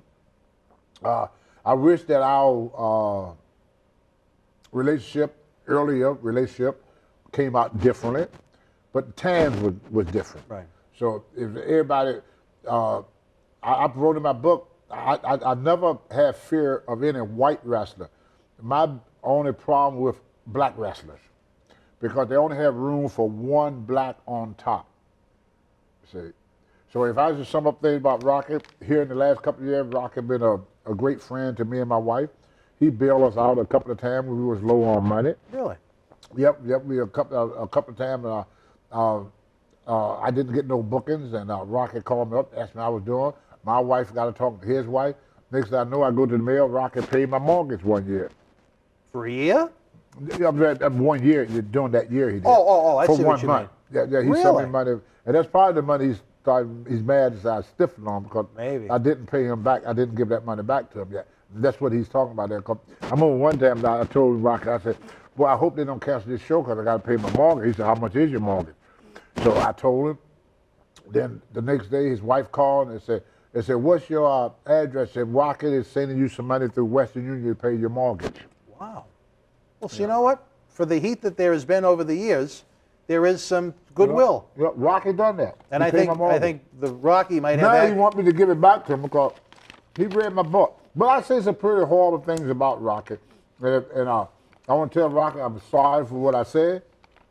But at that time, I didn't understand why he did what he did. But now that I know why he did what he did, then I don't hold nothing that happened between us against him. When you guys had this powwow, when you kind of made peace, did he explain that to you? That the reason Yeah, he did. Okay, well, you know, Yeah. he was honest about it, if nothing else. Well, that's why I don't hold nothing against him, because he told me why he did what he did. He was trying to protect his career. Because he knew more about the business I did. He was in it longer. Mm-hmm. He started in the 60s. So he knew that eventually they're going to replace the old bull with the young bull. Mm-hmm. He knew that was going to come sooner or later. Rocky's about 10 years older than me. Oh, he's that old? Yeah, Okay. yeah. I think he just had his hip replaced. Yeah. If you want to send him a In text fact, message. me and him doing a show together next month. Really? Yeah, the 20. It's going to be in Pennsylvania. Alfred and Seek are going to be there. Oh, me and wow. Rocky. Yeah, we still That's do quite a little events together. reunion. Yeah, it's going to be in May. I'm doing a thing with Rocky in May. All right. I think it's the 26th. Hopefully the good vibes continue. What more can you say? Life's Yeah, too short not to be friends if you Rocky's can. a great guy. He been over backer for his friend. But we did have a rough go of it in our younger days. All right. Well, Tony, I have to say, these stories that we've shared here have been exceptional. Yeah. I hope we So can... what else did Rocky say about me? That was it. That was it, pretty much. It wasn't exactly long. It wasn't. He didn't say it with any malice. He just kind of stated it as fact. But I know, just based on our I conversations... know I saw somebody say I couldn't work. He didn't say... No, I didn't... I well, saw at least that. in this one interview, he didn't say anything like Yeah. that. All right, Tony, we talked But about... I think Rocky's feelings got hurt because he helped me out, with my mortgage and stuff like that. And then after the fact, and he then, saw the book. he found hearing some of this stuff. I remember Yeah. his wife called me up one time and said, "Yeah, they said you badmouth Rocky in your book." He said, "I told Rocky that you wouldn't do that." And I didn't want to tell her then. I said, "Well, yeah, but I did." I did. I sure You did. told your life story through your eyes. It happened. You lived it. He did it. He did it. He All did right. it. Andre the Giant, Moola, Mark Henry, Rocky Johnson, they're in the book. I can't wait for the next episode. I believe the Sunday of WWE Backlash, we're going to be back on BostonWrestling.com with yet another great episode. But for the fans that are enjoying WrestleMania weekend, tonight's the Hall of Fame. This Sunday, Tony Atlas and I are going to be back with another episode of Memories and Legends. We're going to break down WWF, Tony Atlas, and everything WWF from 1984 through WrestleMania 2. It's going to be a heck of a lot of fun. For my good friend, the Hall of Famer, Tony Atlas, I'm Dan Marotti. John Cena Sr. is on assignment with beautiful women in New Orleans, Louisiana. Oh, my goodness. I think we'll talk about that off the air. All right. Until we speak again, folks, you and yours, be well. Love, bye, boom. Cheer. Why, hello. I would ask what was on your mind, but I already know. You want to know what has got my beard looking oh so majestic. And I'll tell you, it's sexy as hell beard care. Coconut oil, vitamin E oil, almond oil, both sweet and bitter, shea butter, it's all natural. Yes, JTG has actually come out with a high quality product. So support your boy by going to sahbeardcare.com and take one step closer to becoming sexy as hell. Cheer. Ooh, cheer. You know? You can always count on Tony to tell it like he sees it, and some of those opinions are gems, folks. If you want to talk about gems, head on over to the eBay store. The link is available in the description box below. Great wrestling merchandise. Every purchase gets you an on-air shout-out from one of our superstars on a Wrestling Insiders episode, and you have the knowledge that you're helping keep wrestling legends working. In addition to that, the Super Chat button is open. Don't forget to tip the bartender. Help us get the April numbers up. Wrestle House in Tampa was tough on the metrics. And I mean tough on the metrics. I'm getting some flack. I need some help, baby. If you don't want Dan Marotti to lose what little sanity he has left, help the cause. All right. All right, my dear God, after an hour and a half of Tony, you almost need to hit the reset button yourself, and that is what we are going to do, because now we have our Wednesday Night Wrestling Insider Special Edition program. On this episode, our rotating panel of legends lands on the Native American Tatanka, who continues his look at the World Wrestling Federation in 1992, including the Royal Rumble, Hercules, dirty wrestlers, jobbers, and more. Here's Tatanka. All right, wrestling fans, welcome to another Wrestling Insiders. I know we have been surprising you with guests galore this winter to try and get you through the cold winter months, unless you're down living in a much warmer climate. Nice like sunny Tatanka, Florida. Yeah, no blizzards and snowstorms down there for Tatanka. I remember the few months a year I used to get to live in Central Florida, which was nice. Central, but yeah. The good old days they were. We continue to barrel through the timeline of his career in WWF. Very interesting times, interesting characters, major events, big-time players in the industry, and legends that will never be forgotten. We're having a great time. I can't believe how little we get through in each episode from my notes, but like I said during off-camera, I think that's great, because it'll give us more opportunity to have him come back, more great stories for you guys to hear about from the good old days of professional wrestling that I think millions upon millions upon millions of fans yearn for, those that may not tune into Raw anymore. That's right. All right, back to 1991 as the year started to close out. You worked a string of house shows with the late Hercules, a man that doesn't get his due, in my opinion. Yeah, Many Hercules. memories of Hercules as he was coming, unfortunately, closer to the end. Yeah, he was coming close to the end there. I really didn't get, I think just a handful of matches. Yeah, it wasn't a lot. Wasn't a lot. Just what I do remember about Hercules, just what a monster of a guy he was.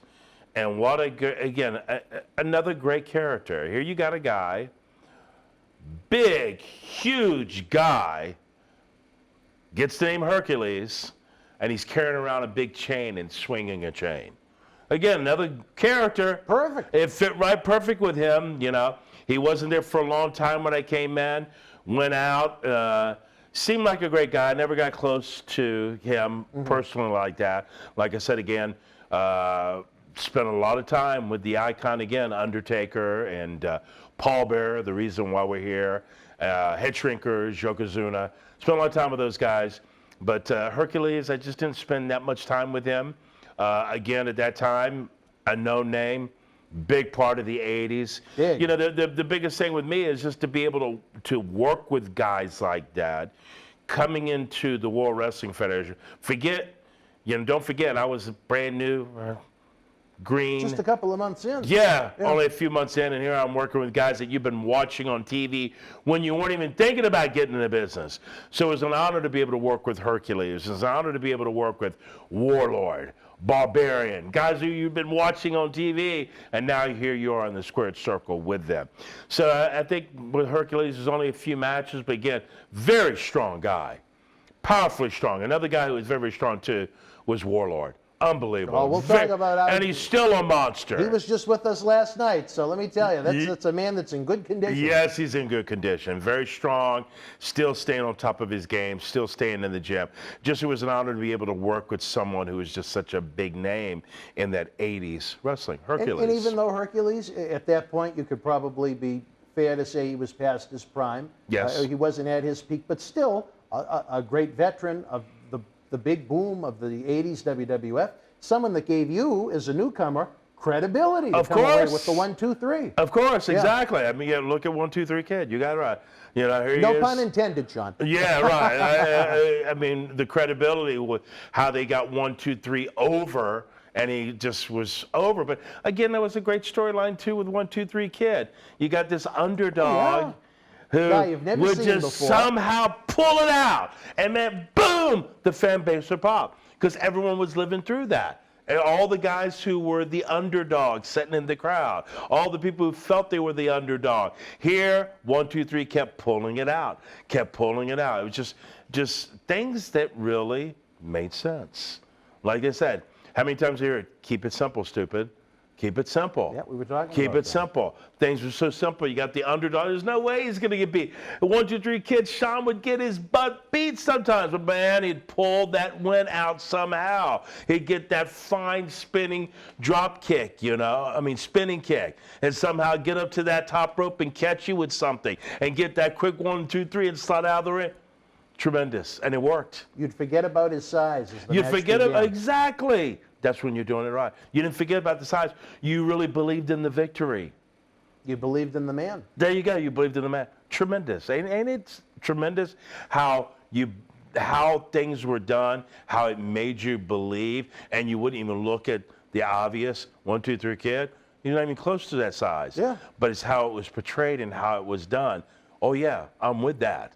I'm down with that. That first big win over Razor Ramon on Raw. Oh, Just yeah, Razor. The shock on Scott's That's exactly what I was thinking. I lost to this 110-pound guy? Yes. What the hell? Exactly. And it built and it built and it built into a great little program. Exactly, it did, of course. And when I was sitting there talking, I was thinking of Razor Ramon in 1, 2, 3 Kid. How he got him over, just tremendous. Instantly. And how things were done during that time.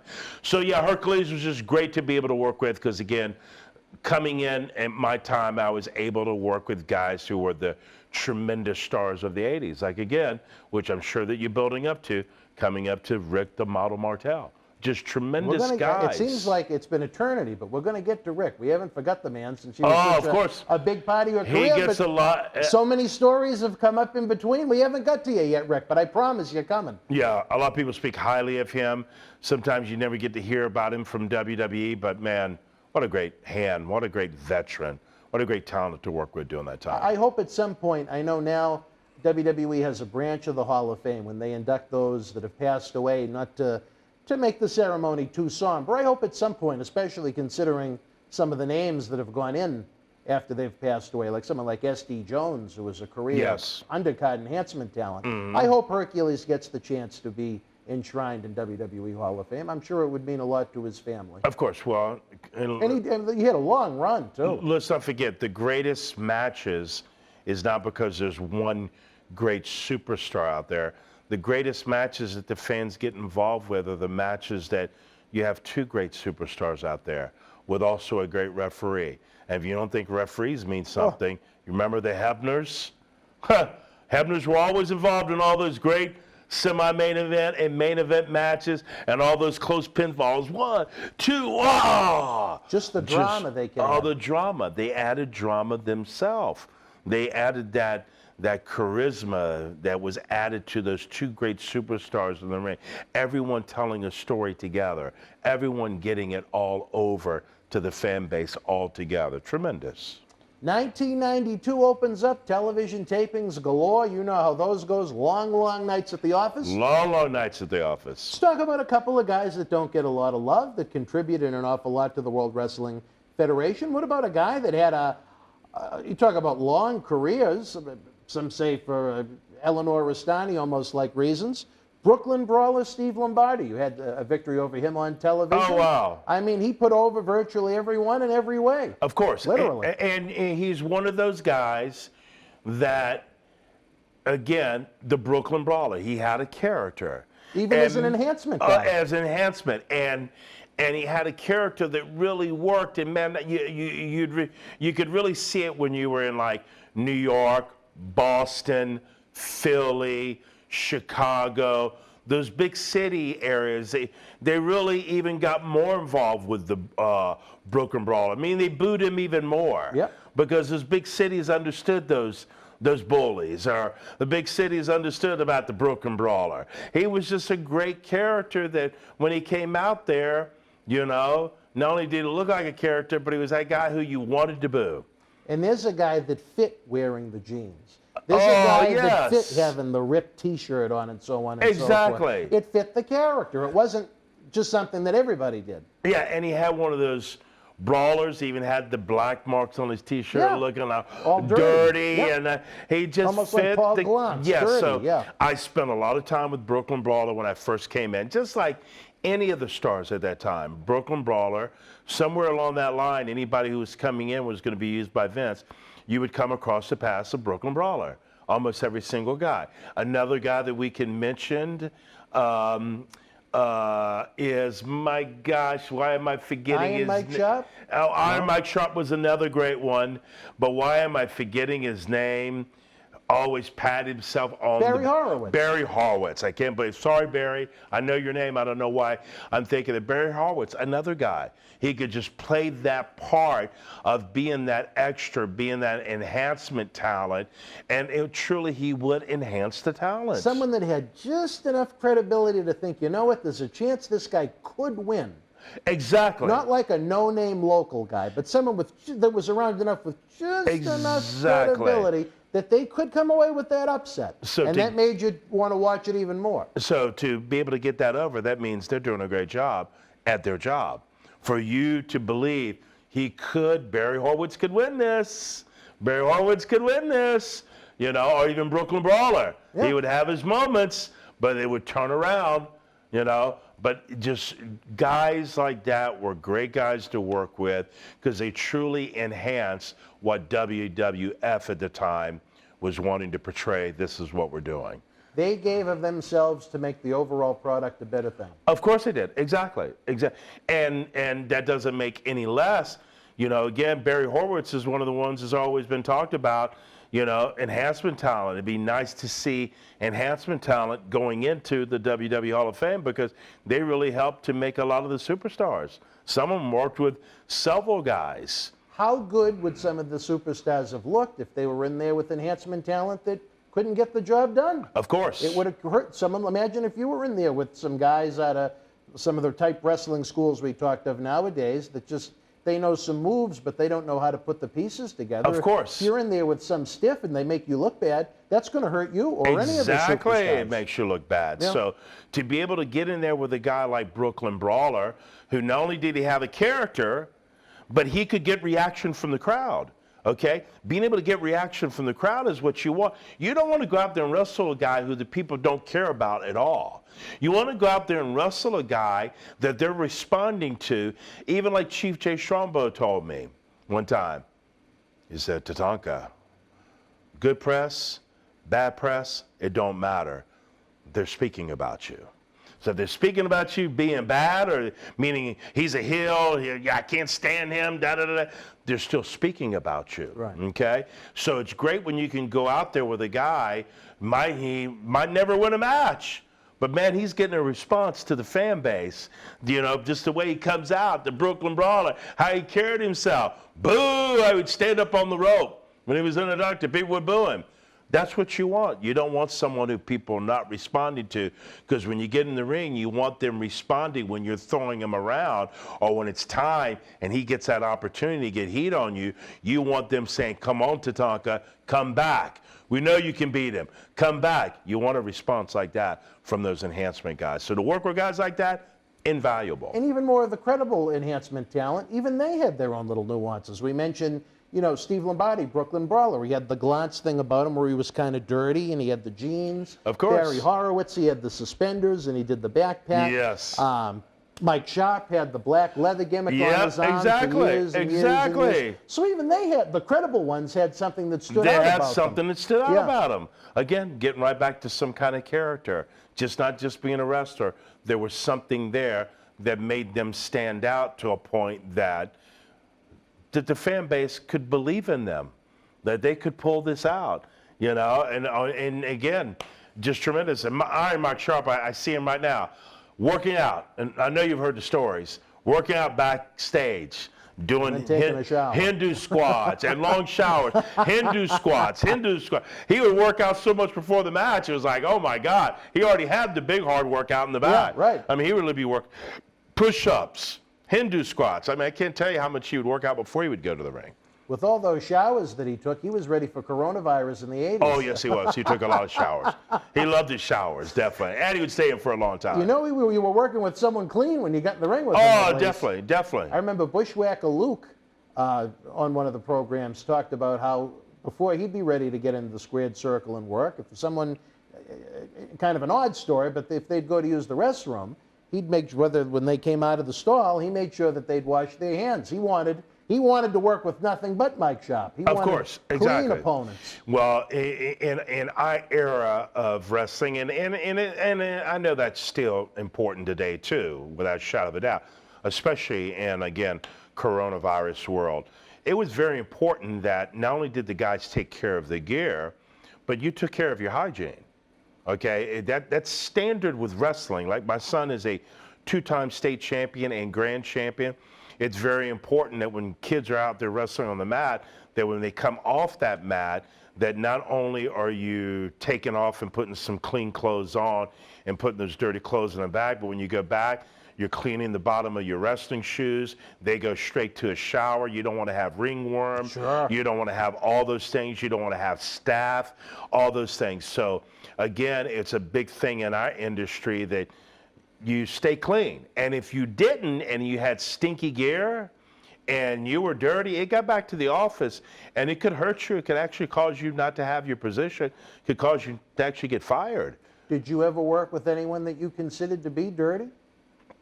Well, one guy who guys would joke with all the time would be Matt Bourne, and we don't like to. We don't like Krusty the Clown. Krusty the Clown. Krusty the Clown, because sometimes he'd pull that gear out of his bag and you could smell it from across the locker room. You don't work with a guy that sweated in his gear, took his gear, threw it in his bag, went back to his room, did my job every single night, so you know, wrestling fans and talent who I worked with, is all my gear was leather. So you're talking about holding sweat? Right, yeah. It would hold sweat. What I would do, our job, all talent who wanted to do things right, okay, go back to your room and I would take all my gear. My wrestling boots would be folded open, moccasin boots, opened up, laid out, and especially during the winter, by the heater. Okay. Also, my loincloth was out, my trunks was out, my forearm bands, my wristbands, everything that I wore in the ring that was sweated was laying out to dry out. Plus, I had Febreze. I would spray it. Okay. But I would also bring 2 or 3 outfits for the same tour. Right. 2 or 3. Some guys only bring 1 outfit. Never air it out. Stink, wouldn't wash your stuff on a 10, 15-day tour at all. So again, that's how Matt Bourne got Krusty the Clown. Krusty, stinking, you know, and that got around. And it does affect you. You know, you want to be you're locking up with someone. You're in a headlock. You're in head scissors with your head between their legs. You don't want to be smelling someone's crusty butt or crusty clothes, anything. So, but that's standard protocol in the wrestling industry, not only pro wrestling industry, amateur. I mean, I've been in, you know, tremendous wrestling tournaments all over. And again, it's very important that kids are cleaning themselves. They bring bacterial wipes, all the stuff to clean themselves right there, to clean their wrestling shoes right there for bacteria, because it can be very harmful for you if you're not, you know? Well, we had Matt in the studio here before he passed, and I think he had other interests than cleaning his ring gear after some of the shows. Yeah, of course. Even someone, it takes time. That's where I'd have to go and lay all my stuff out. How often would you do it, out of curiosity? Every single night. Every night. Every single night. Wow, okay. Every single night, still to this day. Wow. It's like it's automatic part of what I do. All the wrestling matches that I do, still thing. Laying out my gear, laying out my loincloth. So by the time I woke up, it's totally dried, smelling, and clean because I've cleaned it with Febreze, a bacteria cleaner too. I could pack it back in my bag, but I got 2 or 3 outfits. If I'm on a 10-day tour, I got 2 or 3 outfits. So I don't have to wear one outfit every single night, okay? I had several outfits. People don't realize I was wrestling 500 days a year. People don't realize how many outfits I actually had. I mean, I'd go and make 4 or 5 outfits at one time. Then a few weeks later, another 4 or 5 outfits because we're working 300 days a year, but on TV, outfits would wear out fast, so you had to have tons of outfits. And you always wanted to look good when those TV cameras were always look good, so you don't want your paint off of your loincloth. Yep. You don't want your stuff looking terrible. That's one of the reasons why Vince loved my character. Not only was it colorful, but I had all my stuff looking good all the time. All the pictures you see of me, detailed loincloths, beautiful headdresses, gorgeous necklaces, a true real tomahawk. You know, I took pride in what I wore to the ring, and a lot of it was made by authentic. It wasn't, as we're against China, and I'm against China, and especially what's happened with our country, but it wasn't made in China stuff. It was made by the Navajo tribe, made by my tribe, the Lumbees, made by someone who made true moccasin boots for Native Americans and for movie actors. All my stuff was made by Native Americans, most of everything. You know, even when I came into the business, a lot of my stuff was being made by people in my tribe, beadwork, you know. Yeah. Because it was very important to me. Detail. Attention to detail. So again, a lot of different outfits, but yeah, every single night, every single outfit laid out every single time. You know, he was coming in just as you were departing WWF, but someone that I think that really hurt was Vader. Also, another gentleman we had here in the studio before he passed. They, instead of his name Leon White, they would call him Leon Ripe. And Bruce Pritchard, you know, in one of our conversations with his podcast program, said he actually had to call the man into the office and have a conversation, a grown man, about his hygiene and work in wrestling matches. And I think that's embarrassing. Of course. To be honest. Exactly. And they how would, do you know not to be clean? Of course, they would definitely do that. Well, guys would take gear, and what they would do, I don't care who you are, you sweat with gear, then you take that gear, you throw it in your work bag, and then the work bag is shut, and it doesn't get opened up until the next night. So come on, you got to give it air to breathe. Guys didn't want to do that. They were either straight out or straight to go eat and straight to bed to sleep. It's called extra work. It's called doing the extra work to do what you need to do. How long did it really take you to unpack your gear, spread it out, open it up, and spray Lysol on it? I mean, I can't imagine if it was that lengthy of a process. 15 minutes max, 15 minutes. And then, of course, you'd have to repack it in the morning. Right, sure. 10 minutes. So you're spending 25 minutes, but guess what? No one ever said, Tatanka, man, he stunk. Tatanka had nasty gear, not one single time. In respect to your profession and respect to your peers. Exactly. That's what it's all about. Respect for yourself and respect for your peers. Okay? And also doing what WWE says, too. Very important, not only do you have your gear on you, but your gear is presentable. And it was just common knowledge. Don't be having stinky gear. Don't be, you know, common knowledge. It's not something that should have to be told. I mean, if we were just talking, especially about, we just mentioned 2 names, but 2 young green guys, okay, maybe they don't know. Of course. But Matt Bourne and Leon were around forever. And you talking about, I've been to biggest wrestling events all over the world, but I've also done third-party events where again, they have a good crowd, but you have independent wrestlers who never understood anything about that at all, and you walk into an independent wrestling room, and it's amazing how stinky the locker room is, because the guys have no clue about keeping their gear clean. They probably worked a month ago, threw it in the bag, because they work once a month, never open it up. I mean, the whole locker room stinking because 4 or 5 of the guys just got stinky gear, don't have a slightest idea about what it is to have clean gear. And you're sitting there talking to a guy, and he's from here to there, and it's like, best thing to do, you remember Linus on Charlie Brown? How you have that black cloud coming up? They got that black cloud, a great story, Charlie Brown Christmas, but Linus, that cloud coming up. I can't tell how many guys be like that in a locker room, have the slightest idea about keeping their gear clean. Very important if you're going to go to WWE. Very important. Or any major company, even AEW. I'm sure they're not letting guys walk around, with guys who are in the locker room there. Rhodes, Chris Jericho, guys who've been around the wrestling business forever. They're not going to have guys with stinky gear walking around the locker room. You just don't do that. It's just common courtesy more of than course as much it's as it common is professionalism. I mean, of just course. as a human being. Of Would course. you go to work at an office in a business environment wearing the same clothes that you wouldn't wash and clean? Exactly. Close to people. Never mind putting them in headlocks and making physical contact with them. Exactly. That's just one of those things, I guess, maybe where I never worked a match. Yeah. It's a little over my head, but it just... And you didn't have a lot of guys who were like that. You had a few, and you've mentioned a few already. There wasn't a ton of guys. I mean, gear was a big part of our industry. I mean, let me give you, not only did I spend a lot of money, my boots were $1,000 minimum to have made. Some are a little bit more than that. Headdresses, the long trail headdress, $1,500. Regular headdresses, $400, $500, $600. $750, depending upon how nice of a headdress. Yeah, you can go get made in China, but it's going to fall apart in a few weeks. So having the right gear was very important. We understood this. Macho Man.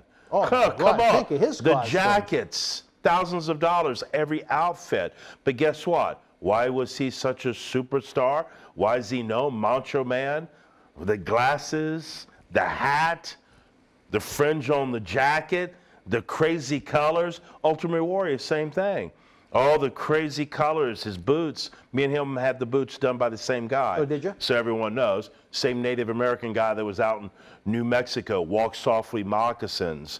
We both got the boots done by the same person. Wow, that's a cool little side note. If you look at Ultimate Warrior boots and then take a close look at mine, you'll go, wow, they are the same boots. But Ultimate Warrior used those crazy bright neon colors where I use more traditional turquoises, reds, tans, more natural tones. And look at, you talk about Randy Savage, my gosh, with all those different coats and hats and sunglasses that he'd buy. Look who's making out now, a man that loves himself in his own way, his loving brother, Lanny Poffo, getting those residual checks from all the Macho Man action figures. They have almost every different outfit that the man ever had made. Exactly, amazing. And it makes a new figure. Like you were talking about the different Tatanka figures. Of course. Think about how many different Macho Man ones could be made. My God. And why is that? Because of what he did. Attention to detail. What he created, attention to detail.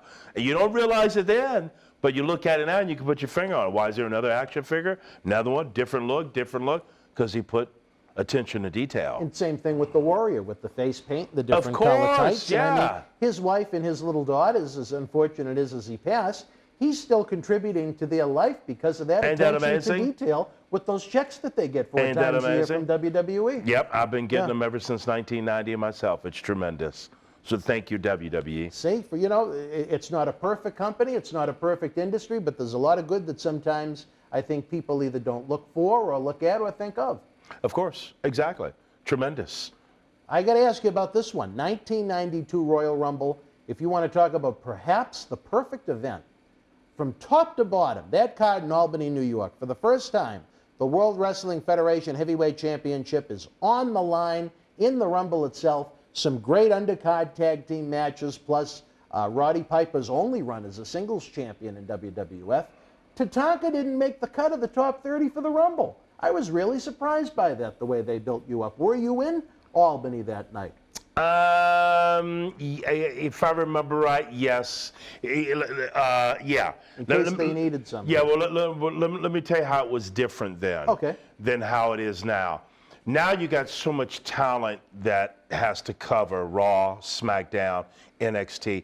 They can't have everybody there. Right. Back then, you had a crew that would work all the house shows, all the TVs, and when it came to pay-per-views, everyone was there. It wasn't like extra guys.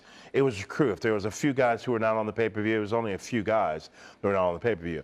And many guys, there were many star names at times that would not be on a certain pay-per-view. Right. Because you had to revolve with whatever storyline was going. And believe me, at that time, having a spot was very important. Like I said, not too many spots were open. Well, So yes, we were there at the beginning of my career. It was very important. Vince had me everywhere. And it wasn't just to be there, it was also to watch and learn. Okay, one of the greatest things they wanted to see talent do and to see if you would do it. Would you come to a pay-per-view where they'd still pay you for being there? Would you come to a pay-per-view, not paid like working on the pay-per-view, but would you come to the pay-per-view and sit in the locker room and just joke around and all this kind of stuff? You know, would you leave the pay-per-view before it's over? Or would you be taking a chair and setting it by the curtain and watching the whole pay-per-view? I can't tell how many times Chief would come out to see what I was doing. I'd be sitting. He really kept an eye on you. Oh, yeah. I'd be sitting by the curtain. I understood that, but I was brought up, thank God, by the right people in this industry that taught me what the important things were in this industry.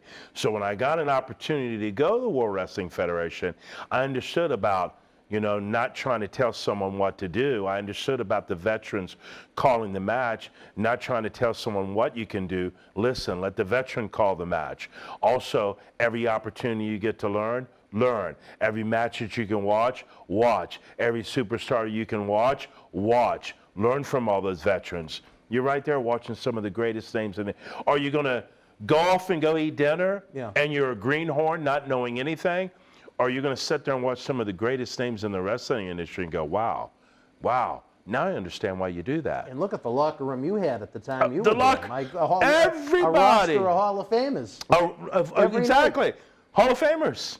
No, but Hall of Famers. So really you're going to walk away from that and not learn from that? Of course you're going to learn. If you got any common sense to you, you're going to learn. So I can't tell you how many times they would walk out to see the new guys where they sat in a chair. And purposely, also, when they'd put you on the first match, they wanted to see, after the first match, if you go take a shower and you'd leave the building, or would you take a shower and then come out and sit your chair? What I would do, I wouldn't even take my shower. Sometimes I would come back, get my towel, because I'd work hard, sweating, and I'd sit right there all the way till intermission.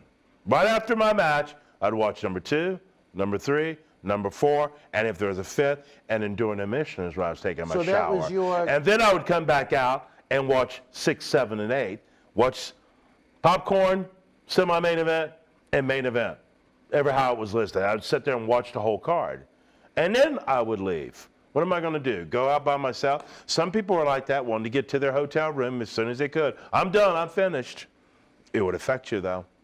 It would affect you. Again, WWE remembers the things that you did. And I think also, you know, I was part of something very, very special, the World Wrestling Federation, which helps you to be part of that Legends contract because you're part of, but you also had to do something. Again, I went undefeated for 2 years. Again, that's like 1,000-0. People talk about Goldberg, a phenomenon, 173-0. I won 1,000-0. Think about that. You know, so that 2-year undefeated streak was tremendous. That's helped me be in the legend category, but I got to wrestle with some of the biggest names too. Shawn Michaels, you know, Ric Flair, Undertaker, Diesel, Razor Ramon. I mean, some of the biggest names in our industry that you're looking at that are all Hall of Famers is who I worked with. So you're not going to sit there, you're not going to watch, you're going to leave and go back to your room. It affects your overall career and your longevity in this business. So that was your routine virtually every night. Just per se, you were the opener. You go out, you work your match, you'd come back, you'd find a folding chair and kind of peek through the curtain. Exactly. Then shower up during intermission and then watch the rest. Without a shadow of a doubt. Exactly. That's exactly what I did. And come on, you're brand new. 1 year. These guys have been wrestling not only at WWE already 10, 15 years, but they were wrestling somewhere before, AWA or wherever it was. A lot of Territorial. A lot of Territorial before. You're not going to watch? Yep. You just came out of Bally's. You have 1 year of independence, and you're blessed to be here already. What are you going to do? Not watch from the greatest names in the industry? You're watching Hulk Hogan. You're watching some of the biggest names in the industry. Why do the fans love them so much? Look at the key moments, yes. And believe me, I can't tell you how many times Chief would walk up and just be standing there, rocking by the curtain and see me there, and then he'd walk off, wouldn't say anything. But he would go back, and you better believe he'd say, Vince, Tatanka sitting by the curtain again. Tatanka sitting by the curtain again. Tatanka sitting by the curtain again. Just like anybody who would come in, they would want to see that, eager to learn. You find out some of the talent who has done the greatest in WWE might not be the greatest superstar, but it was one who wanted to learn. Yeah. It was the one who wanted to get better. It was the one who wanted to do it the company way. Vince goes, we're going with this guy right here. Look at John Cena. Not the best wrestler of all, but man, the best ambassador for the company, absolutely. Oh, yeah. Vince asked him to do something. That's all you hear about John Cena. Yes. Day off, no problem. There's a kid over here, no problem. With everything he's going on, John Cena, all the success that John Cena has had in this industry, always would do what the company wanted him to do. Okay, so they're just not looking for the best wrestler, they're looking for the best package. Like Lex Luger would say, he was the total package. They're looking for the total package. You know, so yes, they want to see you learning. They want to see you gaining wisdom. They also want to see you understanding what you're supposed to be doing, especially when you are a beginner in the company. Can you remember those that maybe did the same thing with you, that would sit there and kind of watch a lot of the shows? Well, again, when I came in, like I told you, when I came in, I can't even think of anybody else. Really? Who, it was really one or two few really, you knew someone on the inside. The way that I got there was this way. So you know how it was. It wasn't like it is now. Guys, I tell people all the time, it is so easy to get into the WWE today. Back then, first of all, when I went into the business and wrestled, when I finally started wrestling, it was with George Scott. Don't forget, George Scott was the booker during for the boom. WWE, WWF, when it was crazy. Who was George Scott's personal friend, who we spoke about earlier, who everyone misses, who was a genius in the business? Pat Patterson. When the Native American War Eagle Chris Chavis started beginning to be hot and was in great shape, came out of bodybuilding, came out of pro football tryouts and all this, who was he calling? Pat Patterson. Going, Pat, you need to see this guy down here in North Carolina I have. I heard about the conversations. You need to see this guy. Not only is he Native American, Lumbee tribe. You remember Pembroke? Yep. They knew because they'd wrestle there. Wahoo used to wrestle there a lot in Pembroke, Lumberton. Why? Because he was Native American. Why? Because he was a native territory. It used to be part of the territory back then. They used to have to fight to get the heels out of the buildings because the natives be trying to cut the heels with knives. Dangerous. The fans, Talk really. about heat. Oh, we're talking about true heat. So again, you know, you got to come see this kid. He's truly Native American. You guys need to check him out. And then I did the extra work, the hard work, and everyone would want to leave after the independence. Again, another thing for guys who want to be superstars or girls who want to be superstars. Back then, when someone would say, hey, I need to do a newspaper article, you know, can you do that? Can you do that? Everybody, no. Because they would have to stay after in the high school gymnasium. Right. When everyone's already gone, everyone's already out having a good time, you know who was sitting in the high school gymnasium? Sometimes because I had worked main event, couldn't even take a shower. You know who was sitting down doing the newspaper article? You know who was sitting down doing the magazine article? And you know why that benefited? Because eventually Tatanka was in Pro Wrestling Illustrated. Eventually Tatanka was in 1990 or 91 in Pro Wrestling Illustrated. Third runner-up Rookie of the Year. Runner-up for Rookie of the Year. There you go. Hello? Runner-up for Rookie. But you know why?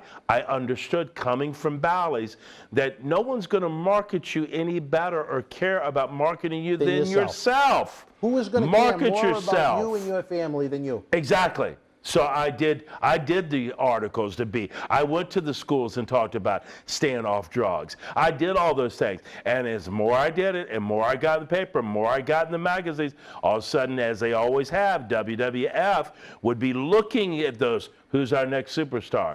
Who did they see runner-up for Rookie of the Year? Who was in the office? George Scott speaking to Pat, who was also in the office. Chief Jay Strongbow. What character do we have before they were successful? Native American, hey. And you were the real thing. Hey, You see how it came Strongbow together? is as much of an Indian as I am. Hey, right, of course, Joe Scarpa. Yeah. He was Italian. Yeah, an Italian. So again, it wasn't that they had this open spot, but they seen this kid who was in great shape, who was an athlete. Great look. A great look. And could wrestle. They went, "Wait, we can do something with this." And then heard how my attitude was, you know. That's how I got there. George Scott. It wasn't because it's the big revolving door. It was like one or two. So I don't remember anybody at that time.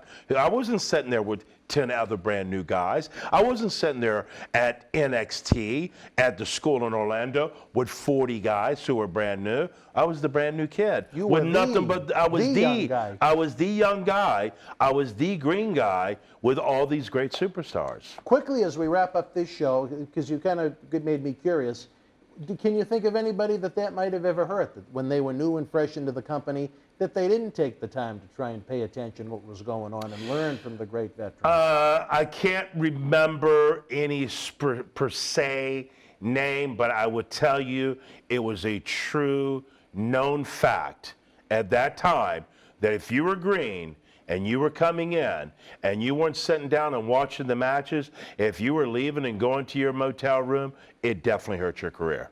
It definitely would keep you from even getting known fact. Unwritten rule. Unwritten rule. You got it. All right, wrestling fans, I hate to say it. I really do hate to say it because, again, I go through 1 or 2 bullet points on these massive sheets that I come up with. But, again, it shows what great conversation we're having, I should say, with Tatanka. We hope you're enjoying the conversation to my right in the live premieres that we have. You chat away. Hopefully everybody's treating each other with common courtesy. We're big on that. Making new friends around the corner and around the world. Talking about what we're talking about. What did you like about tonight's show? Was there something you didn't like about? What would you like us to talk about? And again, the Super Chat button is always open for business. If you're not watching us during the premiere, that's all right. A lot of people may find this episode years from now. That's happened with a lot of Tony Atlas's episodes. In the comment section below, leave your thoughts. We love to get your feedback because, again, we can only make this show better with your input and your involvement. And if you're like me and it pulls on the strings of your heart and you see what a lot of the great legends of the sport that haven't wound up with the legends contracts and in great spots in life have to deal with, like Tony and Marty and some of the others, join the Patreon that we have. It's only less than a cup of coffee down the street at Starbucks, and you directly help professional wrestling legends. Working in return, you get early ad-free access to all of the talk shows. You get access to our extensive DVD library. I know who uses DVDs anymore, but the whole collection is on there at your fingertips. It's a lot of fun. You get to make new friends too. And you know what? The wrestling community, whether they be fans or the brotherhood themselves, we are a unique commodity. So for my friend Tatanka, I'm Dan Marati. Until we speak again, folks, we hope you and yours be well, stay healthy. Good night. Loved having Tatanka with us for the Paul Bearer Holiday Headlocks Toy Drive last winter. Hope to have this fine gentleman with us again in the near future. Again, so many great superstars are going to be debuting and premiering with us this spring. If you want early ad-free access to all of these episodes, again, the place to be is with us in the Boston Wrestling MWF family. Patreon.com/Boston Wrestling. You get early ad-free access to the talk shows, the studio shoot interview DVD library that's been seen by millions online, millions on the Howard Stern Show. There's Patreon exclusive videos. You get some inside scoops before everybody else. There's some perks on there, and the knowledge that you help and keep wrestling legends working. And to me, that's what's most important. Again, you can join us at patreon.com/Boston Wrestling. Up next on Wrestling Insider's Week in Review, it is the man that has been partying since the day he came out of the womb with Marty Jannetty's Party with Marty. This week, Marty continues his no-holds-barred sex, drugs, and rock and roll look at the World Wrestling Federation in 1989, the Rockers' feud with the Rougeau brothers, Dino Bravo and his death, the Ultimate Warrior's feud with Andrade the Giant, and more. Grab your favorite beverage. It's time to party with Marty. All right, wrestling fans, welcome to another Thursday installment of Wrestling Insiders. With that, it is Party with Marty. Always a pleasure to have Marty Jannetty with us here in studio. Where's my phone? Oh, here we go with that again. Where's his phone? Well, I tell you this. It's always over by him lately. It's been ringing so much since that live episode. I don't know. think you're ever going to lose it again. He gave my damn number out, man, on live TV. Well, I tell you, let's jump back into the era that the fans love, the time we continue to speak of, known as 1989, not to be confused with the Prince song.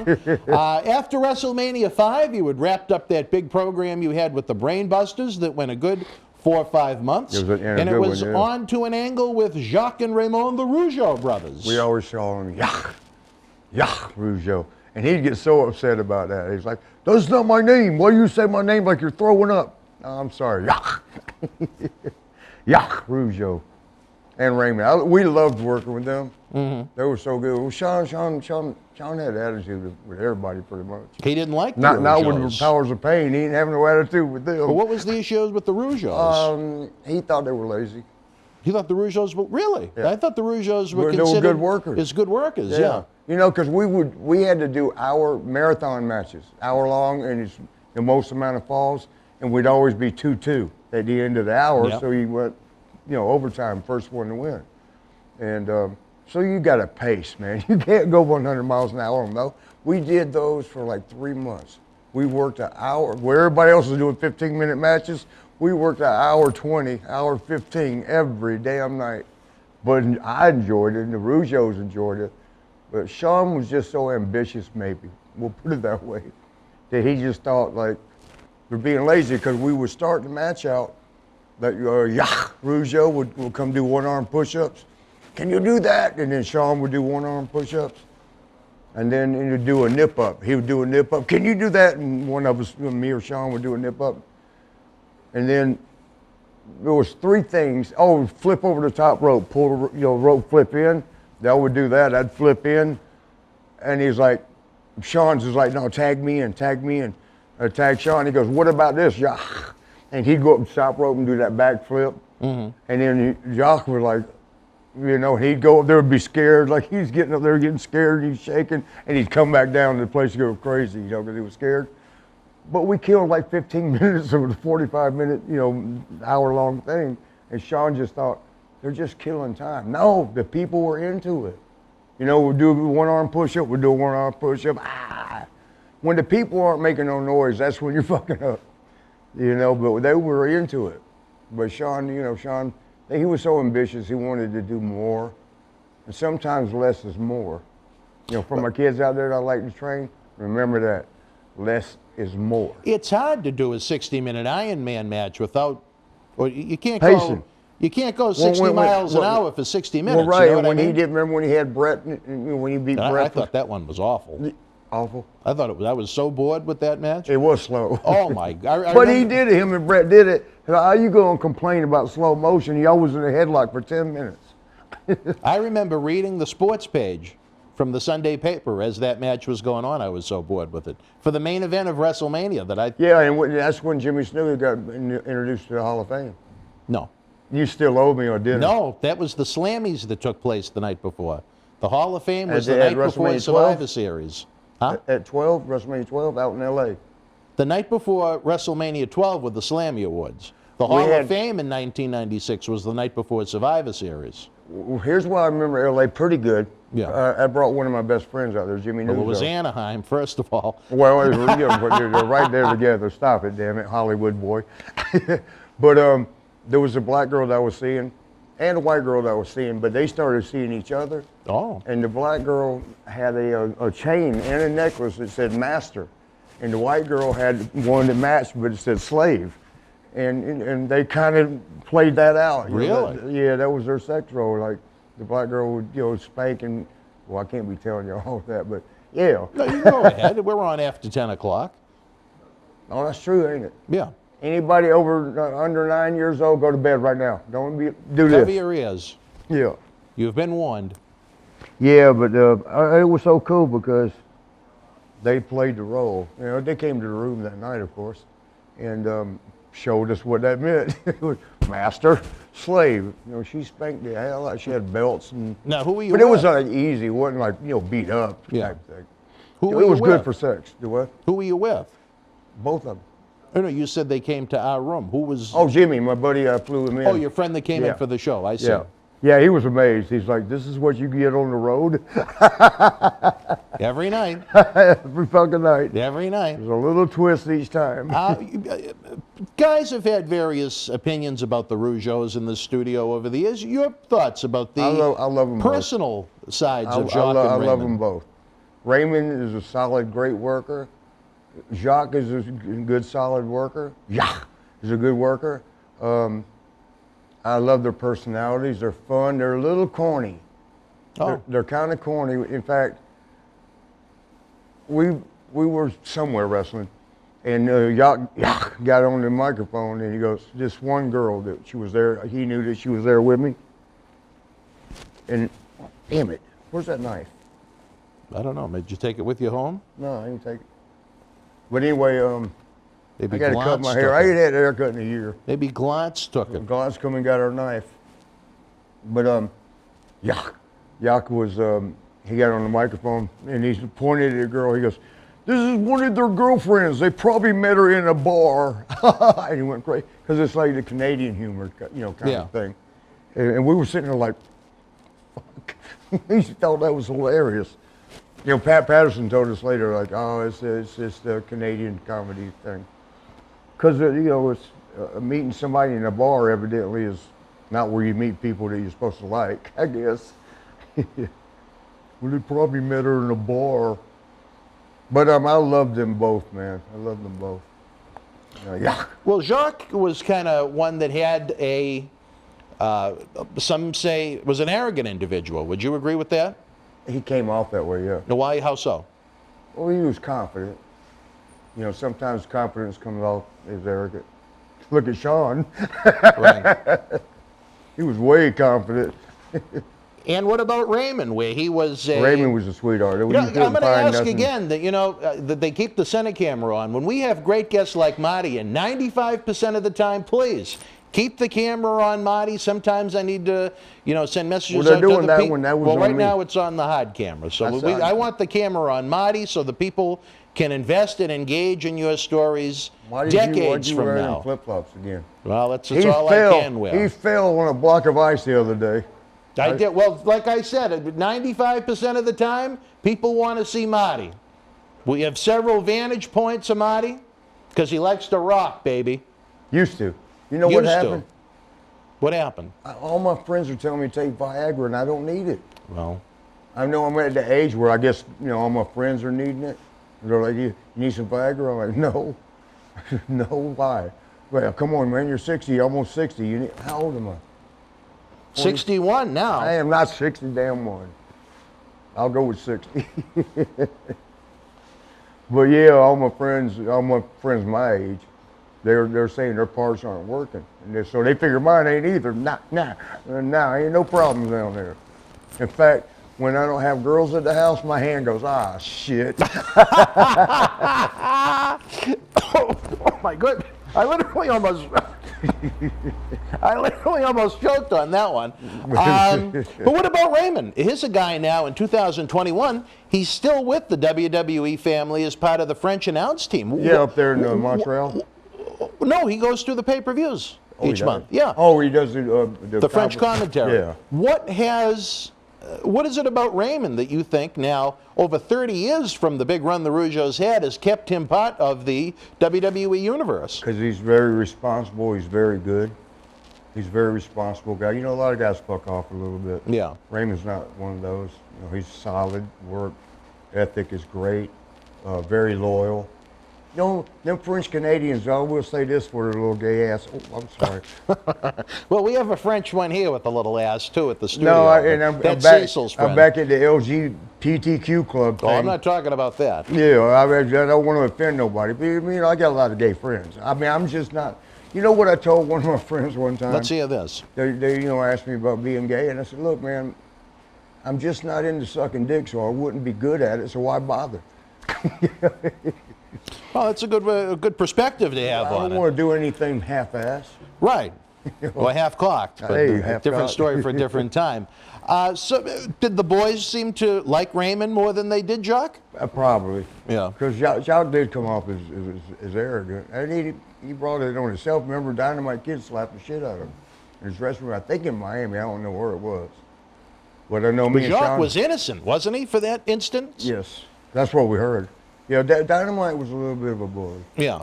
I mean, a little small one, 5'6" bully. but he would go, man. He was.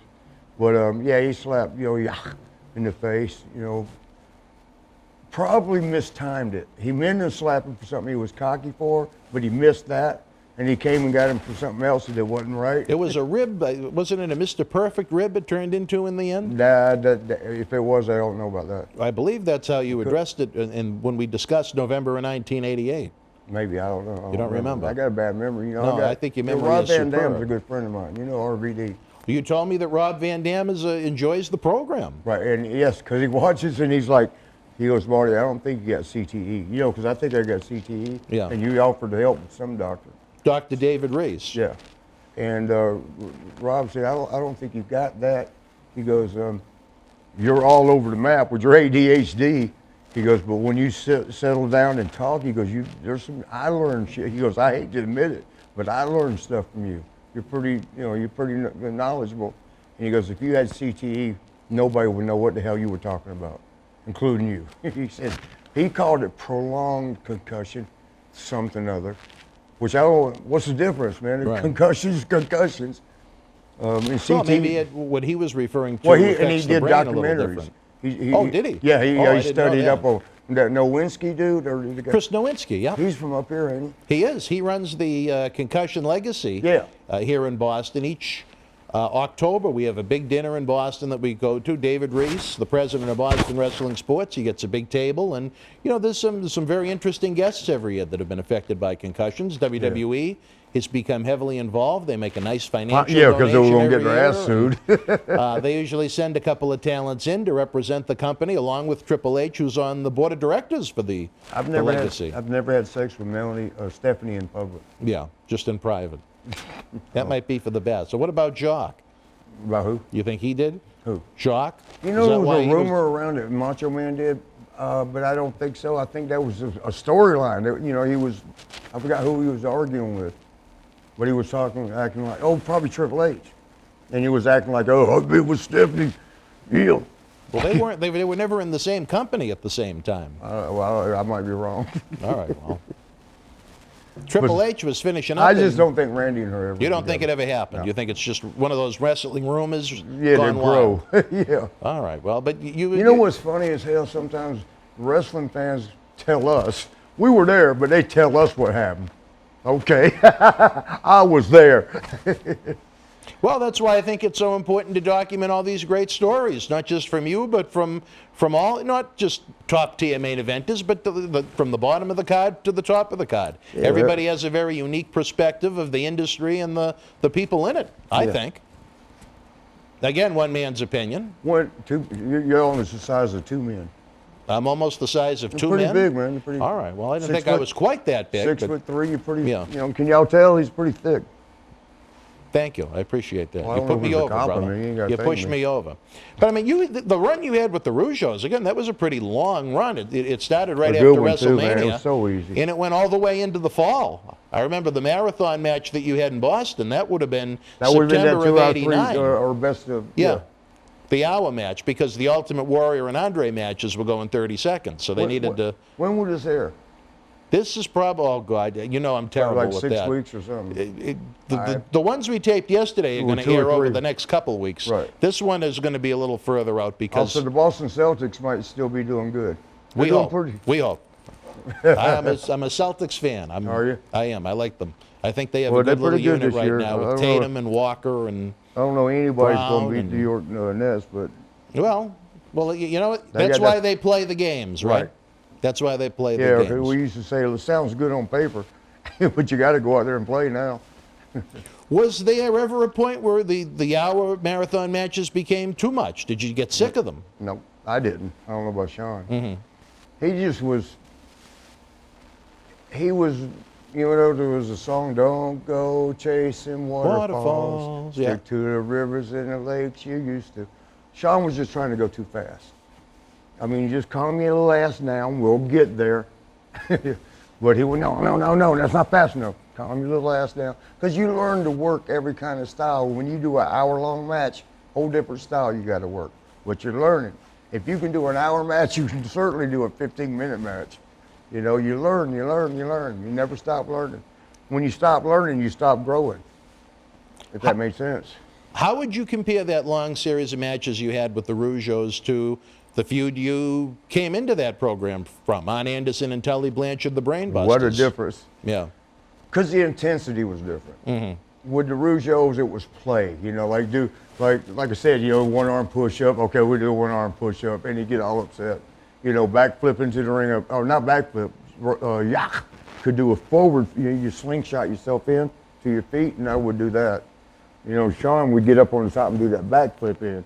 And that's what Jacques couldn't do, and he'd get up there and start shaking and be scared to climb back down. Once he climbed back down, it was like coward. The whole place would boo and laugh at him. It was more a little bit of a comic routine, you know, whereas not at all with the Brainbusters. It's serious from beginning to end. You know, but just two different styles. You learn. You need them both. You incorporate them both into your future, you know. As far as the wallet went, did those long, hour-long matches lead to any little boost in the payday at all? No, we got the same damn pay for really? 10 minutes as an hour and 20 minutes. It was always, at that time, it was according to where you were in the card. Right. If you're middle, you got middle pay. It didn't matter how long you went. You can go 1 minute or an hour and 20. You get the same motherfucking $500. I think there were some fans that had a little bit of confusion as far as to what the marathon match was. I remember in Boston, as I mentioned, you guys did it in September of '89. Warrior and Andrade went on before intermission, and you guys closed out the show. They wasn't supposed to. They were supposed to be the last match. After the first fall, a lot of the fans were getting up and leaving because they thought that was the end. Yeah, first of all. They didn't really do a great job explaining the marathon match. I think they did, but the fans were tired. They just wanted to get the hell out of there. This is enough. I mean, and generally, even with the Rougeaus, Sean and I pretty much always had the best match of the night. Mm-hmm. You know, sometimes they call it stealing the show, because if you're not the main event and you have the best match, they call it you stole the show. Well, we didn't consider it that. We just figured we were lucky enough to have somebody good enough to work with that they considered our match the best of the night. And I watched the other matches, and our match was the best of the night. And nothing against none of the other guys. I love them all. But, I mean, you know, I got to give this to Sean, too. We worked our ass. We worked as hard as we possibly could. And there was a little bit of a competition between us, like who was better. You're talking about you and Sean? Yeah, he Even always in wanted to 89? outdo me. Oh. And he's a natural athlete. I have to work hard to be a good athlete. That's why when I see a hard worker, I fall in love with him. Sean was the kind that God blessed him. He can go do backflips and whatever twist turns, whatever the hell he wants, without practicing. You know, God gift. That's a God gift. Not become natural athletes. And you know, and I wasn't that. I had to work my ass off to be close to as good as him. But he always thought that he had to compete with me, you know, because of how hard I worked. And he knew he didn't work hard, so he's like, oh, damn, let me outdo him at least. So, but it made us both better, you know, because, you know, it wasn't like we're marking it on the calendar, I did better tonight. But you want to do as best you can, and your partner is pushing you to do a little bit better, you do better. You know, so we were lucky in that sense, too, you know. Where it was, again, a 5-6 month run with the Rougeaus with these series of matches. Not all of them were marathon, but once they get to the point, once you get to the point where you were underneath Warrior and Andrade when they were doing those 30-second matches, they had to fill in the card somehow. You know what was funny? Okay. Warrior, you know, that was his big get over because Andrade was letting him win. In 30 seconds. He wouldn't have won. He wouldn't have won unless Andrade let him win. Yeah. And but he would buy. You know, Andrade would sit in the dressing room, and he'd have a cooler like you keep beer in, but he'd be full of wine, like 10 bottles or so, iced down, playing cribbage the whole time. opening the bottle and just drinking the bottle. He'd drink 3 or 4 bottles before he went to the ring of wine. And so Warrior would, every night bought him a nice bottle of wine, you know, as a gift. Really? Well, you know, making sure he's, hey, I love you, brother. Here's a bottle of wine, you know, for doing that, you know, because that got Warrior over, beating him in 30 seconds, like you said. Nightly. Yeah. And but he did. He'd give Andre a bottle every night. Out of those 5 and 6 months with the Rougeaus, were there any matches, any places that stood out, anything maybe that went wrong on one-off night or anything like that? One time when we were up in Canada, oh shoot, where were we? I think we was way up in Nova Scotia, which is way north. It's way up north Canada, and there was a couple girls that came through the room, and Jacques Rougeau was, I think he was married, I don't know, but he never messed around. He never went out. He never went clubbing or anything. He was always squeezing pennies. He didn't go to a club, you got to save his money. But this one girl that I was with, you know, I was cutting up. She had a little short mini skirt. And we was in the elevator going up to the room to you know, check in and then go to the club. And Jacques was in the elevator with us. And I was like giving her a hug. I said, hey, Jacques, what do you think? And I pulled her, you know, the back end, and she didn't have no panties on or nothing. And his eyes just got like this.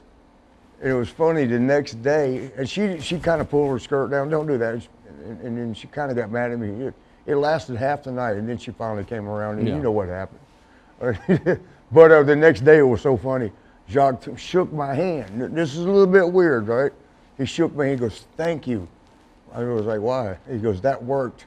In other words, he kept that visual and went to the room, and I guess Raymond was in the other bed, had to hear him over there yanking. But he said, that worked. Thank you. He shook my hand on that. That's part rib and part serious, I think. He appreciated the visual of the pantyless woman. He kept it in his head until he got to the room. Poor Raymond, though. I don't know if he would have... I wondered, that's what I wondered. What are you doing, jacking off and your brother's laying over there having to see and hear that?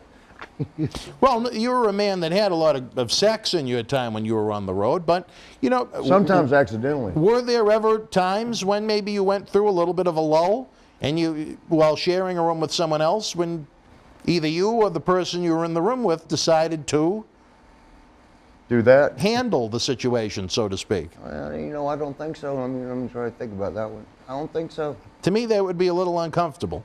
I would leave. You would leave? You'd give them the privacy. I'll give them about half hour to hurry up. Half an hour? Half an hour? How long do they need? Well, I never said a stopwatch, but I don't think I need half an hour. You're very generous with your time for this masturbating. I don't need to hear them squishing like with Vaseline. Swishing. All right. Well, are we supposed to be talking about this kind of thing on TV? Where we go on this show, it's an adventure that never ends. It is the party with Marty. Howard! Howard's not here. I don't think he's going to hear you. Oh. We have John C. and Cecil the Lion. What's up, y'all? Y'all good? Cecil's getting ready for his big land party on February 28th. What's Would that? you be? Land party. A land party. What else do you have a party? Huh? A land party? Yeah. What's a land party, bro? Cecil, tell them what a land party is. You party on land? It has to do with video games. Oh, okay. Oh, you're a gamer? Andy's a lion. Andy was pet, like he was a zoo animal in front of the studio. One of my girlfriends asked about you last night. Which one? Kara, the black one. I don't think I've met her. You talked to her on the phone. Oh, did I? I know I spoke to Miranda. Who? Kara. You speak about her all the time. You've had me speak to so many people on that phone, I can't keep track of them. Where is my phone? Oh, over there charging. Oh, I remember Miranda because she was last night. Yeah, last night, Yeah. But she wanted to, I can't remember if your wife, is that your wife with the kid? Linda? Yeah. She's not my wife, no. Y'all were never married? Never married.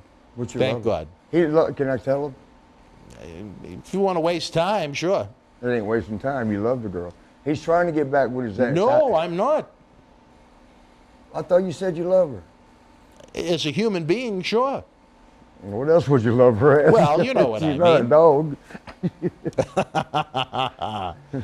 Anyway, back to the subject at hand. 1989 in the World Wrestling Federation. In the spring, as you guys were starting your program with the Rougeaus, Hacksaw Jim Duggan defeated Haku to become the king. Right around the same time, they introduced the $1 Million Championship to give Ted DiBiase something a little fresh. Yep, this is all the spring of '89. Did it almost become at that point where you had the world title, the Intercontinental title, the tag team titles? Now you have a $1 Million belt. You have the crown being passed around. Yeah, there was a bunch of shit Did coming you think around. there was a little bit in much your at house. that point? Remember they started doing What's the that? pay-per-view in your house? Well, that wasn't until '95. That was 6 years later, Marty. Are you sure? Yes. Damn. The Yeah, first because we one had was the 4 pay-per-views forever. Then they started adding in your house. And I had to do Gold Dust the first time. Well, that's fast forward in about 6 years. Oh, we stayed in 80. What Yeah, year? we're in 1989. All right. A great year. So It was for me. That was my biggest money year. did you think at that point, though, you know, $1 Million belt, a crown being passed around, along with 3 different championships? You know Did what? you think it was a little much? You know what the honest answer to that is? I want to know. I was so into girls, I didn't care Yeah, how many you didn't belts really they care had. about the king. No. I can't wait till the show's over so we can get to the club. I didn't care if everybody had a damn belt. Well, I mean, you don't want to. And they almost did, though. Everybody had a fucking belt. Excuse my language. Everybody had a fucking belt. Everybody had a belt. Later on, especially during the Attitude Yeah, you Era, had when the they just kept adding and Intercontinental, you had adding the and $1 Million adding. belt, you had the King of the Ring, you had the International Mongoloid, and you had, what was the other one? There was another one that was a European belt. Then you had, of course, the World Championship and the tag team. I mean, it was like, fuck. It was like, what match ain't got a belt? Right. Well, at that point, Brad Rheingans. Well, he never had one. No, he had, you know, what we always said about Brad. I love you, Brad. But he was always the opening match. Mm-hmm. You know how they played the national anthem? We always called that his ring music. Let me ask you this, looking back on it now, do you think that Jim Duggan was the man to defeat Haku for the crown? Jim was over. Haku was still kind of getting, you know, yeah, I guess. Do you think? You know, Vince didn't make that many mistakes. He made a few. Not in that era. One time he in fucked that up era, real he was bad. doing very good. He fucked up real bad one time. How was that? He let me go. Well, the first of many, but... Now, I got fired like 5 times, 4 or 5, and I quit like 3 or 4. So right, I was so in and it out was almost a 50-50 split. Almost, yeah. Yeah. They might have got the better of me. They might have fired me more than I quit. But Iron Sheik was mad as hell. Marty, you'll fuck up my record.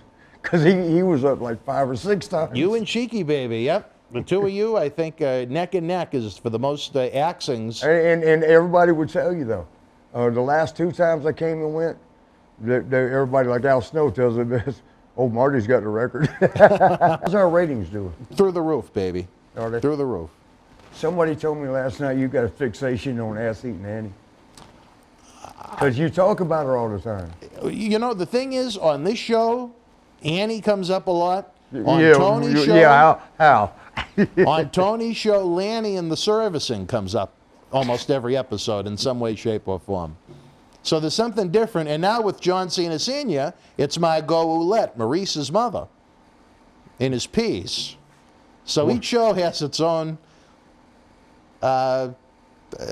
topic of conversation, I guess. Well, why don't you ever talk about the 1, 2, 3 kid, X-Pac? Well, we're going to get there. I have a lot to ask about the 1, 2, 3. Well, no, kid. I told you about, the girl, that a beautiful girl that, Yeah. I wanted to be, I won't talk to my girl looking over at his girl. And then, he had to go to the bathroom. You're talking 94, though. Yeah, about that. Yeah, well, we'll get there. And she called and she goes, why do they call you the 1, 2, 3 kid? It should be 2 pumps and a squirt. I felt so bad for him. And she was so beautiful. And how did Sean respond to that, out of curiosity? Do you remember? He went to the remember? bathroom and said, I'll be back. And he never came out? Yeah, I think he told her we started at the same time. Well, I always liked him. He's a good actor. He's a good one. He's a good one. Yeah. Another one I'd love to have here in the studio as time goes on, but again... You want me to call him? Not right now. What I mean for the show? At the right time, absolutely. Yeah, absolutely. he'd be fun. You'd like him. I know he does a program, I think of his own out in California with No, that's out of what I bet now. Maria Menouno's studio. Have you ever had sex with her? No, but you know what? She's actually from Medford, Mass, which is 2 cities Is she? away. Yep. She's all over Ridiculous a lot too. Ridiculousness. Yeah. The MTV show. She grew up a big WWF fan because she's Yeah, right she was about on my there for age. a couple minutes. Yeah. Yeah, she did a WrestleMania match once. Yeah. Never met her, but you know, she No, literally. I've not met her in person You either. could throw a stone. She's from so close to this studio, but Medford. Medford. Yep. Well, where's Melrose? Where you're sitting right now. This Melrose? Yeah. Melrose Place. All right. Another interesting. This is a rich area. Melrose is, yes. Yeah, when we were coming up, the driver, you know, I think he was a South African. Yeah. Because he had the accent. You know, and a black brother. Man, we laughed the whole way here, but we got in this area, and I'm like, "How long you been here?" He goes, "Oh, about 20 years." And I'm like, "Gosh, damn, is this a rich area? Where we at?" And he goes, "Oh, rich area." He know. Because there's huge ass houses Yeah. here. It's like, how many people can live in that? I know, right? What the fuck? You got 40 rooms and 3 people. They're all old homes too, so. Yeah, and the wood though, if it's Yeah. like the windstorm, like Sandy, remember Hurricane Sandy? I think it made it up this way. Yeah. I know it did in New York. I was living in New York at the time. We had You got the remnants. tail You end, got yeah, the tail end. yeah, we got it from New York. We got it pretty big. Oh, you were down there at Yeah. that point? Yeah. Oh, really? Oh, Yeah. wow. Yeah, I actually did help to clean up. You know, go pick up the limbs and bust it up. But what made me say this, man, if you're going to spend $250,000 on a house, don't make it be wood. I mean, shit, get brick. A big ass storm comes by and all your toothpicks just blew away. That's why I just don't understand. Spend that much money on a wooden house. You know, that's a really good observation now that you think about it. For those home buyers out there, Marty's real estate advice comes free here You know, on I was a Wrestling mortgage Insiders broker. Party with Marty. What's that? I was a mortgage broker for a Really? minute. Yep. Yeah, me and that girl I married, Annette, the one I married for 4 Oh, was that days. the business you were talking Yes. about? Really? Yeah, Oh, we wow. called it Paradigm Mortgage. That was her name. I don't know why. Yeah. But yeah, she taught me, and my dad loved. That's why my dad loved her so Yeah. much. 'Cause She took was a real his estate son- agent? Yeah, she still lives today. But she took my dad. Took his son and taught him something, whereas all the other ones just taught me how to fuck. Oh shit. Oh. Sex, but she actually taught me a business, and I was pretty good, man. And the only thing I got mad at her about that shit too, because all the wrestlers were making money back then. You know, they were coming to me to buy, like, I got this much to spend on a home. And you have to fill out a whole form, like, Yeah. the biggest thing is debt ratio, how much in, how much out. And loan to value, the place that you might want. She would take what were they called, AB loans? And they were called, back then they were called conforming loans, which meant they were good ones. She would take all the good ones from my guys, my wrestlers. She would take the good loans and give me the CD, which were non-conforming, the shit loans that probably won't go through. And I was like, how the fuck is this working? I'm the one that found all this shit, and you give me out. Yeah, she was trashed in. I knew she was trashed in. Why'd you let me marry her? I didn't know you back then. And you would have let me marry her? Do you remember some of the people you helped get houses for? Hercules had such a tax problem. And usually taxes in medical don't count that much. Mm-hmm. But when you owe over 100 grand to the IRS, it does matter. So he was a C and a D. Yeah, she gave me that one. She gave me that loan. Yeah, who else did you help? Can you think of anybody off the top of your head? Not off the top of my head. Just Hercules, you remember? Yeah. Yeah. Rick Martel. I think Dino was already dead by then. But I think he'd asked. But really? Yeah, but then he got shot up. He You know didn't about need that? the You know movie. what happened? Oh, yeah, I know. Well, you know. I know what. They don't know what happened. Tell them what happened to I Dino. think Dino Bravo was killed by the supposedly the mafia up in Montreal over a couple of trucks of cigarettes gone missing. Right, yeah. Not a couple of cases Well, it of wasn't just cigarettes, that. a couple of trucks. It wasn't just that, and I hope I ain't getting myself in trouble here. He wasn't working for WWE anymore, and they told him, slow down on what you're buying because you can't explain it. You don't have a job right now. He was, and right after they told him that, I guess he bought a $10,000 in-ground pool. It was like a Bronx Tale. Yeah. When they got mad after Yeah, they when killed the guy with like the truck. fur coats and shit. Get Bring this it back. shit out of Bring it here. back. Bring Get it out. back. Yeah, take that car back. I love that movie, man. The way it was explained to me by a very close friend of Dino's was that, you know, Dino got involved with the mafia up there as far as transporting the cigarettes. Yep. And one truck of the cigarettes, supposedly, after it was parked, it was robbed and stolen. You know, not just a couple of cartons, a whole truckload of cigarettes. Yeah. And then within a few weeks later, the same thing happened again. Uh-oh, and Dino's, they weren't as forgiving the second time. And he that don't look good. And he was making, before you look at whatever stolen cigarettes might have been involved, 40 grand a week. Yeah, it was. That's a lot more than Vince money. That's what I heard. It was 40 grand. 40 a week. grand a week. Yeah, but you got to explain where you getting this. You know, I mean, the government's watching you. Where are you getting this? You're not with WWE no more. Yeah, you got to keep it in the safe and hide it, and try and live off of it sparingly. That's what I do now. You told me that, and I think that's smart. Yeah. Yeah. I told you that. Dino Bravo, yeah. Dino was around. We didn't say it on TV, did we? All right, well, I don't think anyone's going to find you. You're so in such a remote area. Erwin Shyster might be watching. Oh, well. What was his name? Erwin something? Erwin R. Shyster, IRS. After Vince's problems with the IRS, he created a character. But any memories, Dino Bravo? I don't think you really had any big programs with him, but any memories? Oh, not against him. No. But one time in the club, man, I was, you know, something. I used to get drunk. Yeah. I used to drink. This is a surprise, yeah. It's a surprise. Yeah. And I remember one time, man, I don't remember what happened. I was late for everybody went partying. It was in Tampa. Great place to party. And I found the club they were at. Everybody was at. And I was so happy. And I love Dino, man. We always flew with Ronnie Garvin. Right. What are you doing? You calling your wife? No, I'm just trying to send across a very important message. Not during the show. Well, that's why I asked them to keep the cameras on you. But anyway, I'm continuing. I'm interested in this. You know, tell me what you're writing. You love her, no, don't you? It has nothing to do with that. No. Okay. But anyway, yeah. So Dino and all the boys were in there. You know, all the partying boys. But I was so in love with Dino, man, because Dino was so lighthearted, fun. He was so fun. And I remember come running in, and I saw him. It was like 3 or 4 of them. Like I think even Tito Santana, who never went out. He didn't go out much. I'm not sure about that. I don't want to get that wrong. But it was just a bunch of the boys, and Dino was right there in the middle. And I come running, Dino! And I did like a crossbody, and he caught me. And he goes, why do you look at these girls? And I looked at that girl, and I was like, you want some cock? Dino thought that was the greatest thing in the world. He fucking went around for like months. You want some cock? Oh, that's my favorite. I know it's silly as shit, but that's my favorite of Dino, man. He was, I loved him, man. We'd be on the plane with Ronnie, you know. Flying. Oh, Dino would go on the plane too. Yeah, sometimes? Ronnie Garvin. Yeah. It would be the Rougeau brothers, me and Dino and Sean.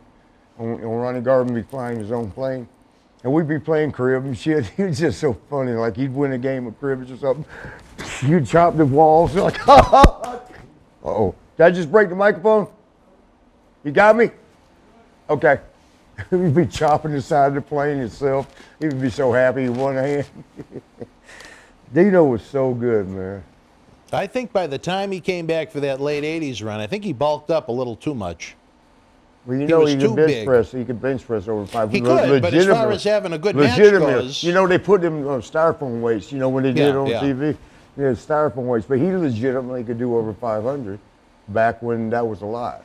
You know, later Mark Henry and all them were doing 700. Attire or Rastani. Yeah, or Ted Arcidi, you know. Yeah. We're doing 700. Like, gosh, damn, fuck it.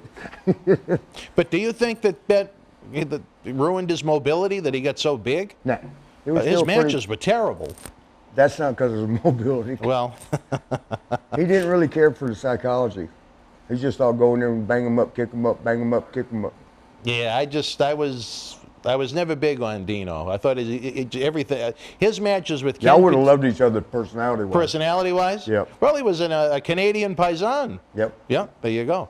I remember he had a series with Ken Patera, and I thought they was some of the most boring, unwatchable matches That might have been I've ever Ken's seen. fault. Huh? That might have been Ken's fault. I love you, Ken. Ken was boring.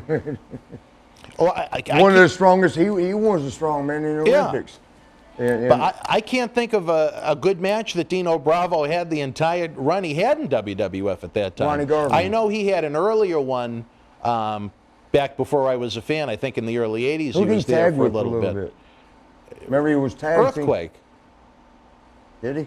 Yeah, they were main eventing for a while when his business was going down the toilet. But I mean, it must have been. That was the main event. I can't. He had matches with Nothing Warrior. against either one. They're both dead. He had matches with Warrior. He had a big feud with him. I didn't think was very good. His matches with Tugboat were awful. His matches with Hogan weren't much to write home about. Tug? Patera, I mentioned. I'm trying to think of who else Bravo had a big feud with. It seems like he tagged with Greg Valentine for a little bit. They did the new Dream Team, and I think they complemented each other well. Yeah. That was in '87 into early we had to work 88. with them one time. The new Dream Team? Yeah. And what did you think of the new Dream Team? Damn, man, they chopped the shit out of us.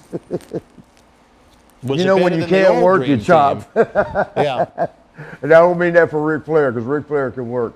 But generally, when you don't know what the fuck you're doing, just chop the person.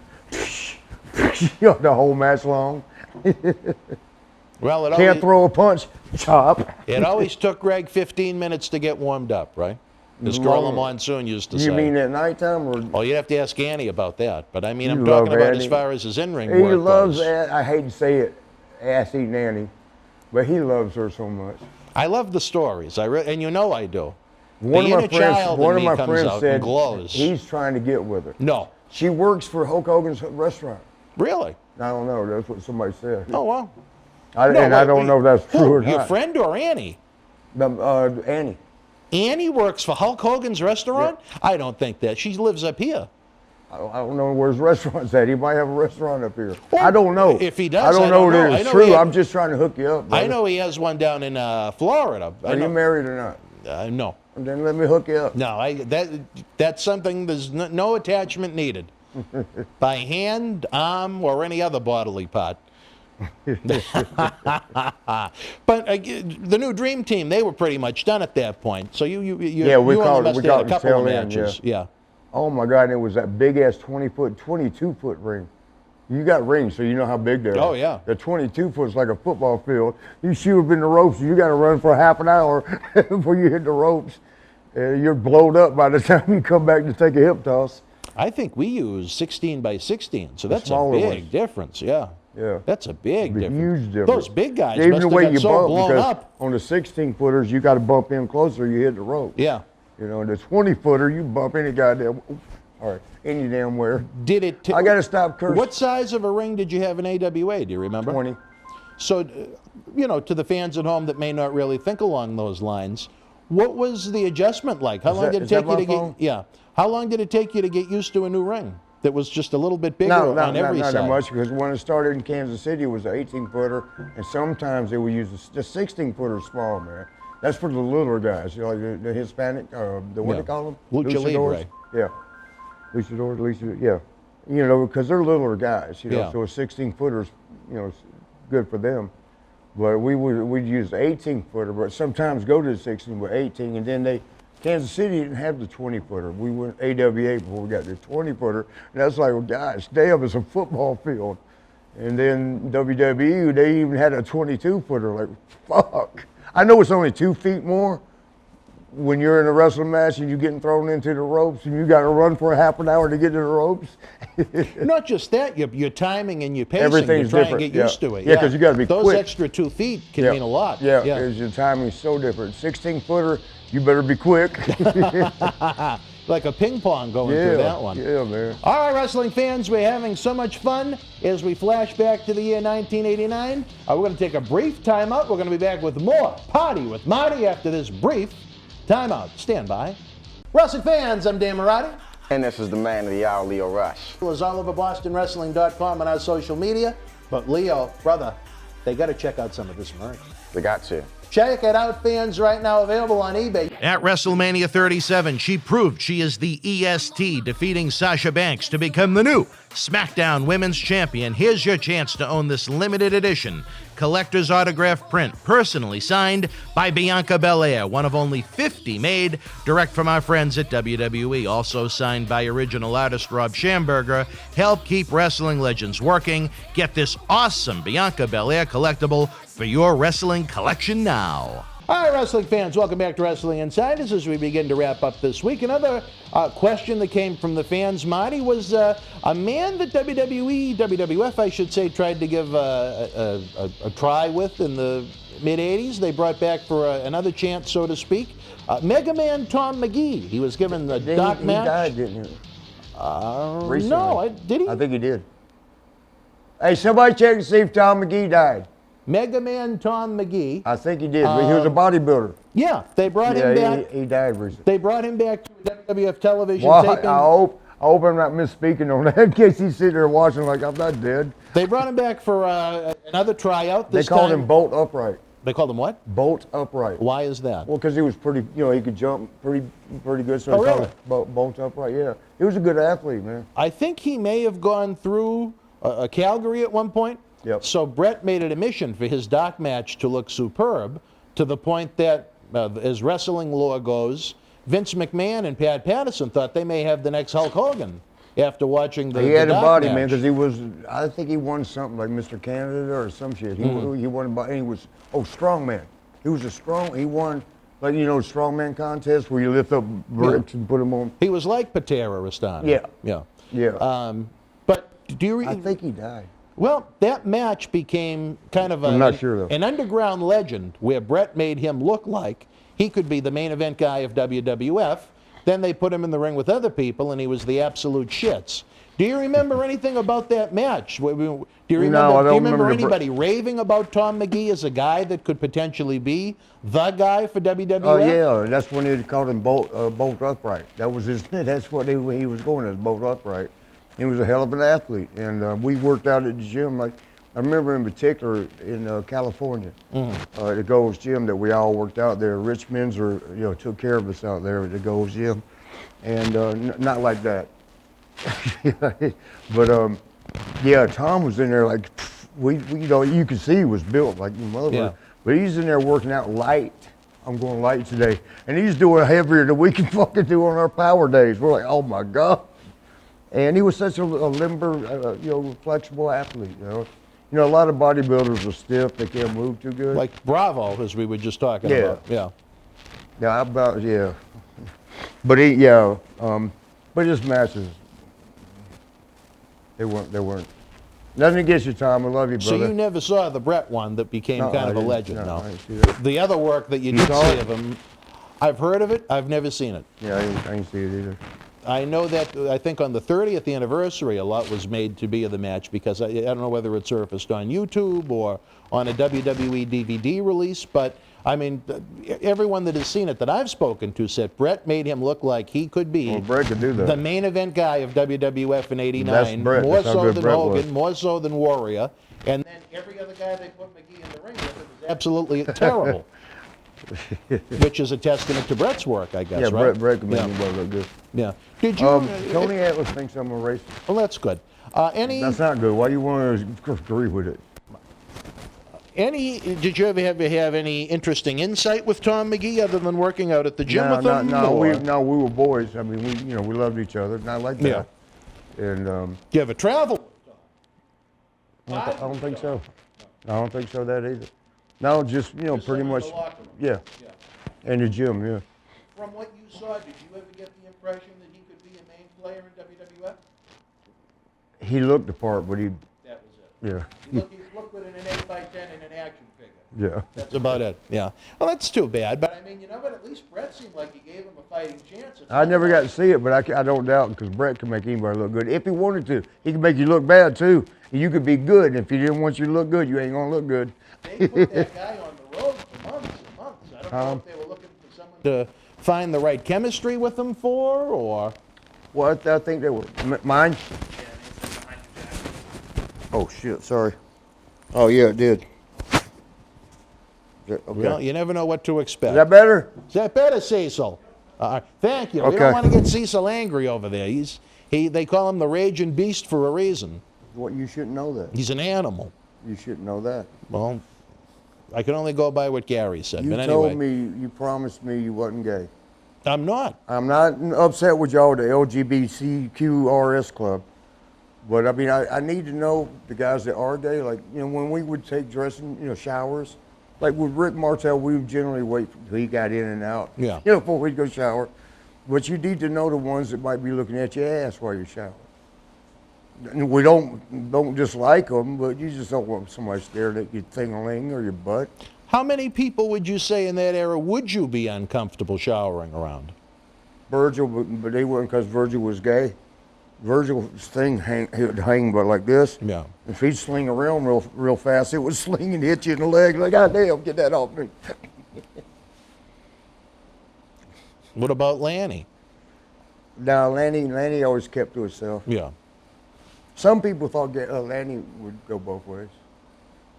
Well, I know he had a lovely daughter, so I don't know if that was an issue. But with Lanny, it was more it was the service. What's Vince that? has got Stephanie and Shane. Well. That's the end of that story, right? But again, just let me go back to that real quick. Would you say it was just like there were a couple of guys you were leery of around? Not really. No, I mean really. I was just teasing about Rick. Or a little uncomfortable. We didn't worry. A little uncomfortable. Well, you didn't want Who somebody. wants to be gawked at?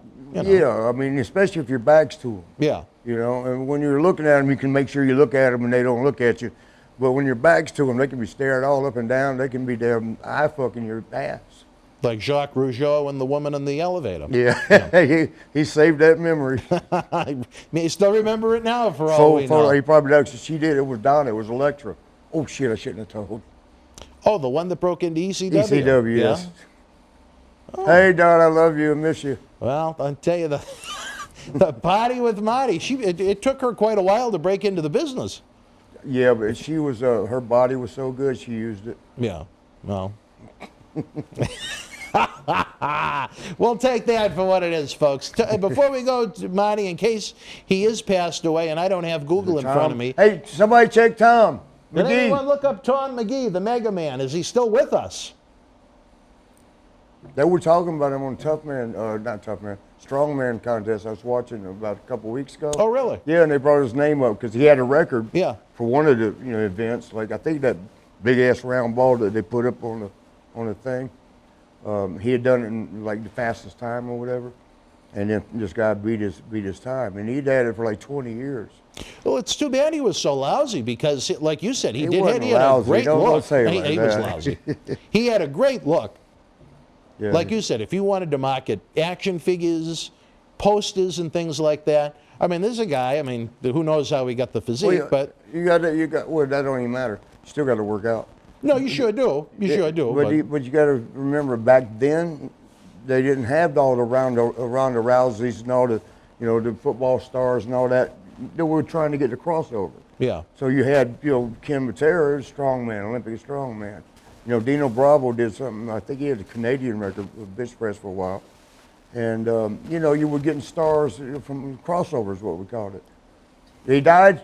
No, he's alive, but he was almost killed by 6 guys who beat him up. Oh, that's right. I remember that. Yes. And he was trying to save someone, I think. Is that how the story went? Yeah, I remember that picture right there where he got beat up. That's where his name came from recently. Right. Well, sorry, Tom. Love you, brother. He doesn't have the Mega Man physique anymore, I guess is the best way to put it. No, in the face either.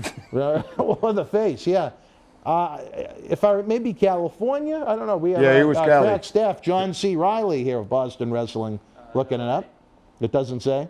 No, it says L.A. L.A., okay. Well, that's California. He was Cali. He was a think, Cali boy now.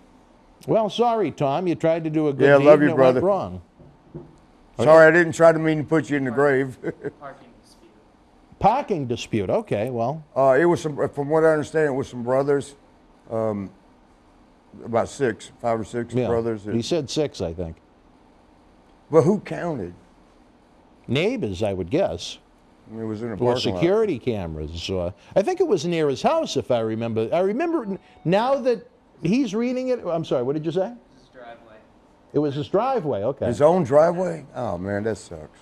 All right, well, those are the memories of the poor Mega Man Tom McGee. Again, Marty, a very interesting, insightful episode. We talked a little bit about your feud with the Rougeaus that went on for about 6 months in 1989. Oh, we sure did. Good. Talked about the crown being passed around from Jim Duggan to Haku, Dino Bravo and his passing away, and Mega Man Tom McGee, who, while he, took a licking. At least he kept on kicking, and he's still with us.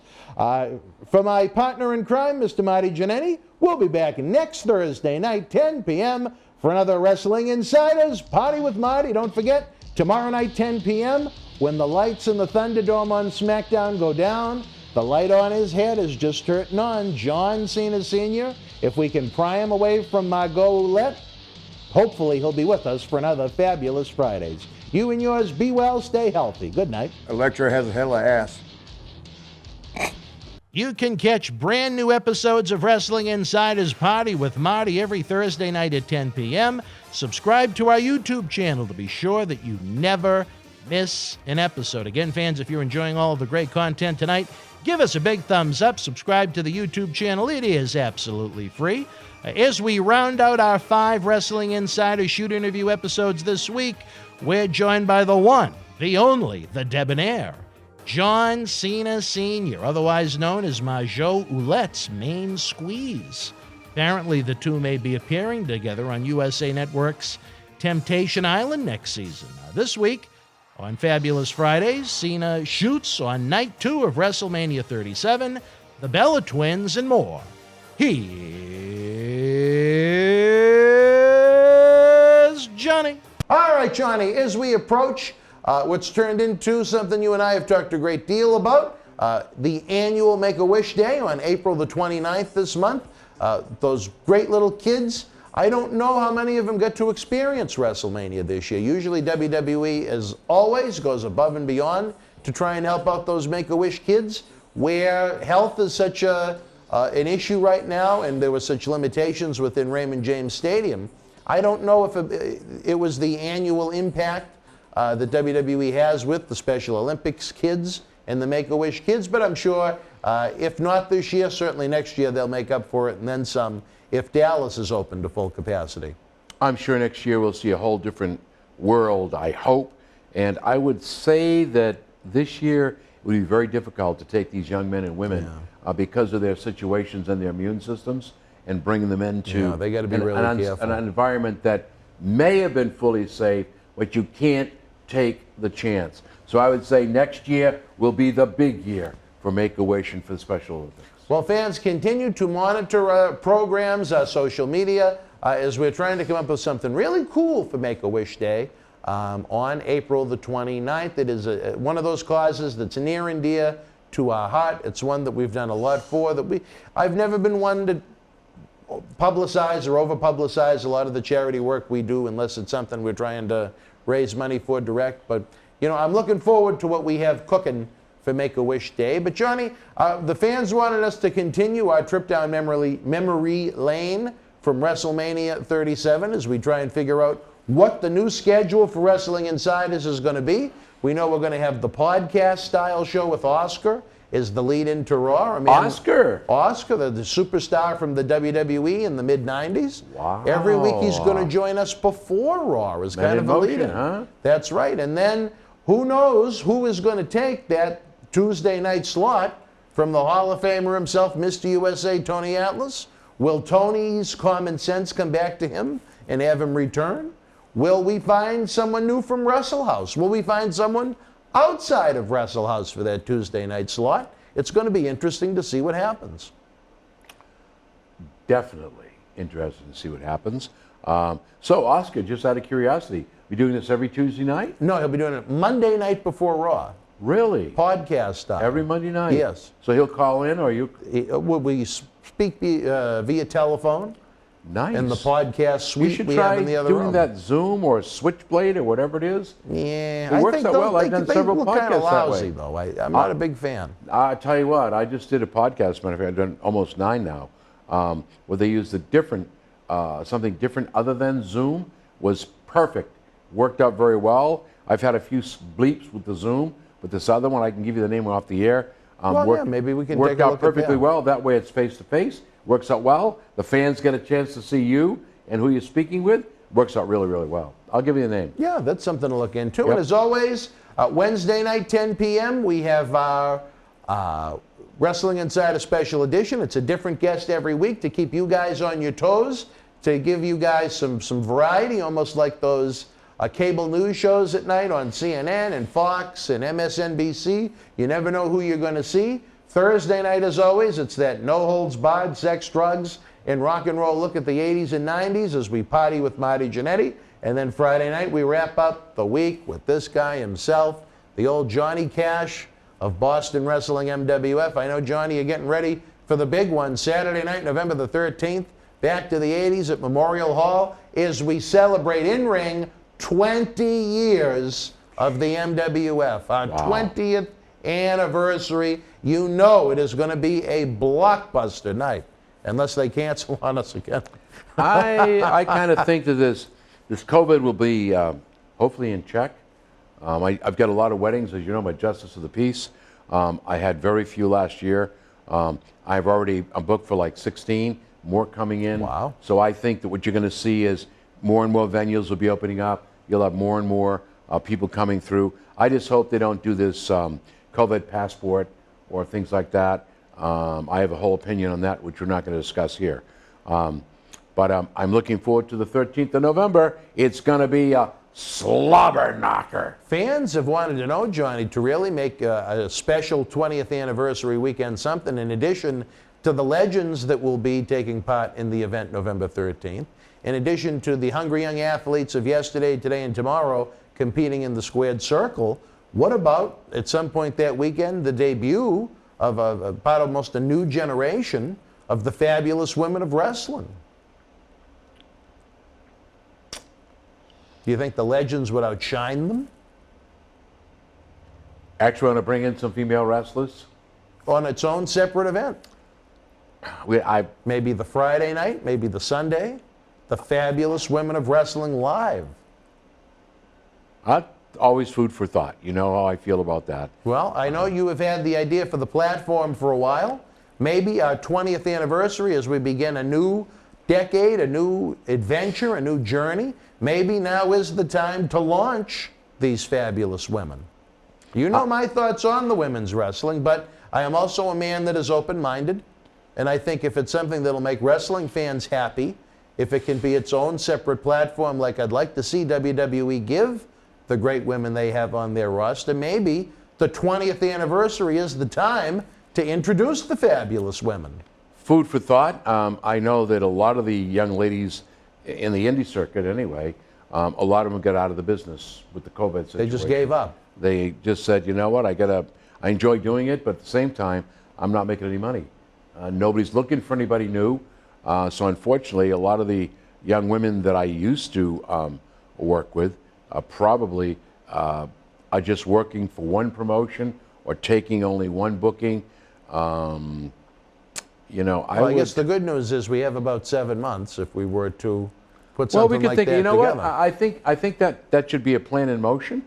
Something we should think about.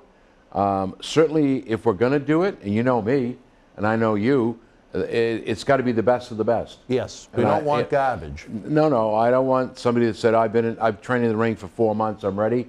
Not looking for that. No, Widow Belmont, somebody that comes to mind right away. I know that she's kind of backed off on a lot of what she's done. You know, it would be interesting for me. I really don't know a lot of these people.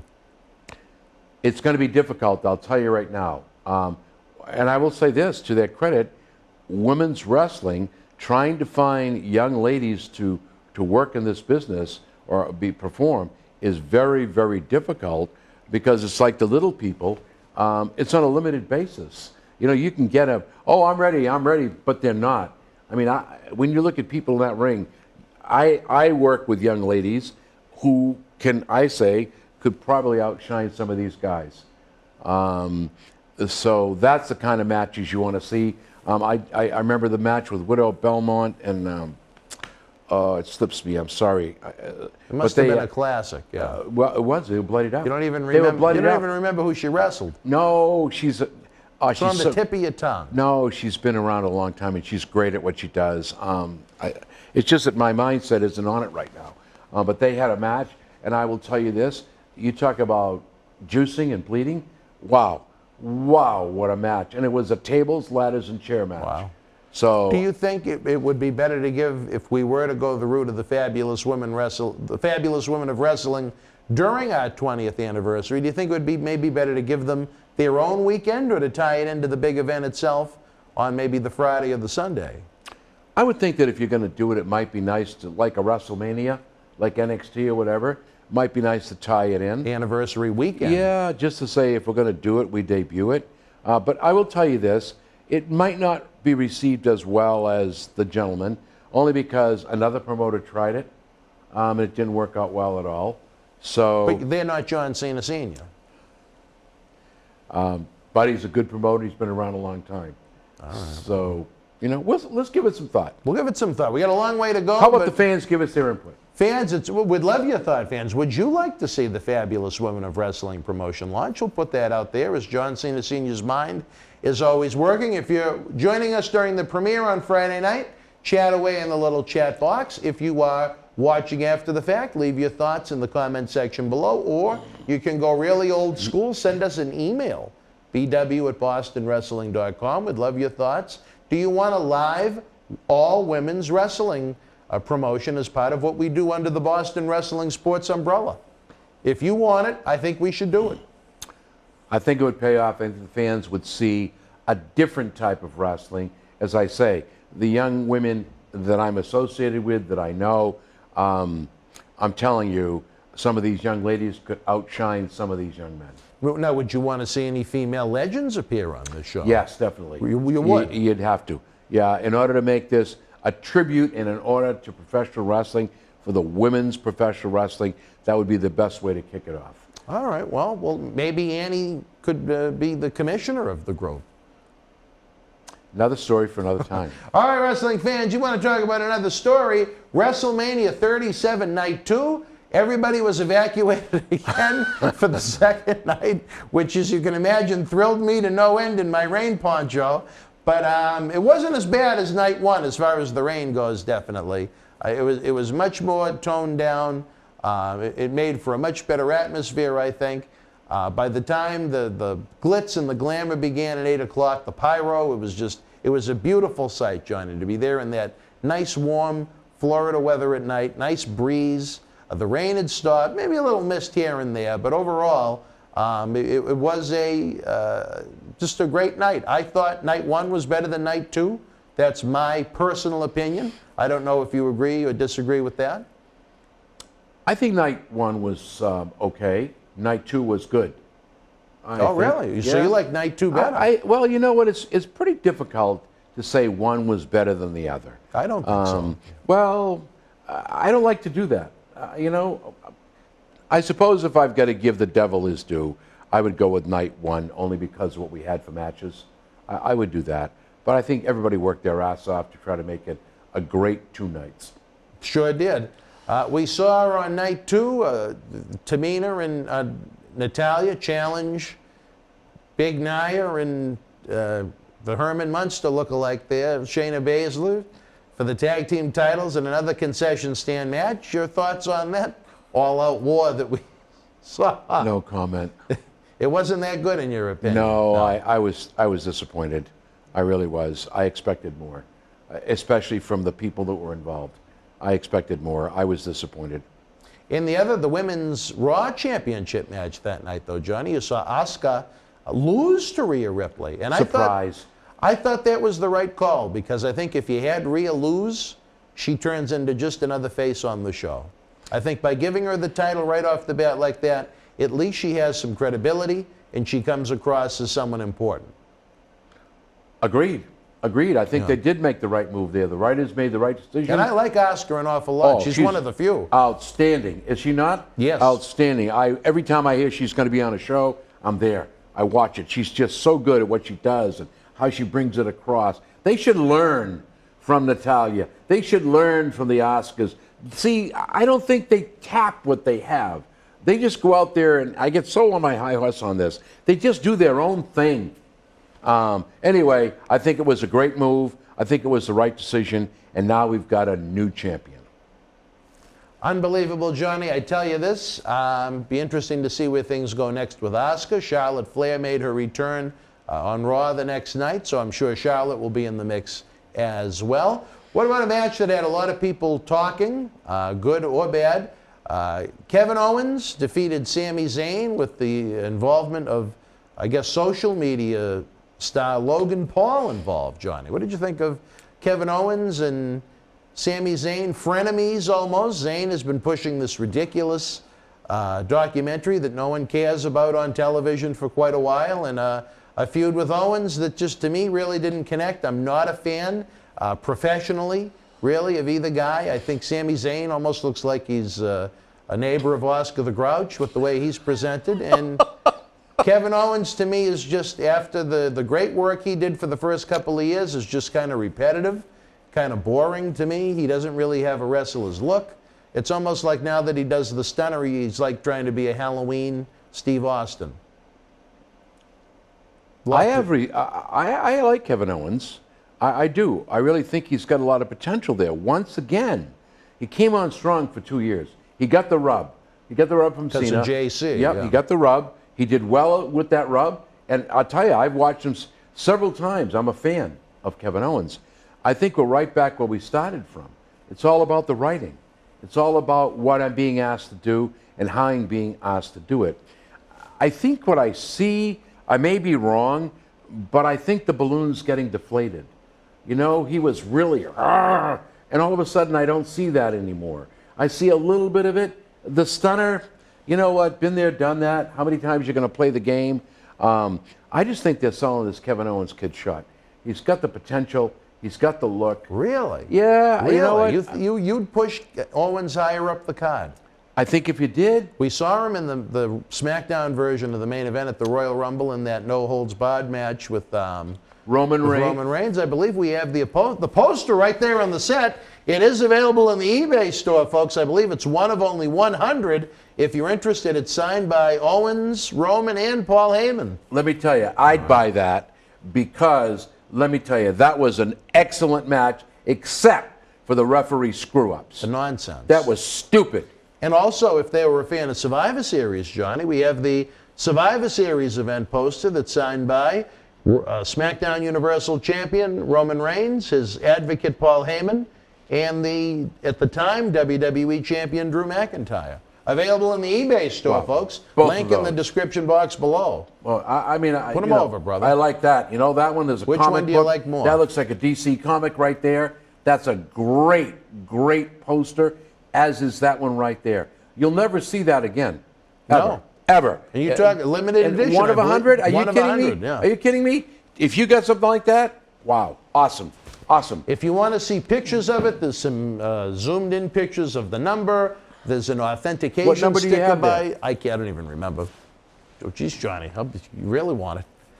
No, I want to make it good. It says. I think it's in the January lower. I think it's on the bottom. Oh, it's 31 of 50. And what about the SmackDown? And the other one says, I can't see it. Yeah. It's 42 of 50. 31. Oh, that one's only one of 50. The Survivor Series. Yeah. Oh wow. It's 42 of 50 there. And 31 of 50 there. Let me tell you something. That's limited edition. If you're a true wrestling fan and you're looking for limited edition memorabilia, first of all, if you can't find it at Boston Wrestling, MFW, you don't need it. We got it. We got it. Those two right there, those should be gone like that. Well, the eBay store was hot during WrestleMania time, I'll say that. Let's hope they're gone. And that helps keep the wrestling legends working, because the money that we make, it's not going into our coffers, unfortunately. It goes right back into the show to try and keep wrestlers working, to try and give you guys at home more content, to try and build up that Patreon streaming service where you get early access to our Wrestling Insider talk shows, you get full access to our studio shoot interview DVD library that's been seen by millions online and millions more on the Howard Stern Show. You get Patreon exclusive news and videos. And again, you get that great knowledge, Johnny, along with some perks that you're helping keep the legends working during the worst of times. I mean, let me tell you, those conventions and whatnot down in Tampa tanked. Not good. Tanked. Not good. That's why I'm glad we weren't involved. I hate to say it, because I think we would have had fun being there, but from the financial point of view, the only bath I was taking that weekend was the one at the house. Yeah, you know total what I mean? loss. Total loss. I wouldn't have done that. That was bad. Anybody that thought they could make money there was on the wrong side of the tracks. Yeah. Not this year. But again, you saw what Kevin Owens can do. I'll even go so far as to say he carried Roman Reigns in a couple of spots. You think so? Yeah, so I think, you know what? Owens has got the potential. He just needs to be let go. Not let go from WWE, I understand. but let go. Sami Zayn, you know what? I'm not a fan. I hate to say it. I got to side with you on that. I'd rather see Oscar the Grouch in the ring. What did you think of the Nigerian drum match, Johnny, between Big E and a guy that I was big on being given a push to, Apollo Crews? Different. Yeah. Different. There again, I just kind of sit back and say somebody had an idea. What it was supposed to be, I'm not quite sure. I think Big E showed the potential that he has. Apollo, you know, I'm not sure he's going to make it all the way to the top. You think maybe this is his peak? I know that they both worked hard. I thought it was a halfway decent match. We'll see where it goes from here. And you saw the debut of a new giant that interfered to help him win the match. I believe his name is Baba Tunde. I don't know if that's what he's going to go by. Why in God's earth, here I go again, get in trouble, John, why would you give somebody that name with everything that's going on today? What's wrong with Baba Tunde? What did you call it? I think it's Baba Tunde. Buba Tunde. Buba Tunde. You got to get it straight, man. Buba Tunde. Okay, well, you what's wrong? How are you going to call him Baba?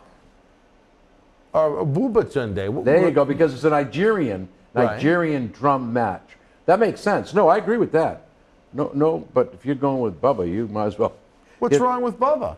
Okay, let's move on now before we shut his what's wrong with Bubba? We'll talk after we get off the air. Okay.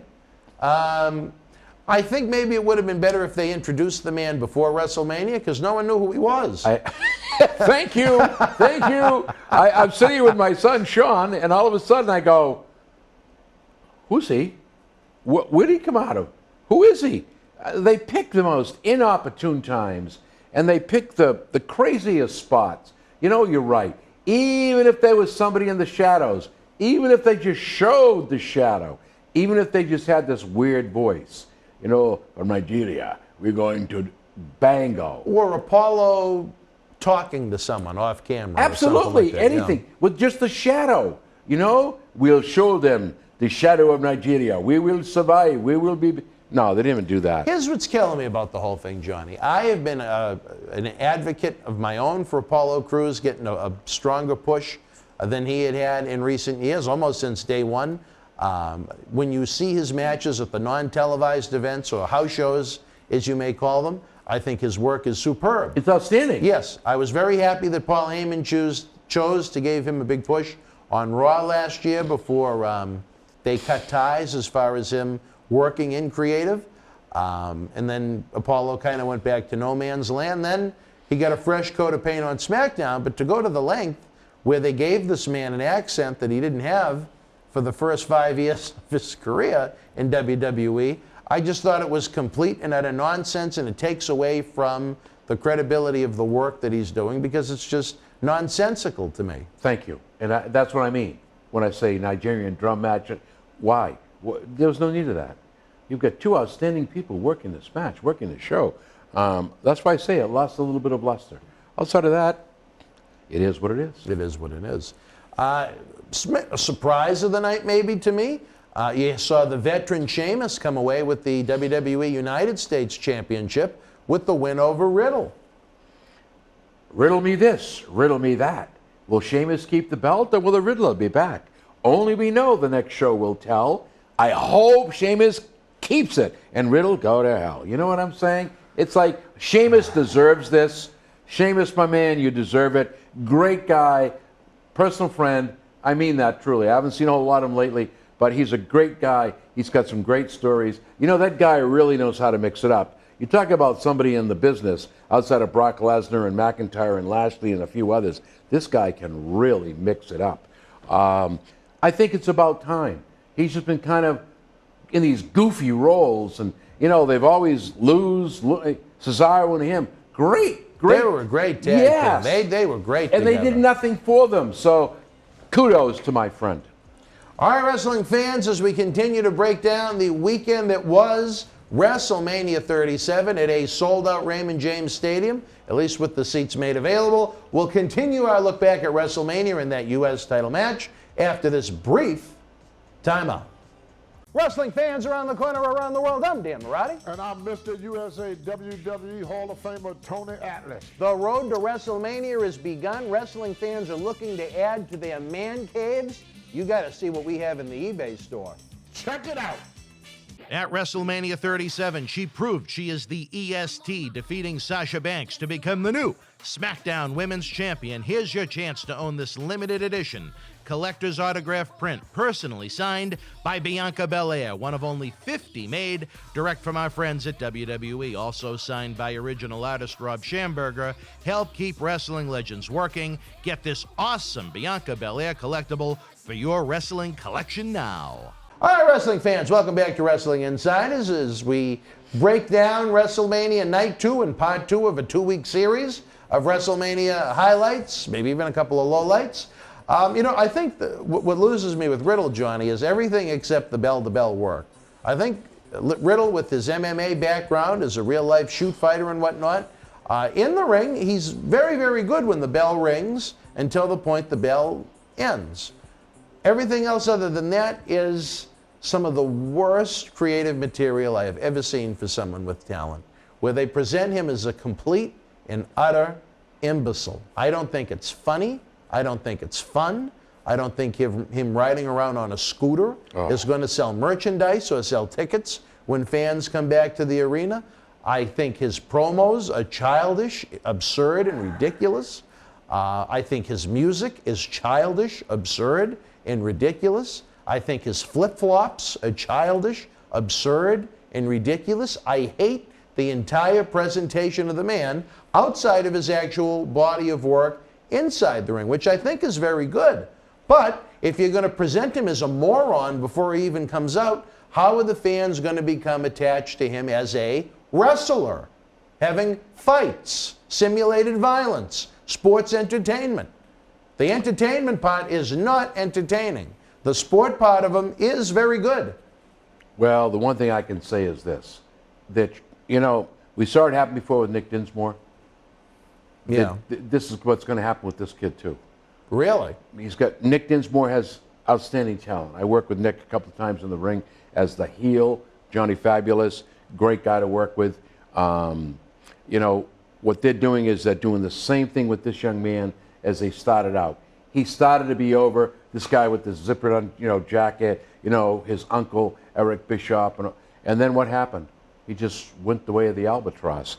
If they continue doing that with this man who has wrestling talent, and I mean that, and when I did that little rhyme, that wasn't that he couldn't wrestle. That's just that all the baloney that they're putting him through. When Lashley destroyed that scooter, I said, great, now it's gone. Won't have to work on that crap anymore. I don't know who comes up with this stuff. I really don't. I don't know who thinks it's funny, but it's not. Utilize the talent for who they are and what they are. Maybe you could make this Riddle guy into whatever you want. Maybe he should have been a riddle. Maybe he should have been a mystery. Maybe when he's got that secret mystery hold or holds. But somehow, maybe I'm just too far-fetched and look at things in a different way. I think with his MMA background, I think he just should have gone out there and kicked ass and been a little serious about it. Amen. I agree. I agree with that. You know what? When you have somebody that can... That would be like taking Brock Lesnar and put him in that position. Yeah. Or Lashley. Yeah. Or McIntyre. It doesn't make sense. You're wasting talent, in my opinion. That's all I have to say. Well, and he could have beat the shit out of Sheamus. Yeah. I think Sheamus is getting a little long in the tooth. I was surprised that they had a relative newcomer that they really want to push strong lose at WrestleMania, but I thought it was a really good finish when Sheamus got that bro kick almost out of nowhere on him to get the 3 count. Bang. It was almost the battle of the bro versus the bro kick, and I liked how it ended. I agree. I would agree with that. I think Matt Riddle, something needs to be done to his character to make the character want to be angry and want some revenge and want to kick some ass. Well, they can do that very easily. You can turn him very quickly where he begins to realize that he's not the fool, that he's not the imbecile, that he is the professional, and now we have all hell break loose. and we have this new emergence of this Matt Riddle, the person who knows who he is, not who they think he was or is. And I think there's a lot of ways to do this. The question is, will they do it, or will he be another Nick Ninsmore who has outstanding talent in the ring, who's a great professional, create a character, and then all of a sudden it floats the way of the albatross? It doesn't work. Well, you want to talk about the albatross, Johnny. What about the opening contest the second night of WrestleMania 37, where we saw Randy Orton defeat the now unburned Fiend? You know what? I always say this. I jokingly say it. I used to have a lot of farm animals. I don't need any more bullshit. I really don't. You know, now Randy Orton is saying, with this battle with the Fiend, there's going to be a lot of shit coming down. I think that was his exact comments. You know what? They are taking Bray Wyatt and making him a complete idiot. Sorry to say it. That young man and that character has so much going for him. There again is another situation. That Wyatt family, what a great idea. If they'd have brought Sister Abigail in, it would have been a great idea. You know, and then they bring in the Fiend, going like hell, right? Then what happens to that? Now he's losing. Please. I mean, was it Sister Abigail that finally came out? Well, come on, let's be real. What I think is even worse, Johnny, is that it feels like now the whole angle is revolving around her, as opposed to Orton and the Fiend. Thank you. And who really, again... Who cares? Well, you took the words right out of my mouth. You know, I think I liked Alexa Bliss as Alexa Bliss. This possessed Alexa Bliss, like she was Deidre Hall on Days of Our Lives back in the mid-'90s. I don't get it. I don't like it. I don't think it's fun. I don't think it's funny. I don't think it's spooky. I don't think it's scary. I just think it's stupid. Well, there was I can't think of promotion. You're better at than I am. Was it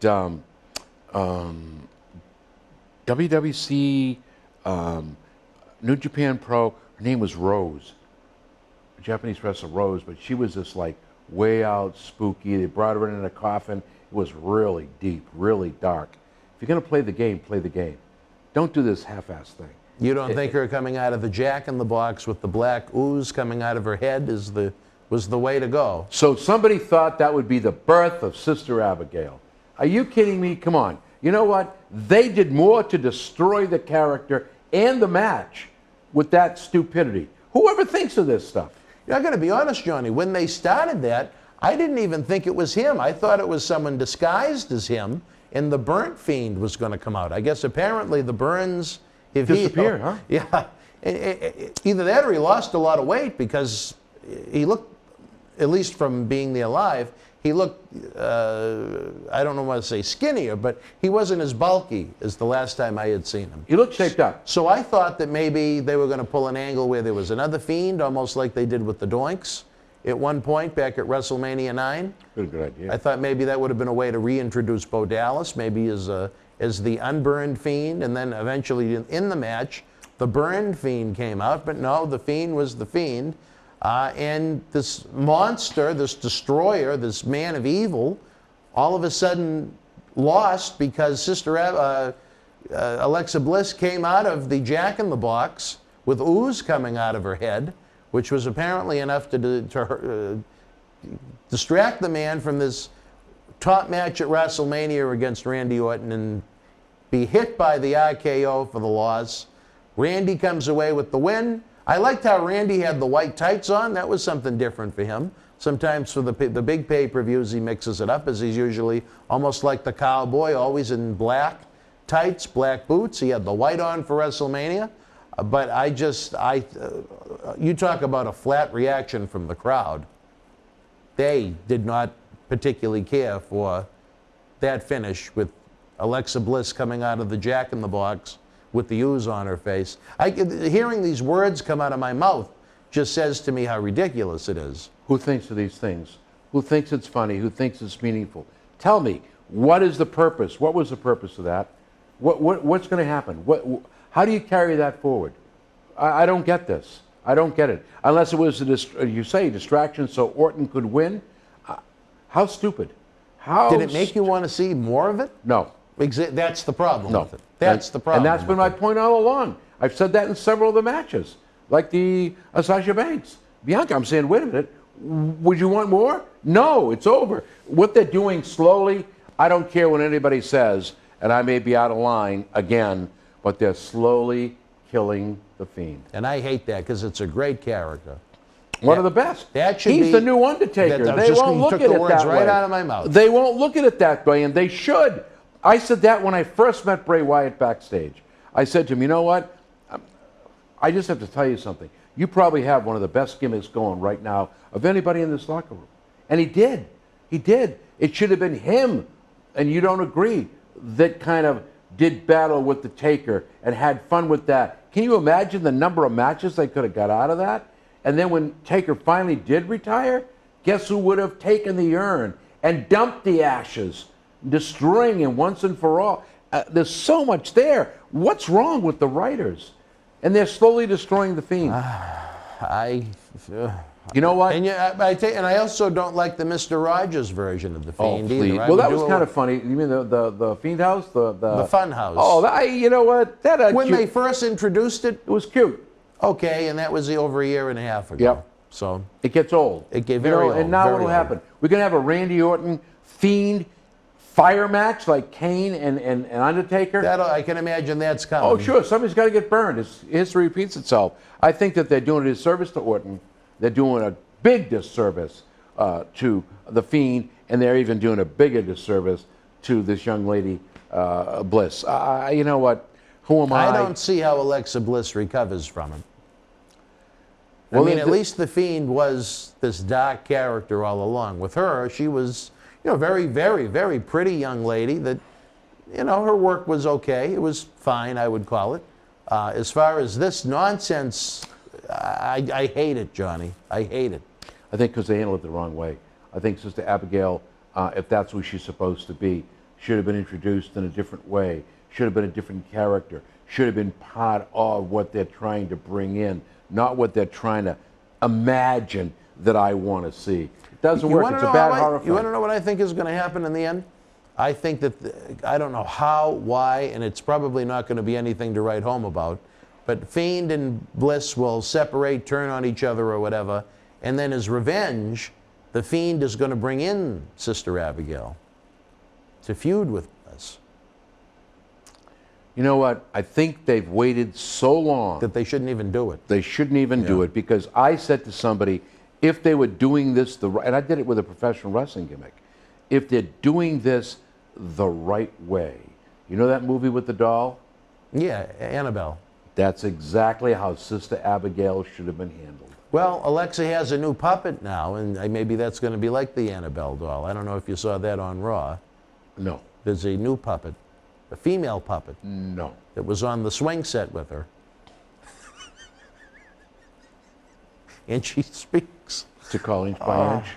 No, they should have. Can you see how spooky that Abigail thing became? And this became real spooky, because we had this is person not spooky, who though, looked like a doll that the wrestler would bring out, actually sit her in the corner, but then all of a sudden the voices started, and the arms began to move, and all of a sudden you could people going, holy shit, wow, it gets spooky, and it gets cold, and you could feel it. If they did it the right way, this would be so over. Only me, guys. I'm sorry. I know. I'm not coming back. All right, Johnny. Before we get to the main event, you talk about maybe the worst segment of the entire WrestleMania, which covers some ground, considering there were some great highlights and there were some lowlights. Bayley was pushed throughout both nights as the wannabe host. I can't stand Bayley. I hate Bayley. I hated Bayley when she had those little things that they use at the used car lots that swing around. Oh, those skinny guys? Yeah. The heel Bayley, she was good. I enjoyed her as a heel. You like her as a heel. I like her personally. She's a great performer. She might be a good human being, but as far as her performing goes, it's just not for me. All weekend she tried to take over as the host, as Titus O'Neil and the Hulkster came out dressed as pirates. Bayley came out for the... Thank God Sean didn't allow me to watch it all with him. He had friends over. I just intruded for a couple of matches. For about Bayley's 9th appearance of WrestleMania weekend, she started to run the mouth, and out came two of my least favorite characters in the history of WWE, Two very people that have been in your life, the now unfortunate Hall of Famers, Nikki and Bree, the Bella twins, where John got his one mention of the weekend when Bailey said, John Cena's not here, you can leave now.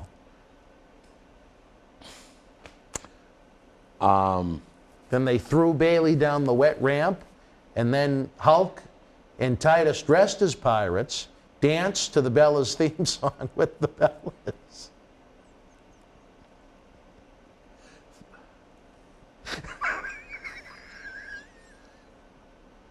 The moves weren't that good, Johnny, let me tell you. You can look, but you can't touch. Arr! What you gonna do when the pirate Hulkster gets after you? No thanks. Who on earth, again, thought any human being that was a wrestling or a WWE fan... Did they get booed? Yes. Thank you.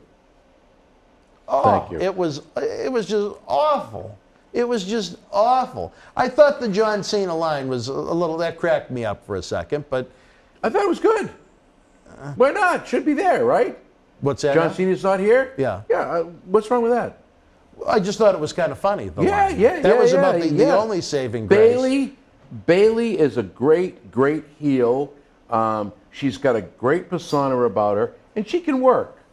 You got to make her work, but she's good. I'm sorry, I won't take it away from her. Do you think when John Cena is in his 70s, they'll be dressing him up as a pirate at a WrestleMania?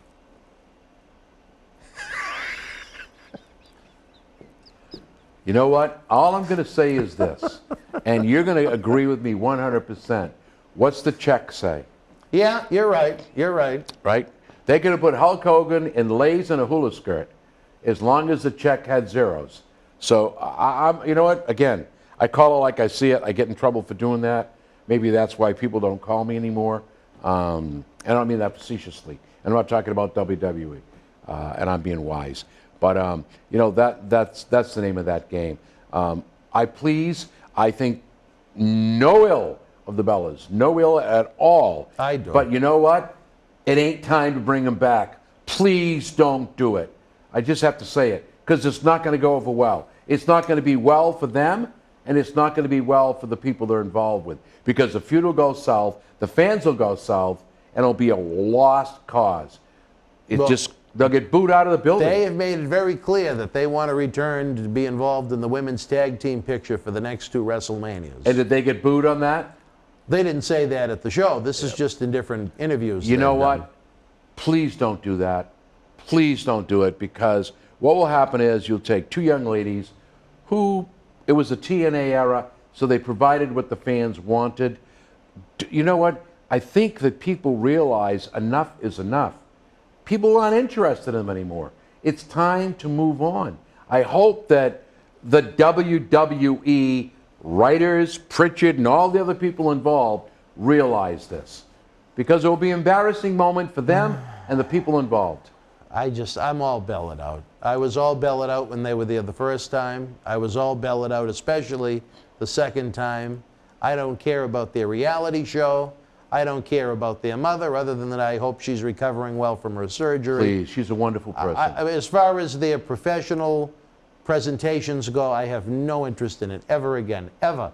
Anna, ever. In any way, shape, or form. It's over. Unless Randy Orton's going to light a ring on fire again and he puts them in it, and to eliminate them once and for all, c'est la vie. But I hate the Bella twins. They're everything that's wrong with WWE right now in their sports entertainment presentation. They offered nothing. They didn't have one good match the entire run that they were there. They may be pretty ladies. They might be fine human beings outside of the ring, but I'm not talking about outside of the ring. I'm talking about the presentation on the wrestling show, and it sucks. Maybe they'll threaten them and say, we'll go to AEW, huh? We'll let them go there then. I agree. And they can be, what's their name? Nikki and what's the other one's name? Bree and Nikki. But no, one of them, that's not their real first name, isn't it? Yes, Isn't it something different? Nicole. Nicole and Bree? Those are both of their real names? I believe. I thought one was different. Well, they have to be the Garcia twins there, but we'll see. Well, please, please, please, ladies, you had your run. You had some fun.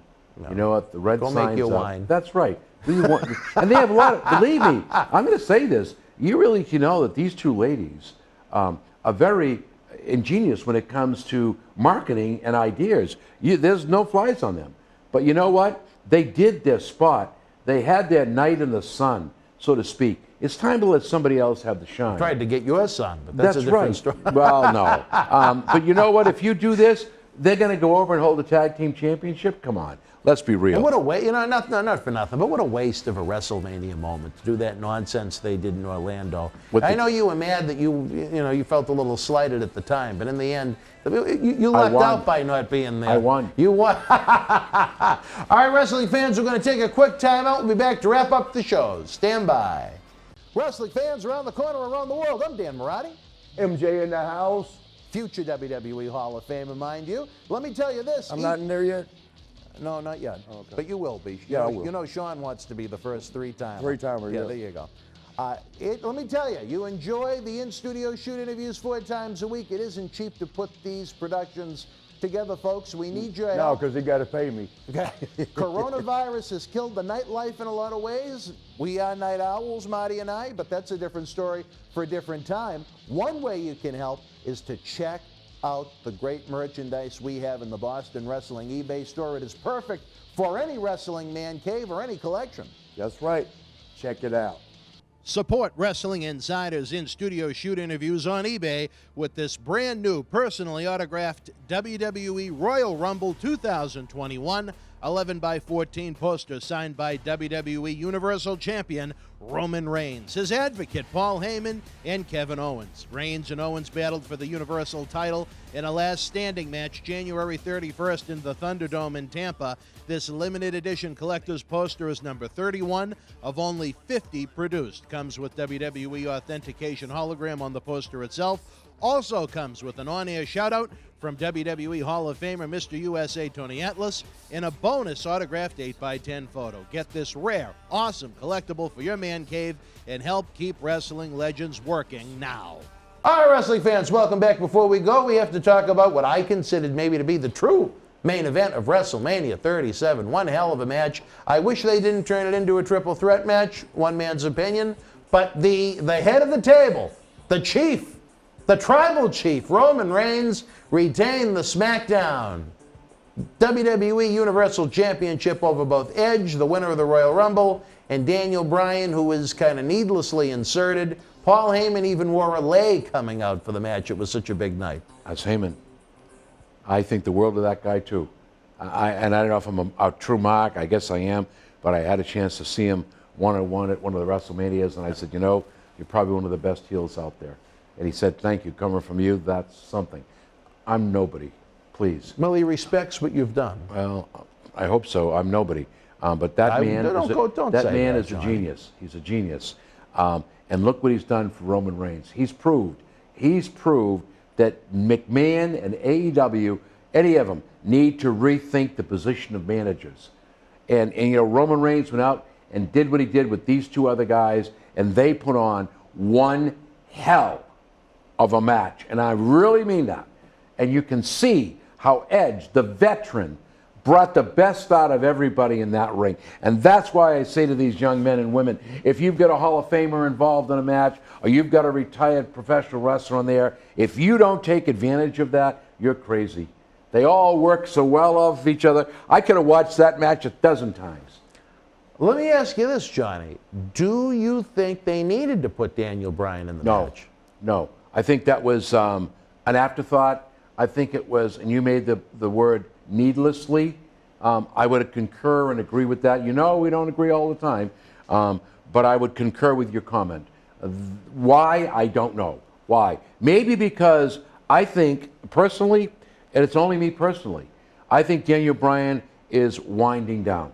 Yeah. I really do. And justly so. There's a man that realizes he's paid his dues. You know, there's a time for everything. He's going to be a very valuable asset when he does wind down completely. Working, training, I can't say enough good things. He'll always be involved in this sport in some capacity. Can't say enough good things and about he's a great guy.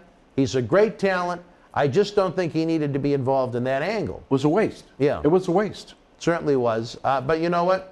You had the guy to do the job. Yep. Well, That's basically what it turned into. That's exactly he was the guy right. that took the job. Yeah, he had to lay down. So I'll say this, though. I mean, again, to me, I talked about how it meant something here for little Marty to finally see his first WrestleMania. Every year when I'd go off, when we go to do the conventions and things like that, he'd go, oh, you know, I want to go to a WrestleMania. And for whatever reason, I don't know if Linda had a drink spiked with a little alcohol in it and loosened her up a little bit, but you know, she allowed him to come to WrestleMania this year and see the big event.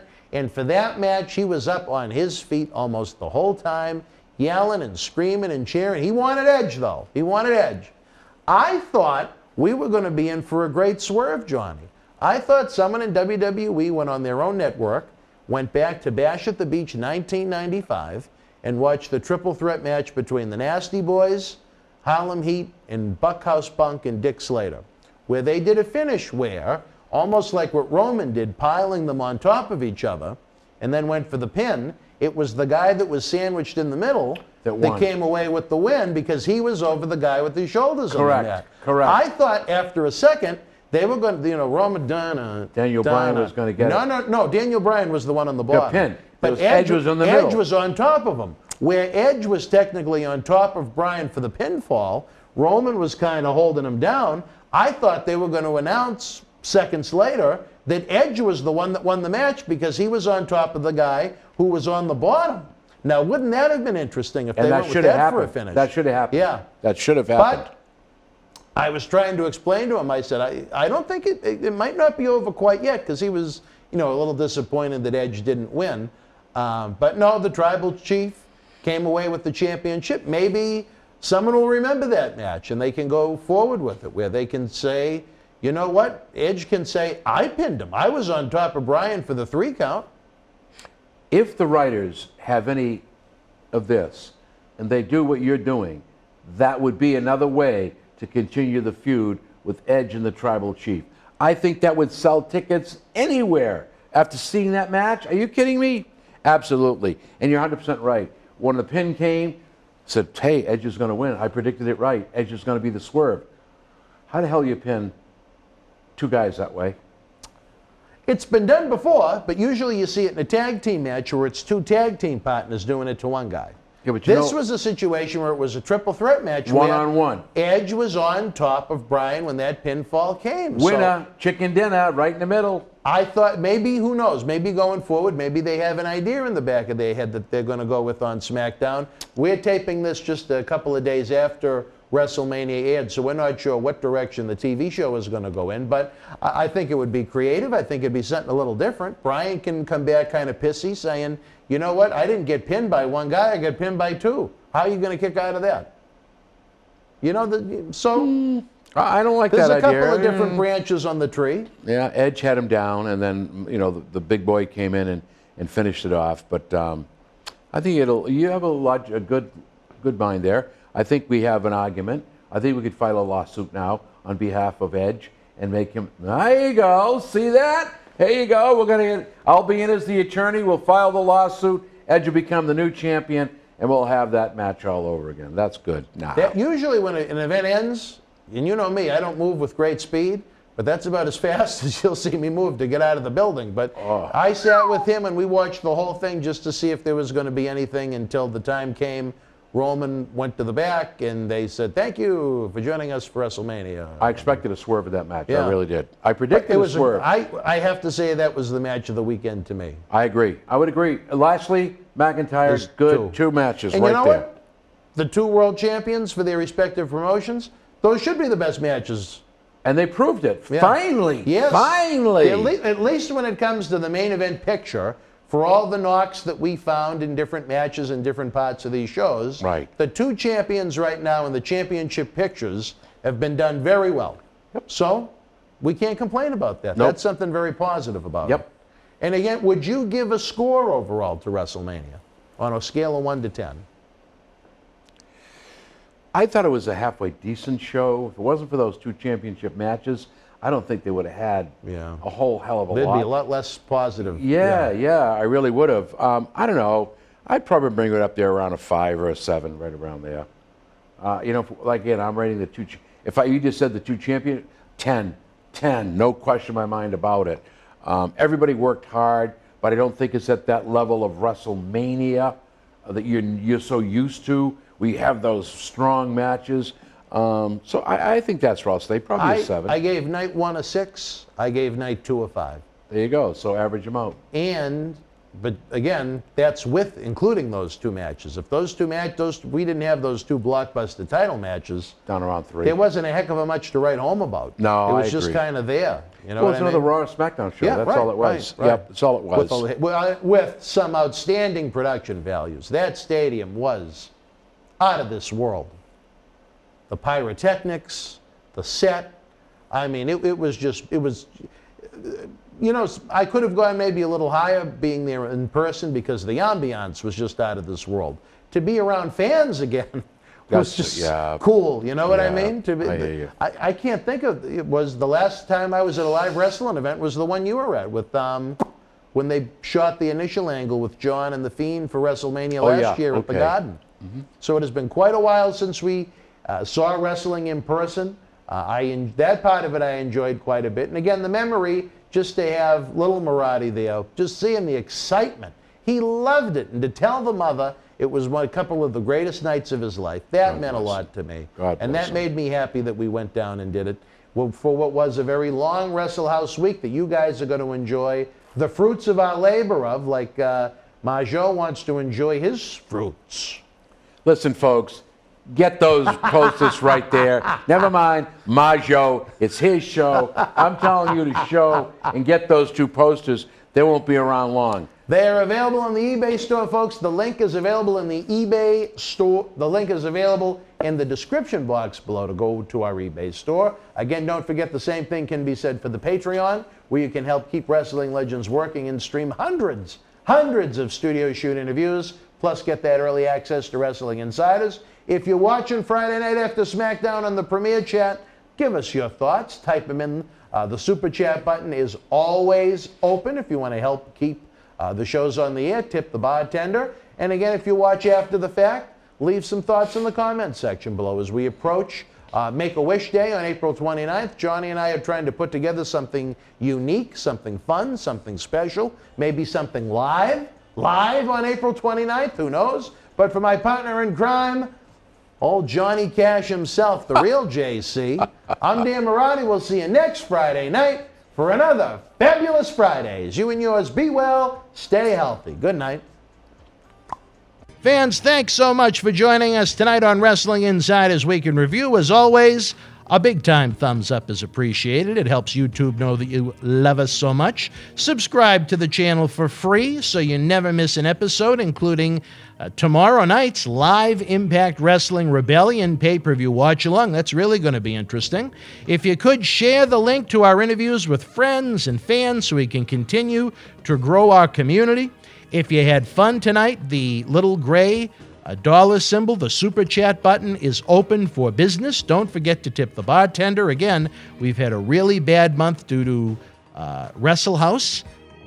All the work we put in down there, it took us away from the studio, and it hurt the numbers big time. Our eBay store is open 24/7 with cool merchandise. I have had the pleasure of being at the post office here in Melrose almost daily, shipping out your items to you with love. And of course, you will get that on-air shout-out from one of our superstars in the near future. And of course, you're all great friends to us, but we want you to be part of the Boston Wrestling Sports MWF family. The place to do that, of course, like I even have to say it at this point, is patreon.com/Boston Wrestling, where we give you early ad-free access to Wrestling Insiders, where we give you our acclaimed studio shoot interview DVD library, seen by millions online and millions more on The Howard Stern Show, Patreon exclusive videos and news, perks, plus the knowledge that you, yes you, your fine self, are directly helping keep Wrestling Legends working. We taped episodes with 7 wrestling greats in Tampa WrestleMania week. We have New Jack and Demolition Axe joining us here at the studio in May. If we don't have your help, fans, we go broke and we have no more talk shows. And who the hell wants that with all the fun we have when we get together? If everyone helps a little, we don't have to ask a lot from a small group. So if you enjoy these shows, please join us so we can keep pumping out great content for you. I don't know what I would do with myself if I didn't have to come to this studio 7 days a week for you guys. What would I do? What would I do? Get a good night's sleep, guys. We'll be back tomorrow night with a live pay-per-view watch-along, a very interesting Impact Wrestling Rebellion, where the Impact Wrestling champion Rich Swann takes on AEW champion Kenny Omega. An interesting match to me because both of those guys wrestled here in Boston Wrestling MWF in the past. Also, potentially a brand new podcast is going to be added to the family. Just you wait. Always something going on here in Melrose. You and yours be well, folks. Stay healthy. Good evening from Melrose. The World Wrestling Federation was live at Palau Sant Jordi in Barcelona, Spain, Saturday, April the 24th, 1993. In the opening contest, Virgil beat Terry Taylor. Native American Tatanka with the win over Papa Shango. The Steiner brothers defeated WWF Tag Team Champions Money Inc. via disqualification. El Matador victorious over Doink the Clown. Bret Hitman Hart beat Bam Bam Bigelow. The Bushwhackers with the win over the Beverly Brothers. And in the main event, The Undertaker defeated Yokozuna via disqualification. If you are in Barcelona live, share your memories in the comment section below. Use the link in the description box to keep Wrestling Legends working in our eBay store and on our acclaimed Patreon streaming service so we can bring you more interactive superstar shoot interviews to relive the good old days of professional wrestling. Check it out. Boston Wrestling Sports in the MWF explodes into a new year with professional wrestling content galore and need you to join our family. Every Tuesday night at 10 p.m. after our Monday Night Raw review, it's Wrestling Insiders at your house with WWE Hall of Famer Mr. USA Tony Atlas. Wednesday nights at 10 p.m. after NXT and AEW, join rotating legends on Wrestling Insiders Special Edition. Every Thursday night at 10 p.m. after our NXT and Dynamite review, it's Marty Jannetty's no-holds-barred sex, drugs, and rock and roll journey on Wrestling Insiders Party with Marty. Friday night after SmackDown, don't miss John Cena Sr.'s Wrestling Insiders Fabulous Fridays. Plus, look for classic clips, history videos, bonus live episodes, pay-per-view watch-alongs, and more. For less than a cup of coffee at Starbucks, get early ad-free access to our Wrestling Insider talk shows, our acclaimed studio shoot interview DVD library, and help keep Wrestling Legends working during the worst of times. Join our growing family at patreon.com/Boston Wrestling. Expect the unexpected in 2021.